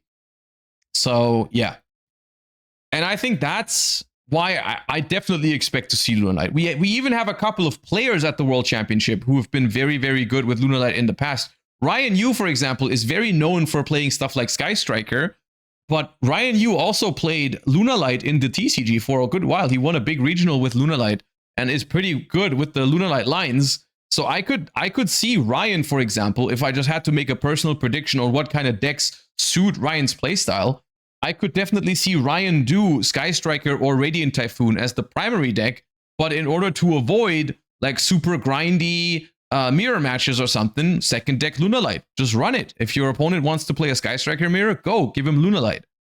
And I think that's something, you know, because you can get a good idea. This is another thing at the Master Duel World Championships. After a few rounds, everyone has a good idea of what everyone else is playing because you see the matches that these players play against other teams beforehand, because it's a very small tournament and everything is broadcast basically, right? Like everything is either on stream or you can watch in the Master Duel client. People figure out very, very quickly what decks people are on and even what kind of cards they play in those decks. So you can figure out relatively quickly, does this player have a good Lunalight matchup or not? And if the answer is yes, then well, you just play your first deck, whether it's Cool Tune or Striker or whatever, you just play your first deck and it's going to be okay. And if they don't have a good matchup into Luna, you just pick Luna. And this is why I think decks like this are something that people also need to keep in mind when they build their lineup, because I think it would be very, very foolish to go into this World Championship to not have at least one deck for each player that can deal with Lunalight. So, for example, Branded can deal with Lunalight relatively well. You can out Liger Dancer with Titanic Lad, and you can recycle the Titanic Lad, so you can out Liger. Cool Tune can also beat Lunalight. You have 20 hand traps, and in theory, you can even make a big enough RS to run over it if it ever gets to that point. So Cool Tune is fine into Lunalight. But when we talk about the Sky Striker player or the Radiant Typhoon player, that's where it becomes a little bit more iffy. And I think there is where I think a secondary deck to these decks should be something that can definitely handle a Liger Dancer. I don't know what it would be. I don't know what kind of secondary deck you would pick. Maybe you play Lunalight yourself, so that worst case you play a mirror match. Or you can play K9 Vanquish Soul, which can win against Liger by just burning to death with what's it called? With Borger, right? It's just something that at least has a somewhat realistic game plan. It doesn't have to be a hard counter. It does not have to be a hard counter to Lunalight, but you should have something that's at least prepared for it, I think. Or play Hamp. I mean, you could play Hamp, but I don't think you want to do that. I don't think you want to make your deck worse into all the rest just to respect one deck. That's what the secondary deck is there for. That's why you don't have to make your primary deck do everything. That's the advantage. Because you have a secondary deck that you never have to play, you can design your secondary deck to do some specific things that your first deck fails at. FTK decks, does Luna have that many hand traps? I would expect the way I just described it, right? I think Lunalight is better used with board breakers in this format because you specifically want to play Lunalight to beat stuff that's weak to it, right? You don't want to play Lunalight and then play the hand trap minigame, I think, going second. Like you wouldn't you wouldn't play Lunar Light against like Elf Notes or something. So you don't necessarily need the hand traps, I don't think. As a result, maybe you play an FTK against Lunar Light, but then it still is a 50-50, right? It still is a 50-50. So is that really what you want? I think you would want to be at least a little favored. Just a little bit.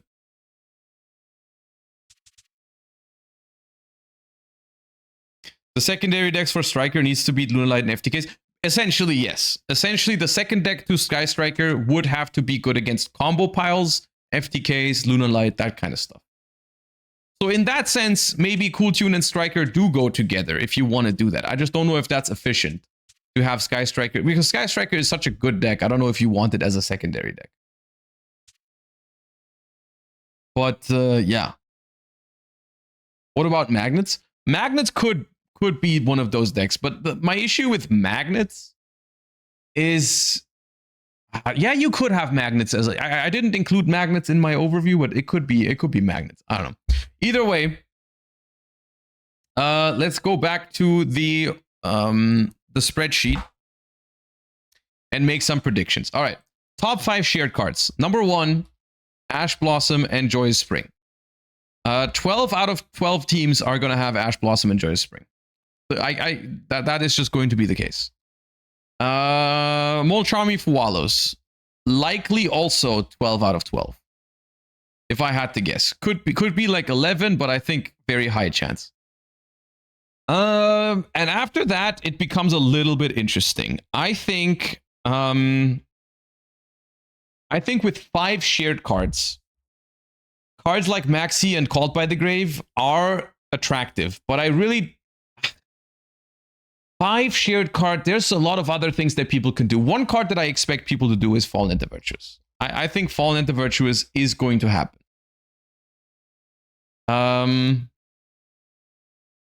But I do think besides Fuwa, and Ash, I think there's probably no other card that I would expect every single team to have. Like I think Maxi, I think some people are going to decide to do it. But I think some people might not. FNV is weird if your team plays branded. You can do, I think with what I said earlier, right? Let's see top 6 decks. I think branded / branded Dracotail. I think Sky Striker, Radiant, Typhoon, maybe with Zodiac. I think Cool Tune. I think it's completely fine to share Fallen Enter Virtuous. And then you do the following thing, right? You share only Fallen Enter Virtuous. You don't share Albion.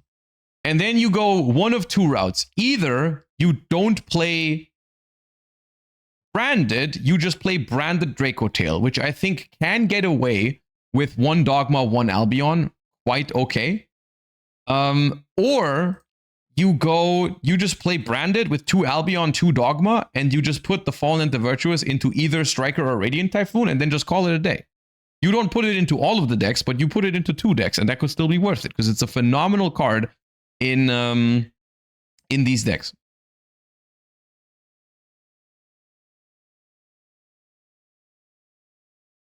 Or you just try to play branded with 1 Albion, 1 what's it called? 1 Albion, 1 Shroud, 1 Dogma.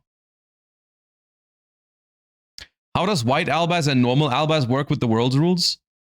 I'm pretty sure if you share Fallen of the White Dragon, you get unlimited Fallen of the White Dragon and not Fallen of Albaz. That's another thing, right? That's an interesting question. Do you think if people share Fallen and the Virtuous, is there ever a world in which you share Fallen of the White Dragon and you play like multiple Albaz decks? Because you could play branded and branded Dracotail.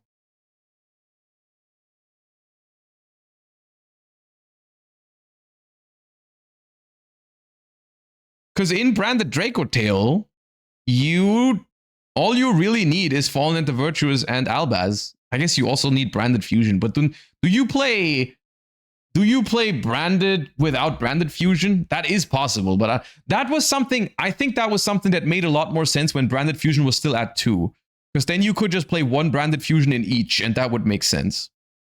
But I will say in the past, like last year, and this is something I don't predict that this is necessarily going to happen, but last year we genuinely considered, because of how broken Malice was, we genuinely thought if it was possible to build 2 Malice decks. And of course, the deck would have been a little bit weird, but what I mean by this, just as an example, imagine Cool Tune, right? Or like, it doesn't work with Cool Tune anymore because Cool Tune has hits. Or just let's just imagine Malice, right? Let's imagine Malice from last year where all of these cards were still at 3. Our idea was basically, what if we do something like this, where we put 2 Dormouse into one deck, 1 Dormouse into the other. 1 White Rabbit in this deck, 2 White Rabbit in the other. This deck gets 2 Chessy Cat, the other deck gets 1 Chessy Cat. This deck gets 1 March Hare, the other deck gets 2 March Hare. This deck gets 2 field spells, the other deck gets 1 field spell, and so on and so forth. So you you split playsets into 2 copies here, 1 copy here. But you don't always do 2 in the same deck. Sometimes like this deck gets 2 Dormouse, the other deck gets 2 White Rabbit. And then we tried to make that work last year. Because the crazy thing last year is that was genuinely possible. It was almost possible, because it was like, you only need 1 of the links anyways. You only need like 1 of this, 1 of this, 1 of this, 1 of this. If you even, I don't remember if we played all of those, but it was something that could have worked, right? And then we thought about like, okay, what if we share 1 of these cards? Like, what if we share Dormouse, just Dormouse? We do 3 Dormouse in both decks, and then we go from there, right? And then like, okay, there's other things like there was the Ignista card, so it's like, okay, one deck gets 2 backup, the other deck gets 1 backup. Both decks get Allied Code. Both decks get Wizard because that card's not on the ban list, and so on and so forth.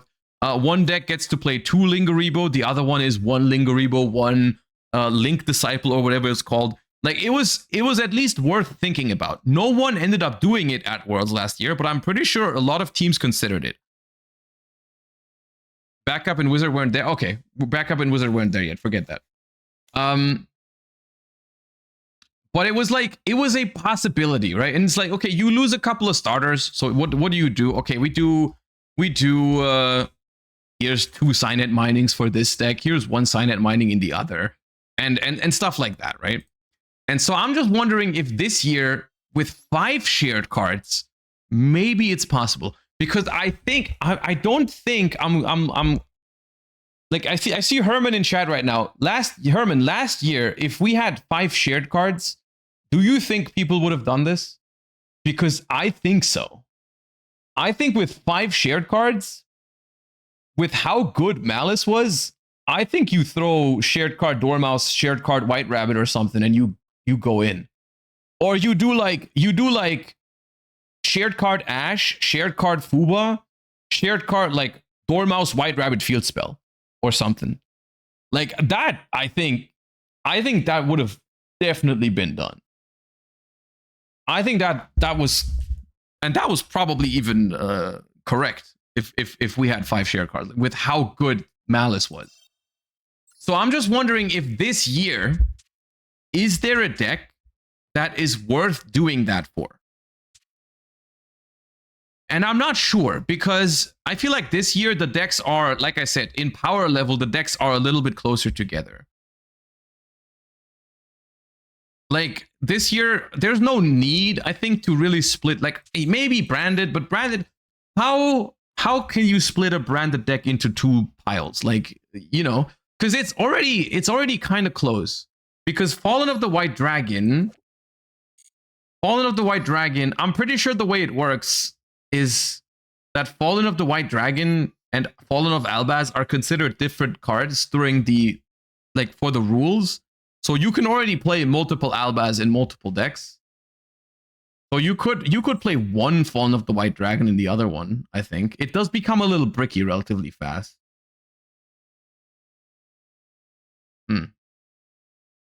You could easily split Albions between decks. You can get away with one Carti. I think the problem is actually not the 3-ofs. I think the problem is the 2-ofs. I think the problem is the 2-ofs here, because is it worth making Cartesia your shared card just to have 2 branded decks? No. Because you would then also have to do it with Ecclesia.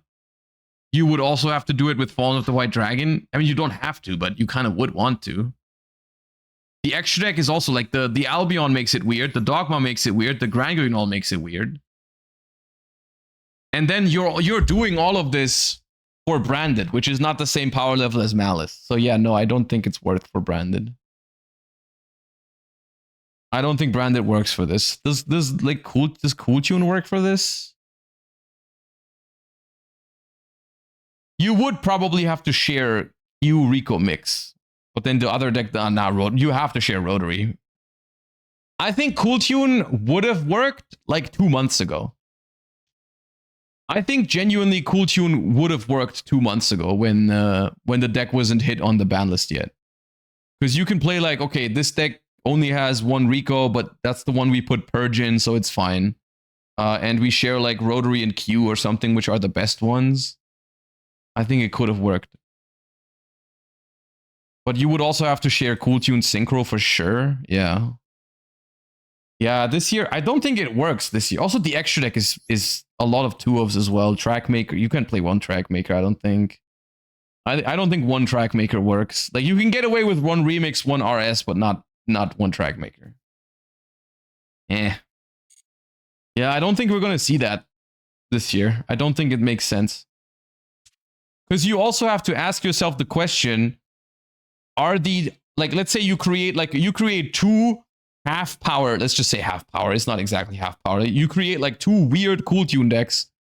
Is that really better than 1 full power Cool Tune deck and 1 full power whatever else you could have picked? And I think the answer this year is no. I think last year the answer for Malice would have been yes. Because even a weaker Malice deck last year was still better than most of the third decks that people had. Like most lineups last year were incredibly broken Malice, okay Ryzeal, and whatever else the third deck was. Like the third deck was always like Memento or whatever, which was a good deck, but it was way behind the other 2, mainly Malice. And so like even making your 2 Malice decks weaker in that thing would have still resulted, I think, in a better lineup with 5 shared cards, not with 3. With 5, it would have been worth it. But yeah. Okay. So that's how I feel about the decks. I think the most popular decks for the primary decks of players are going to be branded variations, including branded Draco Tail, Sky Striker, Radiant Typhoon, Cool Tune. And I think secondary decks, a lot of sense. I think Lunalight makes a lot of sense. And then what is number 6? What is a deck that makes a lot of sense as a secondary deck? What's the best combo deck? If you're trying to exploit a deck that doesn't have hand traps, how do you do it? Is it Magnet Warriors? Is it Fairy Tail? Is it Elf Notes? Because Elf Notes is kind of not there yet in Master Duel without June Pride. What is like the combo deck? White Forest? Memento, Malice. It could be Malice. It could be Malice to exploit stuff like Striker. Malice with Drone and Lockbird. Memento. Elf Note, yeah. I don't know. Vanquish Soul K9. Vanquish Soul K9, I don't think is strong enough going second into stuff like Radiant Typhoon. Also, genuinely, stuff like Striker or Radiant Typhoon, sometimes they can break Vanquish Soul.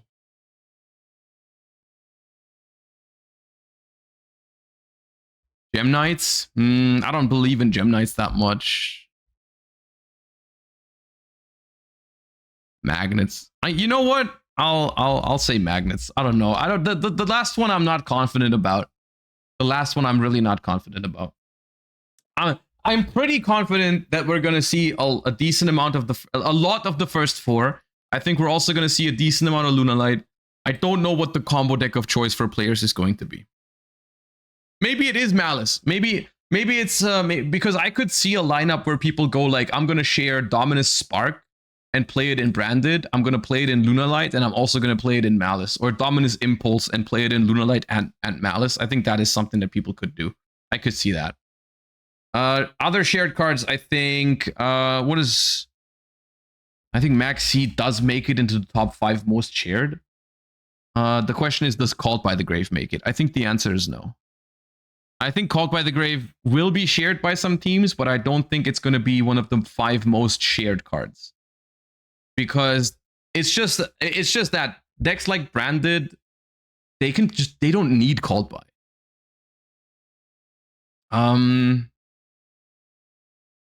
Super Poly. Oh, I don't think. I think Super Poly, you just put it in Branded and you're fine. You don't need it in these other decks. I could see Crown. I think Crown is an interesting card.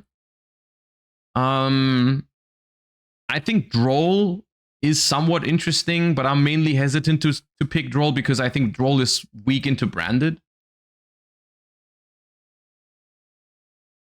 But maybe it is Droll, and then you don't have to put Droll into every single deck just because you make it shared, right? Like maybe it's a good safety measure to share Droll and Lockbird and just go like, okay, each of our players has 1 deck with Droll just in case we run into the Striker player, the Radiant Typhoon player, the Vanquish Soul player, the whatever combo player, right? I think that's actually interesting. I think that makes sense, the way I'm thinking about it. Like, that would be a nice safety net to have, to be like, okay, all 3 of us, we have 1 deck where we have Droll. We don't put it into both decks, but we put it into 1 of our decks each. I think that makes sense. Yeah. Okay. Okay, and that leaves us with the teams. And for the teams in Master Duel, I mean, we could just look at the players here on the website. But also, there is a nice little article on Reddit, as usual, by Scorch YGO on the World Championship participating teams. Let me make it a little bit bigger for you, actually. Hold up. Okay. We're going to take a look through this article, because I still need to predict my own. I have to do my prediction in the game where you can win gems or something if you predict who wins the World Championship. So let's take a look at this. What's up, everybody? The World Championship 2026 in Tokyo is fast approaching. And here's an introduction to all 12 teams and 36 duelists competing in the tournament. The idea is to put a spotlight on some of the best players in the world and help you make a decision in the Cheer for Your Champion campaign. And maybe get you a little more excited to follow the tournament. All right, let's begin. Some general thoughts about the format and tournament. I don't think it's controversial to say that last year's iteration of the Master Duel World Championship was the worst one yet. Not only were Malice and Ryziel the best decks by a wide margin, they were also doing very unfun things, with Malice ending on Appaloosa boards and Ryziel foregoing their own boss monster in favor of an untargetable, indestructible Baguska. The data also backs this up, as the player going first won in about 70% of games. And I think for Malice, it was close to 90, if I remember correctly. I think Malice had over 80% going for it. Last year was rough. It was pretty rough to watch, and I imagine play. Yep, I can confirm. As the non-Malice and non-Ryziel player on my team, it was pretty rough. It was pretty rough to play against those decks last year, because that was the biggest problem. Was like, one player had Malice, one player had Ryziel, and one player had what? Yeah, it was literally I was the coffin baby last year at Worlds, and I was going up against nuclear bombs, hydrogen bombs every round. But there's reason to be optimistic. Many floodgates have hit the dust in the past year, and the format is looking a lot more diverse. This is true. This is what I meant earlier when I said we have less polarizing decks right now. Likely the defining decks this time will be Cool Tune, Zodiac, Radiant Typhoon, Branded Draco Tail, many other options like Striker, Canine Vanquish Soul, Soulful Court, Yami, etc. Another interesting thing this year will be the shared cards. So far, all 3 World Championships, every single team has shared Ash Maxi and some third card. Now, however, each team is able to bring 5 cards, possibly as a response to the absurdly high going first win rate last year. It's going to be interesting to see how that new flexibility will be used. In a way, it also feels like the start of a new era, as many mainstays from previous year are not attending this time around. No Team 7, well, kind of. No Snipe Hunters, Sag, no yugioh, but let's take a look at those who will be there instead. Okay, so, of course, we have reigning world champion Team Ragnarok. As the reigning champions, Ragnarok were the first team to qualify. Once again, their captain will be Herman Hansen, aka Mist. Scandinavia's top Yu-Gi-Oh player. Herman has had a very successful career in the TCG, being a 3-time national champion, as well as a YCS finalist. Ooh, which one was that? Let me try to think if I can think of which YCS. Do they mean was it the remote dual B-Trooper one during COVID, I think? Yeah, okay. And making it to the top 8 of Worlds in 2019. In Master Duel, he qualified for last year's World Championship by winning the March Duelist Cup with Snake Eyes, chose Nesh and Luca as his teammates, the rest is history. Even though he qualified with Snake Eye, Herman actually has a fairly unique deck taste. He will typically pick a deck somewhat outside the main meta contenders and then play it as long as possible. First it was Melodious, then Ritual Beast and Vanquish Soul. Most recently picked up Elf Note, which I assume will be in his lineup for Worlds, but is it good enough as a primary choice? I do know Herman likes to play all kinds of different decks. He was playing, I lost to Herman at Euros when he played Elf Notes. Shoutouts to Ash Blossom. But I don't know if it's Elf Notes for Herman this year. I mean, Herman is in chat, and obviously he's not going to tell me what he's playing right now. But maybe as a secondary deck, because I don't really think Elf Note is that good in Master Duel right now. Women and insects. Okay, what do you mean by that, Herman? What do you mean when you said women and insects?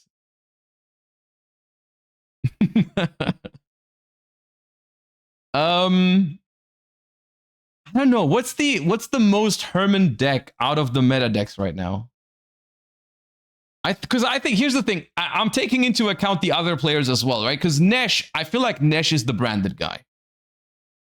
If I had to predict, of course, maybe they're trying to like surprise everyone by switching it up a little bit, and Nesh is playing something else. But I feel like Nesh would be the branded/branded Draco Tail player, unless you guys reach the conclusion to not even play branded to begin with. But I find that hard to imagine.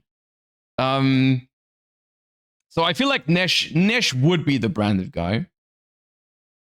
I feel like Luca can also play a variety of decks, but he was the Malice player last year. I think Luca is generally more inclined to be the one to just play like the best deck in the format type deck.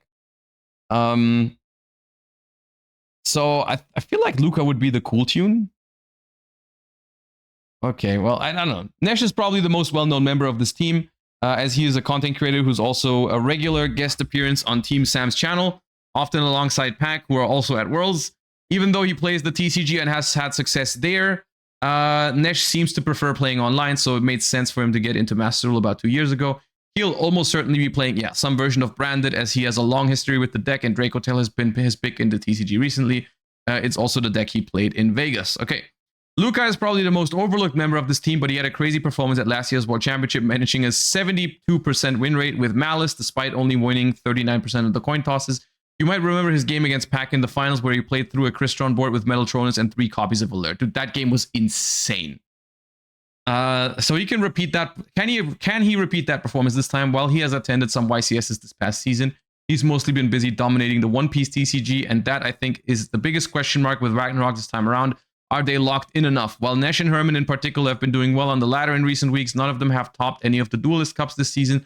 I mean, I would argue, I don't know, this is not the same for everybody, because some people, like Ryan, still won the regional qualifier after already being qualified. But Duelist Cups are so much work, and they take so much mental strength. And I just think at some point, when you are already qualified for Worlds, you're just missing motivation, man. Like I think Ryan is an exception in that, like, he just loves Master Duel and loves competing in Master Duel so much. He just wants to prove every time that he can do it. But for most other people, it's like, if you already have the qualification, at some point in the grind or before then, you're just like, I'm not gonna go through this time because like I already qualified, man. So I don't think this means much, is what I'm trying to say. I don't think it means much that they didn't do well in the Duelist Cups because their motivation was a different one. Yeah. And I would assume most of the other teams have played more Yu-Gi-Oh! In the past year. That's an interesting question. Other than that, though, Ragnarok does have everything. They're great players and deck builders, and they possibly have the best chemistry of any team at this tournament. Okay, I don't know about that, but interesting. It's a fair point. Deck-wise, I think Luca will be on cool tune by simple process of elimination. Okay, I think that I can't predict what Herman is on. I really can't. I mean, by process of elimination, if I think Nesh is on Branded and Luca is on Cool Tune, then that would leave Herman with something like Radiant or Striker. If I'm predicting those to be like the main 3 decks, could be. But I could also see Herman being the kind of player to just think like, okay, everyone else is playing like a low ceiling, like let's say Branded, Sky Striker, and Cool Tune and so on. I'm gonna just play a combo pile. That could happen. I could see Herman do that. Absolutely. I think it's either the quick play spell deck or just the combo deck. I think. I don't see Herman being a striker guy. It doesn't quite fit, but I think he could do it, is the thing. I think he could do it. I don't know. All right. Fly to Fly, Japan. We've got Zui Zokaku.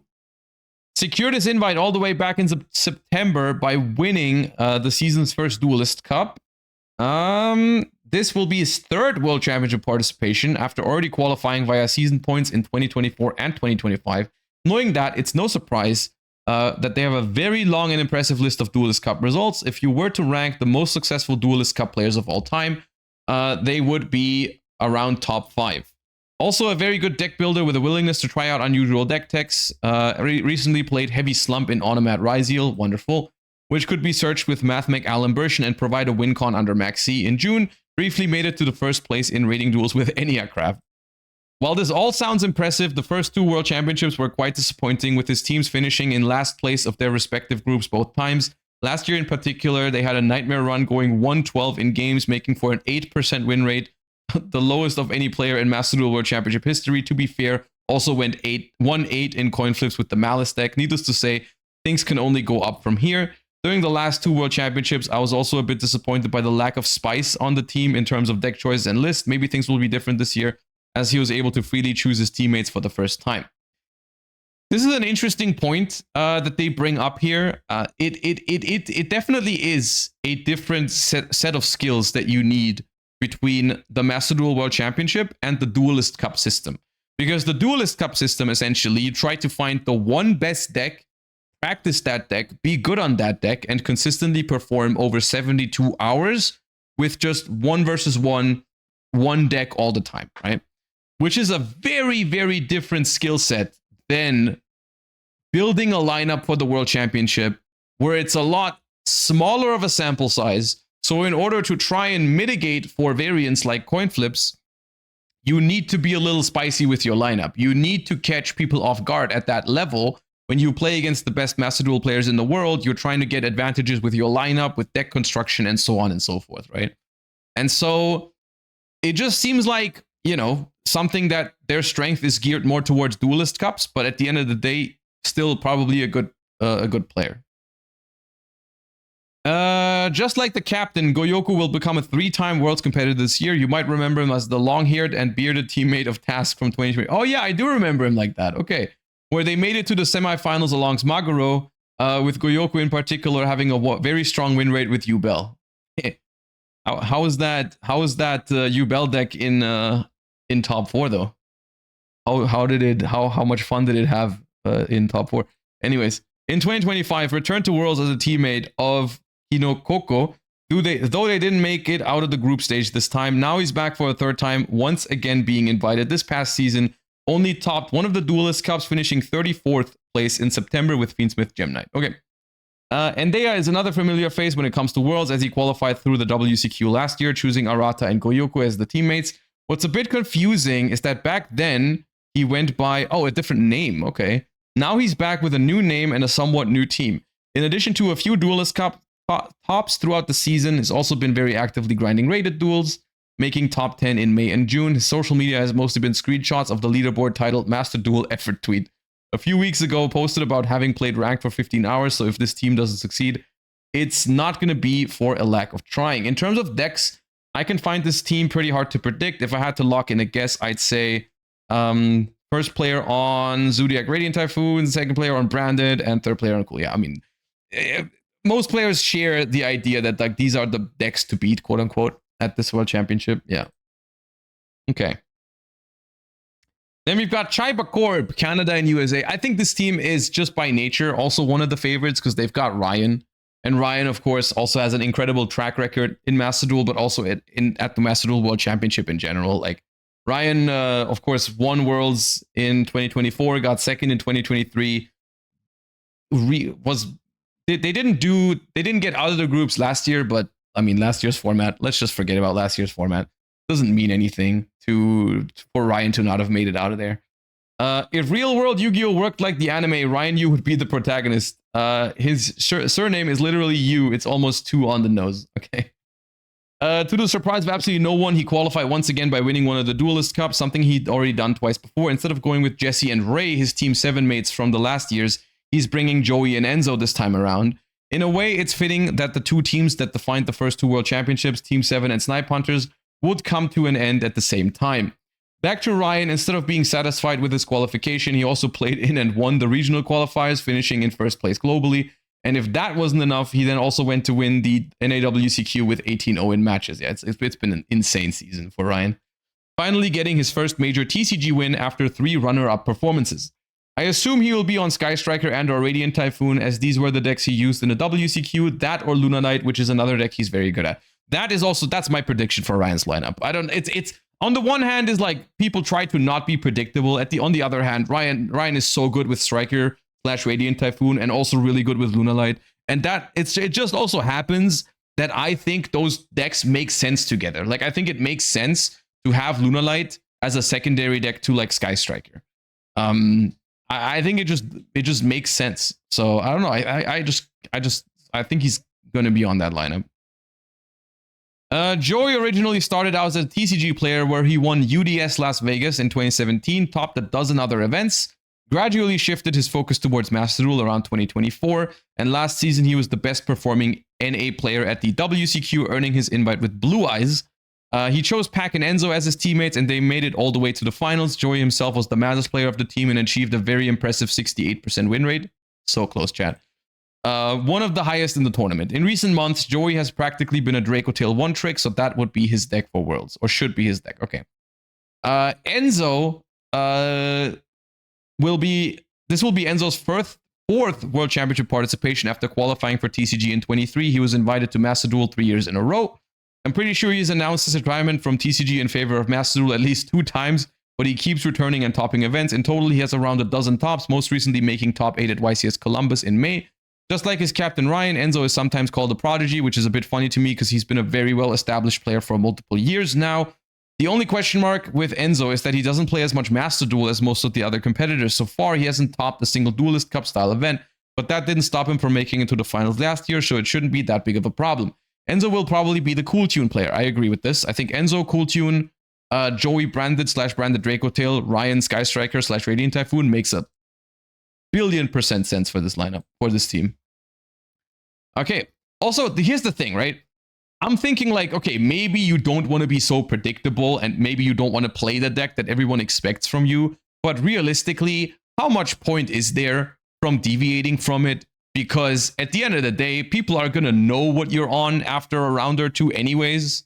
So what's the point in like, unless you make a meta call that people didn't expect to see in the tournament at all, right? But it's not like if Ryan is now the Cool Tune player, they don't gain any advantage from that. right? Like they don't, because people were expecting Cool Tune anyways. So, you know, it's like, whether it's Ryan or Joey or Enzo who's the Cool Tune player, it doesn't make a difference, I think, for the most part. So they should just give the people the decks that are according to their strengths. So the one thing these guys did last year was give the best deck to the captain, but that's basically it. Yeah, but that's something that, like, that only made sense last year, where the best deck was like the best deck by a significant margin, because we also did that.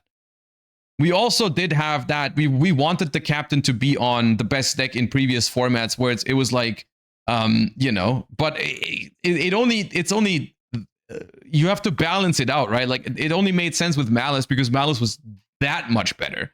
This year, it's like, if you think Cool Tune is better than Branded or better than Skystrike, it's by a small margin. So I think the fact that Ryan is better with those decks just makes up for that margin easily. Okay. The New Suns, Japan. Arata is one of several Japanese players who are returning for their third World Championship this year. Dude, everyone's back. This is the one thing with Master Duel. Even though you're not familiar with all of the OCG players sometimes, like, the Master Duel World Championship is just something where most people just go back every time. Like, the majority of people we've looked at so far, I don't even think... Do we have a single first-timer so far? We don't have a single first timer. It's crazy. Just not Josh. I mean, we were also there 3 times. It's just it's something that how does it work with so many people playing Master Duel, with so many people trying to qualify, and with so little spaces? How do the same people keep going back? Weird. It's almost like there's a skill to it. The past 2 years, he was invited by the Japanese representative. Interestingly, brought the same deck lineup in both years, Telements and Voiceless Voice. Okay, this year, probably not. Despite being a 2-time Worlds competitor, his Duelist Cup performances weren't as impressive, only having a couple top 100s here and there. His teammates will be Airman Suzuki and Salmon, 2 Worlds... Oh, here we go, the first-timers are here. Their team was formed at the start of the season, so they should be familiar with each other. I don't know what decks he's been messing around with lately, but Cool Tune seems like a solid guess for his Worlds deck. After all, he was the best performing Cool Tune player in the world at the WCQ, though he also has a history with other decks, for example, getting top 32 at YCS Nagoya, the one that Task won with Branded Draco Tail. Okay. As mentioned, Suzuki is a first-time Worlds competitor, and there's not a whole lot to go on here, as he's fairly private on social media. From what I can tell, he seems to be a combo enjoyer. Uh-oh. In late 2024, he had a very good Duelist Cup run and made top 10 of rating duels playing Draco Slayer. Oh no! At the Duelist Cup last September, almost made top 10 with Fiendsmith Gem Knight, and at the Fusion Cup, claimed 5th with Archmage. So what does that mean for deck choice? I would say Zodiac Radiant Typhoon is probably the meta deck that fits his playstyle the best. I don't know. If you play Draco Slayer in rating duels, I feel like you're a different kind of duelist. I don't know if that's a Radiant Typhoon angle, dude. That might be something completely off the wall. This might be something like, oh, I'm gonna try to FTK the Sky Striker players with like Pendulum FTK or something, or like Elf Note or Archmage or something like that. I don't know, man. I really don't. Okay, interesting. This is probably the first team so far where from the info we're given, I would expect them to not be on like a classic lineup, like here's a Branded, here's a Cool Tune, here's a Striker or Radiant. Another World's debutant, is that how you say it? Salmon, and arguably one of the most deserving ones, seeing how consistently he's been performing in the past 2 years. Made it to the top 10 4 times, 2 of them in this season alone. With Salmon, there's also a bit more to go on, as he does blog posts summarizing his thoughts on Duelist Cup runs, which are quite fun to read. For example, this was his comment on the Zodiac Radiant Typhoon deck, which was very popular at the WCQ. Unbanning Mormorat was a terrible idea. Please get rid of it ASAP. Grrr. Deck-wise, this is hard to predict because both him and Arata played Cool Tune at the WCQ. Salmon himself has acknowledged not really enjoying the playstyle of Cool Tune, so I could see him picking up something else for Worlds. Okay, this is an interesting team. I look forward to what they're bringing, but because it seems to be hard to predict. Called by Army, South Korea, Sana. Last year, I felt like the lineup at Worlds was almost perfect, but one thing missing was a Korean team. Now we have one again, and it's a really good one. Team Captain Sana Has been to Worlds 2 times before, getting invited by Gimlet in 23 and qualifying via season points in 24 alongside RJ and Tiras. This time around, he earned his invite at the WCQ. After being first place in Asia for a while, was overtaken at the very end, and his ranking post said, "I'm going to work harder next year, so sad this year." Luckily for Sana, the player ahead of him was Chinese, so the invite got passed down. Ooh, okay. Apart from Master Duel, he also opens a lot of OCG products and sells and collects cards. Back in May, he posted about trying to collect all Grandmaster rares and already owning 11 different ones. Wait, what? That's crazy. Okay. Deck choice hard to predict. Believe his teammates will be on Zodiac, Radiant Typhoon, and Cool Tunes, so could leave something like Branded, K-Knight, Vanquish Solar, Sky Striker. Okay. Cute Snail. Unlike his teammates, Cute Snail is more of a newcomer, and this will be his first World Championship. His rise to prominence was a very quick one. Achieved first major top at the Synchro Cup, followed by his first top 10 in December. At the March Duelist Cup, finished in 3rd place, barely losing out to Task and Christian Urena, while his 2 teammates are members of Team Cerberus. I definitely know that. Cute Snail is the founder of a team called All 1N or A1. Combined, these 2 teams basically include every notable Korean Master Duel player, so I'm sure they have a lot to help with testing. Deck-wise, I assume he will be the Cool Tune duelist of the team, as that has been his main deck recently at one of the T2 trials. Combined Cool Tune with Magnet Warrior, maybe that'll be the lineup. That makes sense. Cool Tune is weak to like stuff like Striker, and I think Magnet Warrior is pretty good against stuff like Striker, so it could be. Subaduck. Just like Sana, Subaduck made the world debut back in 2023 when he was invited by Gimlet, though back then he went by Genhuke as a name that he still uses on Twitter. At some point after the tournament, he changed his in-game name to Subaduck, a reference to a meme based on VTuber Subaru Ozora. Okay, I'm not familiar with all these names. I'm sorry if I'm butchering some of these. He would return to the world stage 1 year later alongside Greed, who's competing in Rush Duel this year, and Nakwal. Together, they made first place in the group stage and barely lost their semifinals match against the eventual winners, Team 7. While their Duelist Cup record isn't as impressive as Sana's, he did make 8th place at the Duelist Cup of this season, at the first Duelist Cup of the season with Fiendsmith Gem Knight. Okay.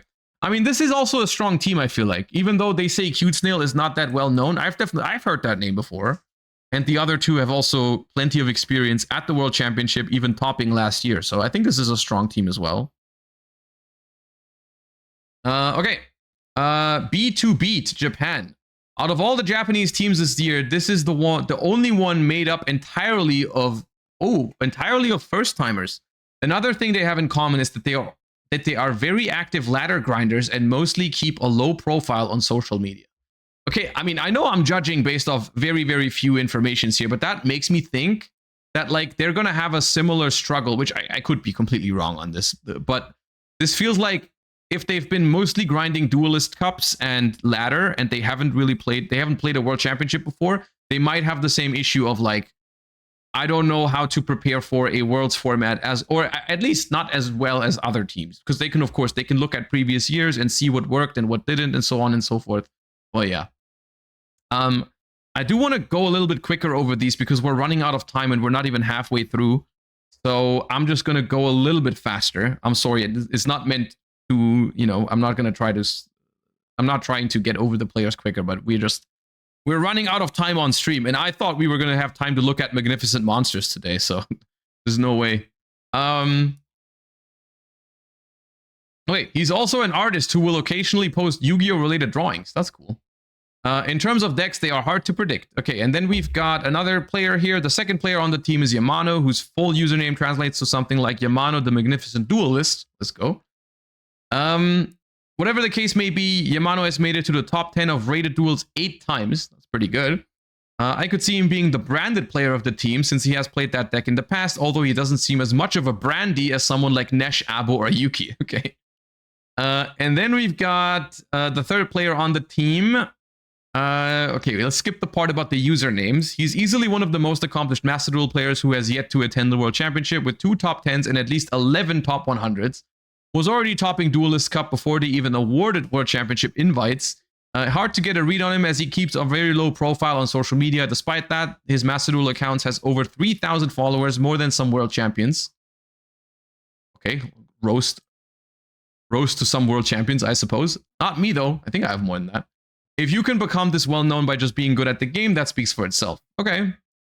Easily one of the most deserving Worlds competitors. I'm excited to finally get a face to the name. Okay, that sounds exciting. Like a little bit of a hard to predict dark horse team as well. Because, I mean, being good on ladder does not equal being good at Worlds. But we'll see. Maybe they will surprise all of us. That sounds fun. Okay.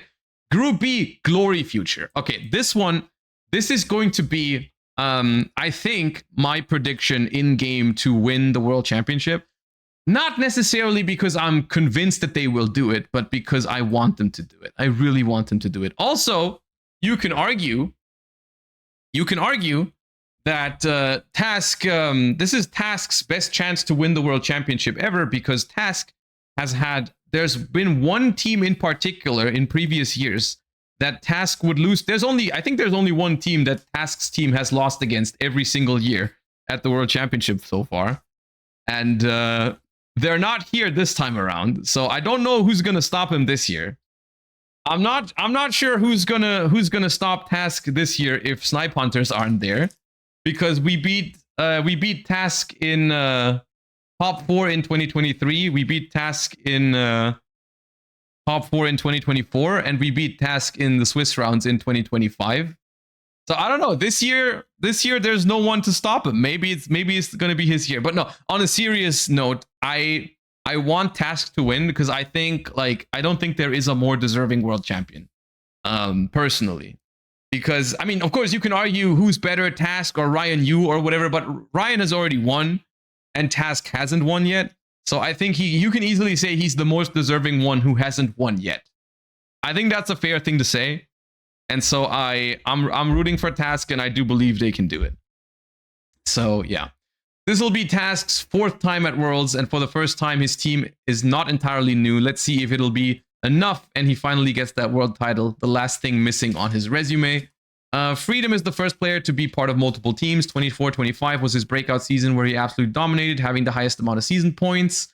And Yuki is a new face to the team, but he isn't new to Worlds, as he already attended last year, teaming up with Bogen and Suisokaku for one of the season point teams. This came after he had an incredible season that included 2 top 10 finishes.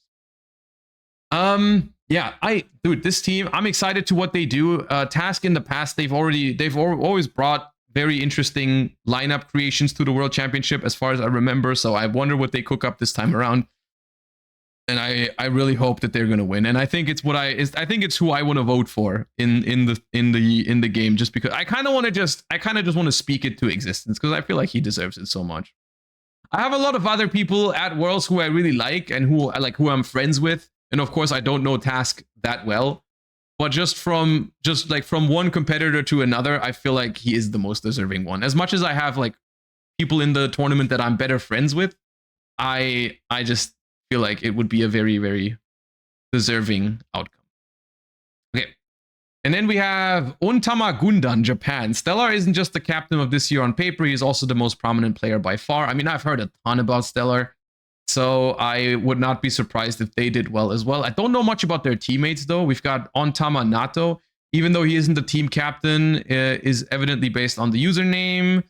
Ontama Nato is a Japanese dish made of soybeans. And okay, I did want to skip over the team name related stuff, the username. Apart from his silly name, Ontama has been a very consistent Duelist Cup competitor with 8 top 10s so far. In recent months, he's also been actively grinding rated duels, finishing in 1st place in May and 2nd place in July. Been playing Cool Tune almost exclusively, so I would be assumed that that's his choice for Worlds. Okay. And then we've got Jacko. With Jacko, it's very similar, a World debutant who hasn't had a crazy run yet, but has been putting in a lot of work recently. If I had to guess what the deck will be, I would probably say Branded or Draco Tail. Okay, so this is the Brandy. All right. Then we've got Supreme Pro, of course, a team that most of you guys are going to be very familiar with, so we don't have to read everything in depth as we are closing in on the end of the stream already. I need to rush a little bit. We've got Pac, Jesse, and Sam, who is... I think this is a strong team. I know a lot. I saw the memes. I saw the memes with the 3 dragons, where it's like 2 of them have a normal head, and the one is the one who's a little goofy. And people said like, okay, this is Pac and Jesse, and this is Sam over here. I don't know. Sam is a little goofy, but also Sam does have, accolades to his name. Pac has proven, Sam has proven in the past that he's able to win. He's won a YCS. on his own. That was not a 3 versus 3 YCS. That was a single player YCS, you know? And so, yes, I would say in comparison to Jesse and Pac, he's probably a weaker player between, but that's not a shame. That's not something to be, you know, that's not something to be ashamed of, to be the worst out of the 3, quote unquote. Because the worst out of these 3 can still be pretty damn good. And also, here's the other thing: they're gonna have Pac sitting in the middle. So if Sam ever, you know, doesn't know what to do in a given spot, I'm sure Pac is gonna be able to help him. So I don't think it's gonna be a huge issue. So I think this team is good. They got Pac, they got Jesse, 2 players who are absolutely phenomenal and are willing to put in the work. And I think Sam also is not gonna be a. I don't think Sam is a. What's the word for it? Like, it's not a downside to have Sam on your team, quote unquote, right? So I think this team is interesting. I think it's a strong team regardless. Yeah, he's not dead weight. He's not a liability. That's the word I was looking for. All right, then we have Satisfaction. We've got Shoma Yusa, who's at Worlds for the 2nd time.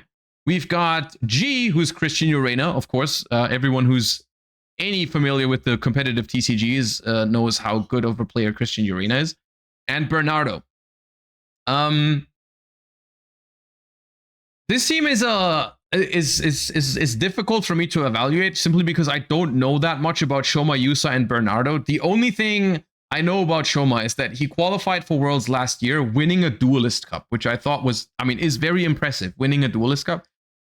The only thing last year is I think Shoma has similar issues than other teams in this list had that we talked about previously, where he's a very good ladder and Duelist Cup grinder, but at the World Championship, they started off really, really strong. But they what's it called? I think they crumbled under the pressure a little bit last year, I think is what happened. In some of the cases, like I remember, I think Shoma played Gimmick Puppet FTK and played against Emre on Tenpai, which Emre played no hand traps, and I think I think he fumbled the FTK. They still beat us. And they started 3-0, and then they ended up losing the last 2 rounds because of mistakes like that. Like they were very close on making it into the top cut anyways. But still, I think I specifically remember, I think they lost one of the rounds as well, because it happened again where Shoma had the Gimmick Puppet FTK, but missed something somewhere. And so I think that was like the last round or the second last round of Swiss, where they would have been 4-0 or 4-1 if that didn't happen, because they lost like 4-5 instead of winning 5-4 or something like that. I don't remember it specifically, but I remember having the impression that like they are really good players, but they are just crumbling to the pressure, which is, by the way, not something to be ashamed of as well. The pressure you're playing under at the World Championship is not to be underestimated. So I get it, but still, if you're comparing to other players, I think there's other players at this World Championship who are better under pressure. If you look at people like Jesse, like Ryan, like Task, you know, that is a big deal. On the other hand, though, we have Christian Urena, who is also very well familiar with pressure, so maybe he can make up for it, and maybe take over in certain situations where the pressure is getting a little bit too much, or maybe the experience from last year helps this year. You know, maybe you just need the second chance, and that's all it takes. So we'll see. Still, I think on paper, a slightly less favored team than other teams in the running, but still strong. Okay, Team Ruination, Palestine, Germany, and Morocco. We've got Abdullah, who won the European region in the qualifiers. We've got Abo Hamoud. Of course, everyone is familiar with Abo from the Challenger Cups, and we've got Toast. Now, I will say already, if Abo doesn't play Branded, I'm going to be very disappointed. Branded or Branded Dracotail. There's no way. Please tell me you're playing Branded or Branded Dracotail. Abdullah probably going to be playing Cool Tune because that's what he qualified with. And then Toast, I am not super familiar with as a player, so I don't know what their play style would be. But I think this team also, it's hard for me to evaluate this because I know Abo is a player who's particularly strong in Challenger Cups, which is a tournament style. You know, it's a tournament style like bracket kind of thing. So it's closer to the World Championship in terms of the structure of the event, but of course nothing close in terms of the level of players and the pressure. So it's going to be like, because a lot of the players who won some of the previous World Championships were previously TCG players who were used to some of the pressure. You know, us in 2023. Jesse, Ryan, Raymond in 2024, all accomplished TCG players. And also last year, Luca, Herman, Nesh. I mean, mostly Luca and Herman familiar with TCG pressure. So it's interesting. It's going to be interesting to see how, like, because I feel like for these three players, it's going to be their first really big event from what I've heard, right? So it's like they are good at the game. I know that. They are good at the game. When they play from home, when they play Duelist Cups, when they play Challenger Cups, but how are they going to play when the first time you go to a huge event like this, it's immediately the World Championship? How is that going to affect you is a big question. And maybe they can deal with it well. And if they deal with it well, then they are incredibly dangerous to play against. But this is one of those things where it could happen that, like, the pressure is not to be underestimated. There are crazy things happening at the Master Duel World Championship because of pressure. Last year, we had players lose to like messing up the gimmick puppet FTK. Stuff like other random misplays happen. Stuff like timing out in top 4, as much as it pains me to remind Blue Master of this, but one of the games in top 4 was decided by timing out just before you attacked for game. Like, there's a lot of stuff going on at the World Championship that would never happen to you in a regular game on ladder or in a Duelist Cup or in a Challenger Cup. It's a whole different beast to play at the World Championship. So I think that's something to not underestimate for these players. Yeah. And then last but not least, we've got Bogan, who's also a very known player. I'm not super familiar with Rain and Sakuma, but we've got Bogiti with the team captain. Bogan, out of all the people on this list, there's a good chance that he plays the most Yu-Gi-Oh, which is saying something. Basically the CEO of Rating Duels, having finished within the top 10 in 21 of the 24 seasons. No other player has done this more than 11 times. He used to post a lot of screenshots of his win streaks, which led to the term Bogan Challenge being coined, referring to 10 plus consecutive wins. Unsurprisingly, he has an incredible Duelist Cup record, arguably the best one behind Task and Ryan, with 8 top 10s and the same amount of top 100s. This season his worst performance was 8th place and ended up with most seasoning points in the world by far. As far as Worlds go, this will be his 4th tournament, making him one of the 4 players who have attended every single Master Duel Worlds, but so far Bogan's runs haven't been very successful. His team have finished in last place of their respective group every single time. Once again, same thing as we just talked about, Master Duel rated, Master Duel Duelist Cups is not the same as the World Championship. So, like, you can be the most insane player when it comes to grinding like one deck in rated or grinding a Duelist Cup for 72 hours. It's a very, very, very different thing. I want to say though, last in the group is not even a shame at like the Master Duel World Championships. Like, you go last in your group at Master Duel Worlds, like, it's not even that bad. Like, you're competing with the best of the best. So this doesn't mean that they don't have a chance or anything like that. I think it's just something that you get unlucky, you don't bring the perfect decks, you have a little bit of pressure, and all of a sudden, this happens. It does happen. So, yeah. Deck-wise, another very hard one. I mean, Bogan, if you have this consistent of a performance across all these seasons, I imagine Bogan could be playing anything. Rain is a returning Worlds competitor, having already attended last year. Back then, teammates were Sakuma and Mugi.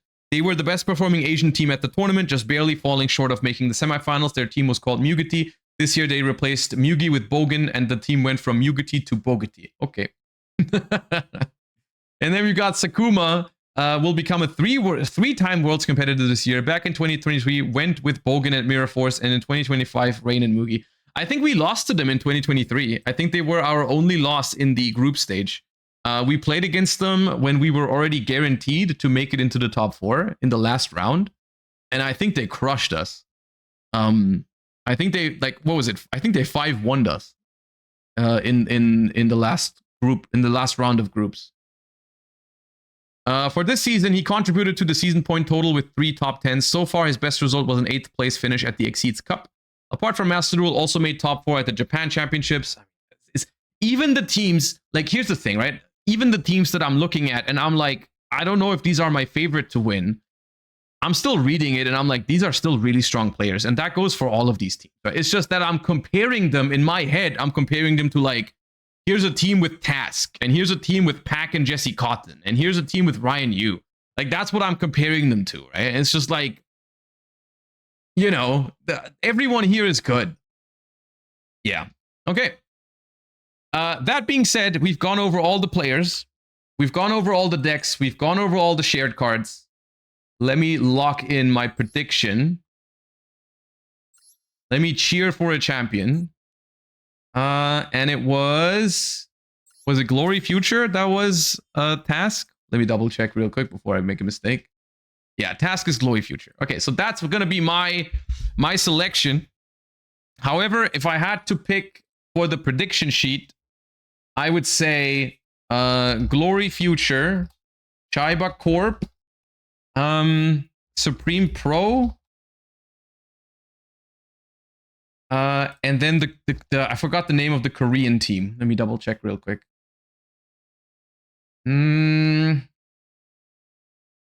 Called by Army. Yeah.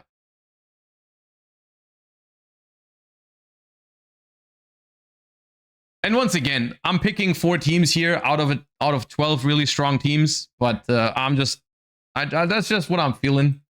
So let's see how my predictions end up working out for the World Championship. We can't see it. Oh. Yeah, I did make it bigger.